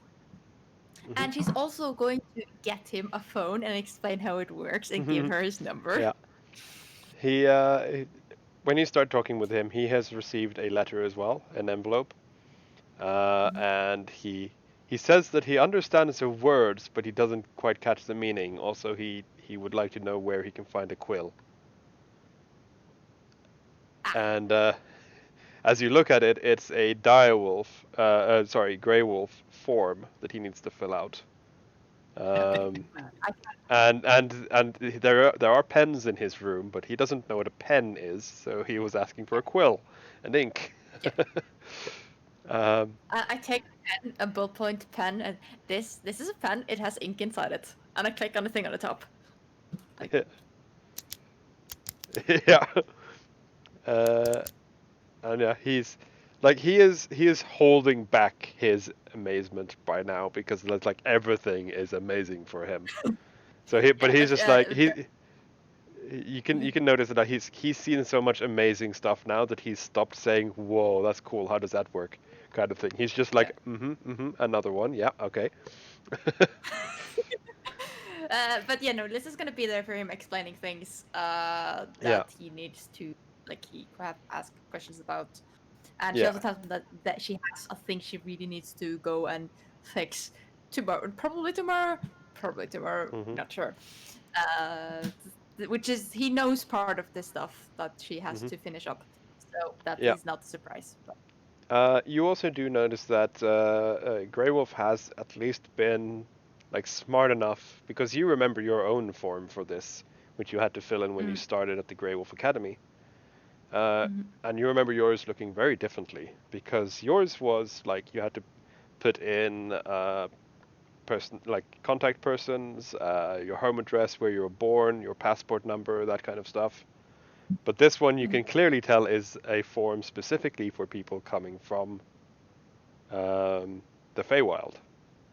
Like obviously he's from the Unseelie, but they didn't really know if there was a difference, so they just gave him the normal Feywild transfer paper, which is, for reference, it's also pretty much the same one that Jemoinoi had to fill in eventually, and Rask's mom probably had to fill it in because she technically lived in the Feywild for a long time. So it's that kind of form.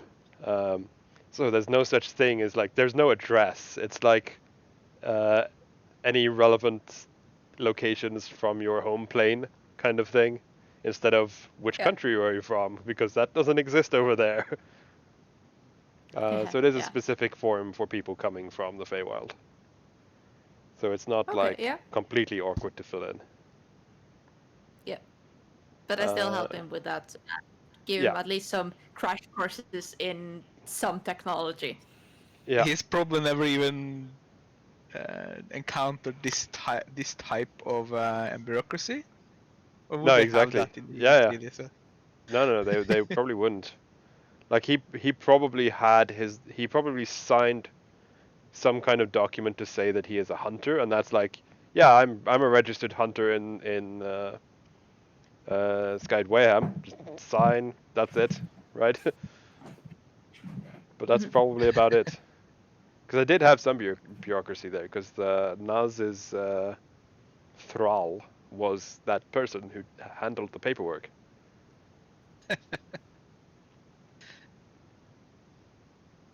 And yeah, so he is very unused to that, and also some of the wording is strange, because like just because he uses it like a different language, and this is very like formal, modern it's a form to fill out. He's used to letters. So it is a bit awkward for him. But you do sit down with him and go through it and get it all filled out. And there is also like a field for if there's any people native to the material plane who he has contact with, and so you fill in yourself and I assume Naz and Rask. Yeah. Mm-hmm. So that's that goes well. You fill it all in. Yay.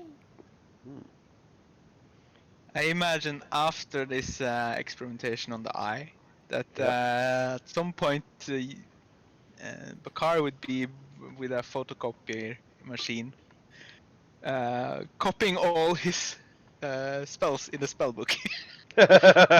Nice. Yeah. Modern wizards. Yeah, but also for the making multiple copies so that Yeah. Direwolf could have access to them as well. Silja, now I need to commission a picture from either you or Torbjörn of a two classical wizards, you know, like robes and pointy hat, stood holding a mug of coffee next to a copying machine as they're just discussing like, so how's your day?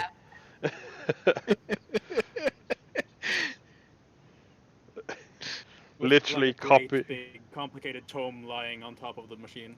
So Yeah, in modern and- days, copying spells cost cents, not gold coins. Like a few cents for paper. and ink. Can we add in some flavor text that alludes to always grab a backup, or if you don't have a backup, you're Yeah. at fault. Well, I one just of the sat there imagining how that would look as well. yeah, one of the wizards should have like a speech bubble saying, like, "Oh, can you remember when we did this by hand?" And they're just like holding their coffee cups. Oh, that would be hilarious. Well, it's not so long since Bakari had to do that. No, at I know. least, but now he doesn't. Yeah. Oh, I love it. The mental image I have in my head is amazing. But yeah. So in the evening, or not evening, but afternoon, late after dinner time. After dinner, you meet up with Scorp. Yep. And he gives you like a crash course, and he also says like that he would like to do this, preferably every day until you feel stable in the astral. And he basically gives you a crash course on navigating the astral. Nice. So you hold hands, you like go down next to each other, cross-legged, and in a meditative position, holding a hand. And as you astral project, the both of you, he's there with you in the astral. And he's basically like telling you to focus on him, on his voice, on his eyes, just like keep your attention on him. Don't look around at anything. And basically, for what feels like about an hour, that's all he wants you to do is just keep focus on him. And like every now and then you're distracted because you see some movement to the side, but he's like, no, look at me. And he's basically doing that until you learn to keep your focus. Okay, yeah. Lisa isn't too bad at focus considering her meditation. Yeah, exactly. And after a while, he's like, okay, let's try to move a bit. And he tells you to. He spots something and informs you of it, like a glow, a specific pattern or color, and he tells you to like focus on that and try and imagine in your head that you want to see it closer. Imagine like if you're on your phone and you move both your fingers to like zoom in on a picture. Imagine you're doing that. Just see it bigger, closer. And then as he teaches you this, you slowly start to move towards it. And you notice that after a lot of training with this, he's not taking you anywhere specific, just back and forth between various planes that you can see. And because he's basically just teaching you how to move. And it is a weird sensation because it is how he described it. It doesn't feel like you're moving. It feels like you're seeing things closer. Yes, because that's kind of like how she felt it a bit last time as well. Yeah, So it's kind of like Like she's if stationary, it's the universe that's moving, kind of a drama ship. yeah, exactly. It kind of feels like you're in a VR headset moving around because that feels often like you're just seeing things closely because you're not actually moving. And after he kind of explains this to you and stuff, it feels a lot more natural for you to do this now that you know that you're not moving, you're just looking closer. And then eventually, it's all just like a weird mix. Like you're seeing, imagine if you take a picture of each realm, and then you layer them all on top of each other. That's kind of what it feels like. When he tells you to focus on a realm, you kind of bring that one to the front, sort of. Yes. Because as I said, it's a strange kind of four-dimensional thing. They're not specifically in positions in the world, in your view. And then he also tells you like what you discovered the first time. If you try and focus on your own like divine link, like focus on what it feels like when you receive your magic from nature, like your druid magic. He tells you to like try and focus on that sensation and that feeling, and then when you do, you see these lines appear again. And then he explains that anyone who astral projects can see these lines, but for those who have the connection themselves, who have some kind of divine magic, it's easier for them to learn to focus on the right kind of vision. Yeah, these were confusing last time. There yeah. was some rift with that. You can tell that he has spotted the rift that you're talking about, but he's sort of turning your attention because you're not actually physically there, but he's kind of turning your attention away from it, telling you to focus on other things. And he doesn't explain why yet. He just says the first thing you need to do is learn to be comfortable here, to navigate. Okay. She remembers the last time she focused too much on it and got thrown out, so she will do that. And You yeah, gotta take a deep breath, even though you don't necessarily breathe in there. yeah, But the metaphorical deep breath. yeah.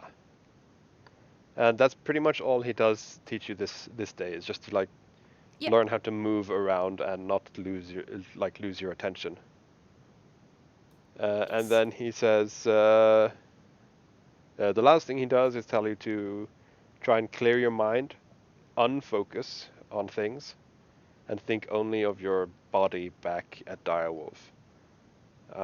And then you wake up.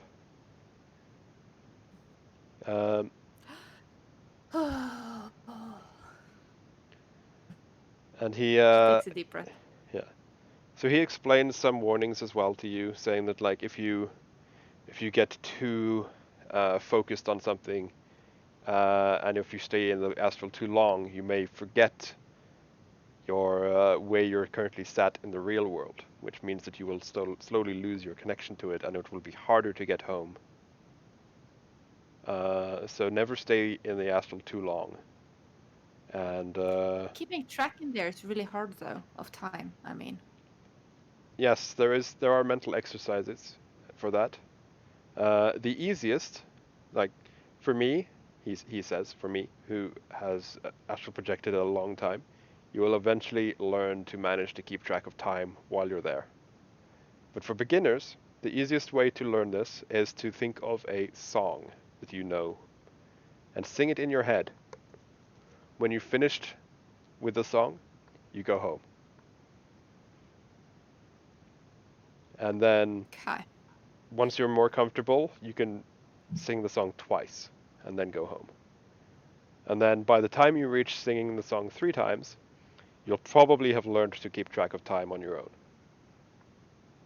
But that is the easiest way to start learning that, is to have a song on my brain for hours after that.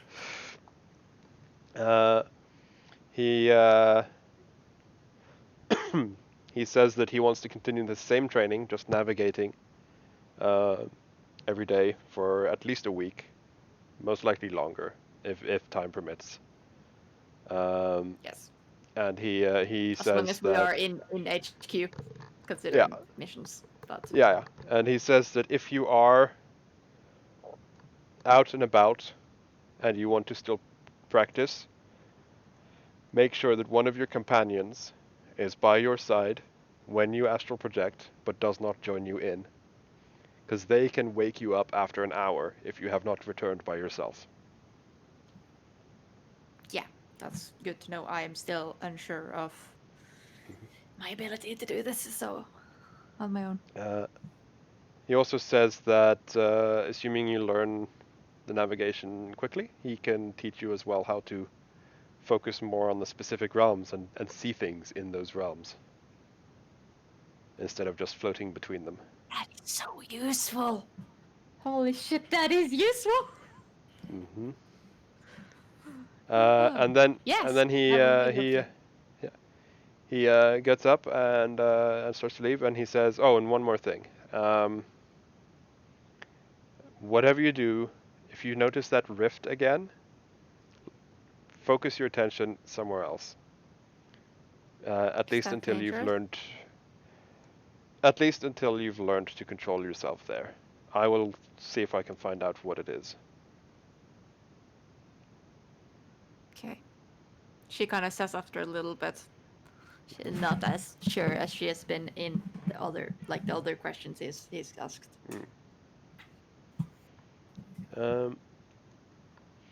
And yeah, one final thing, because I don't want to skip anyone. Cogner, you have a day Yeah. as well to spend on stuff. This is the Sunday, so you've had your psych eval, and it is after that. What do you want to spend the rest of the day on? I think Cogner is I don't know. He's probably like first making sure that he like delivers the report he did Mm-hmm. to or the reports and notes, etc. Mm-hmm. And then he probably takes the day off Hmm. and just uh, goes to like because this is still like in London, is it? Yeah. Yeah. Yeah. We have the address somewhere, Is but that it's underneath a warehouse along the Thames. yeah? I seem to remember. Because then he's going to uh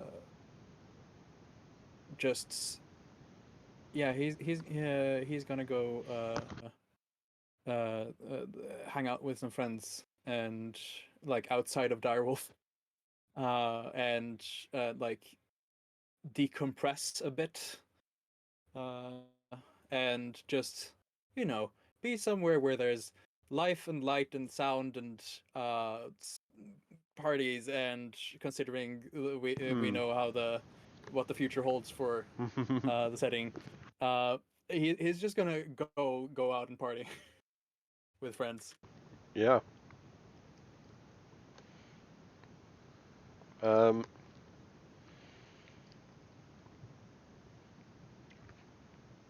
while you're out at town, you go to some nightclub or something with your friends and have a couple of beers and play some pool or whatever. Um, you're approached by Brima, Mm. who just comes up and says, "Hey, Cogna, you guys are back." Oh hey, thank you. And What? you're with common folk, so he obviously just says, Yeah, "I hope your business trip went well." yeah. Was relatively quick, but it felt so long. Mm. Hope I don't have to do another trip like that for a while. Yeah, they can be a pain, but sometimes seeing new places is fun, but you do tend to miss home, don't you? Yeah, absolutely. There's something about seeing friends again and hanging out. You can also Does tell he that he's actually look? Does yeah he like he look exactly like that? out in public, or does he have like? No, he has. Well, you've got the sight as well, so you can tell that he does I look don't like have this. which But side. I don't have which side. I oh have no, right. the dark side thing. Yeah, okay. So yeah, he has disguise self cast currently. Ah, okay. He doesn't have it at will, but he's specifically gone out drinking, so he kind of felt like he needed to. He says, saying that dark days are coming. Isn't that what they say? As he Well, that as he takes a cheers certainly of his sounds ominous. beer. Yeah. Well, I mean, you gotta enjoy life while you can. Mm-hmm. Gotta make Yeah, I sure. know. And he's just like raises a toast to the rest of the party, and Yeah. yep. Anyway, I'm not going to get in the way of your friends. Good to see you, mate. He says as Yeah, he good to see you turns too. and starts to go away and he yells over his shoulder, "Oh, and don't forget to wash your hands," with a wink. As he knows what's coming. I'm a And doctor. I always remember to wash my hands. as he disappears into the crowd. Now it's actually very practical that our campaign happens last year, because I can now have some fun with Brima. But anyway, I think we'll conclude the session there. Yeah. Yeah. As Dragon Force. We'll have a so dragon force. through the fire and flame. Anyway, so Celia, since you're taking notes, next session will start on the Monday.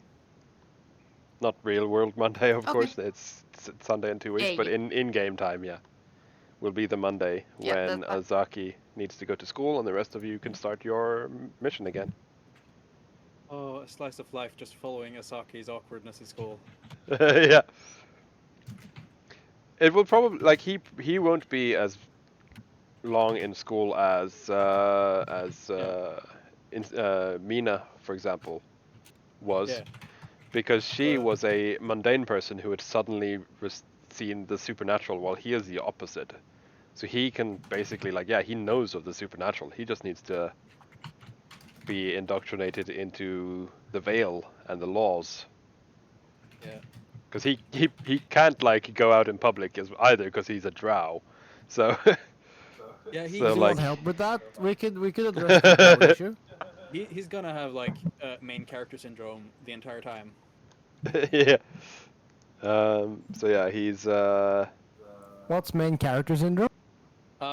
Like anime where you can clearly spot the main character, like, oh, that's the one with the pink hair, or the one with just the one that stands out. is Yeah. yeah.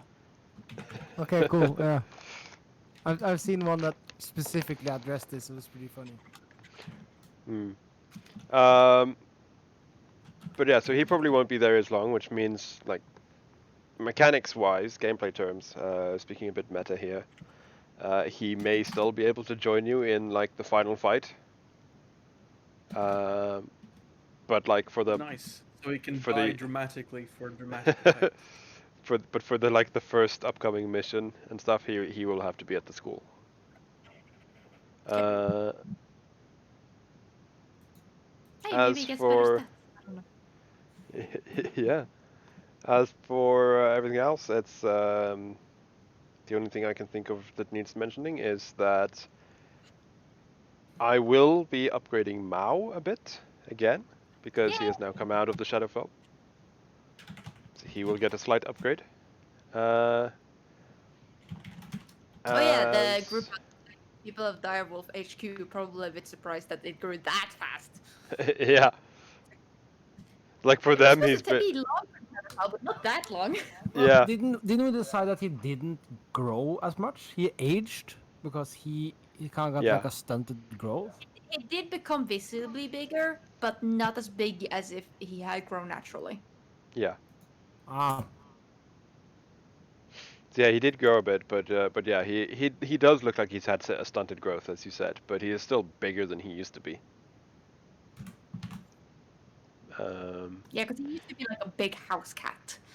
Yeah, and now he's medium, while a normal displacer would be large. Yeah, he's a huge dog size, like the big Yeah. dogs. Yeah. Well, yeah, he's pretty much like a panther. I mean, that's what they are based on. Yeah, I think that actually, yeah, that's correct. Like lions would be even bigger, but panthers are not as big as that, so probably a panther-sized.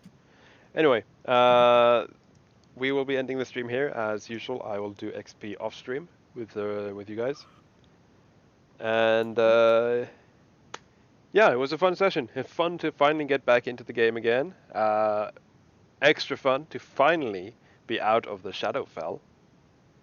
Yeah. Only took a year. Yeah, it only took a year. Yeah. Nice of Zeta, Mixtifer, and Balder to have a little pop by on the chat. Always appreciate you guys coming in and saying hi. And I will see. Yeah, thank you for visiting. I will maybe be on streaming some game dev tomorrow. We'll see. But this D&D campaign will return in 2 weeks. Bye. Bye. Bye.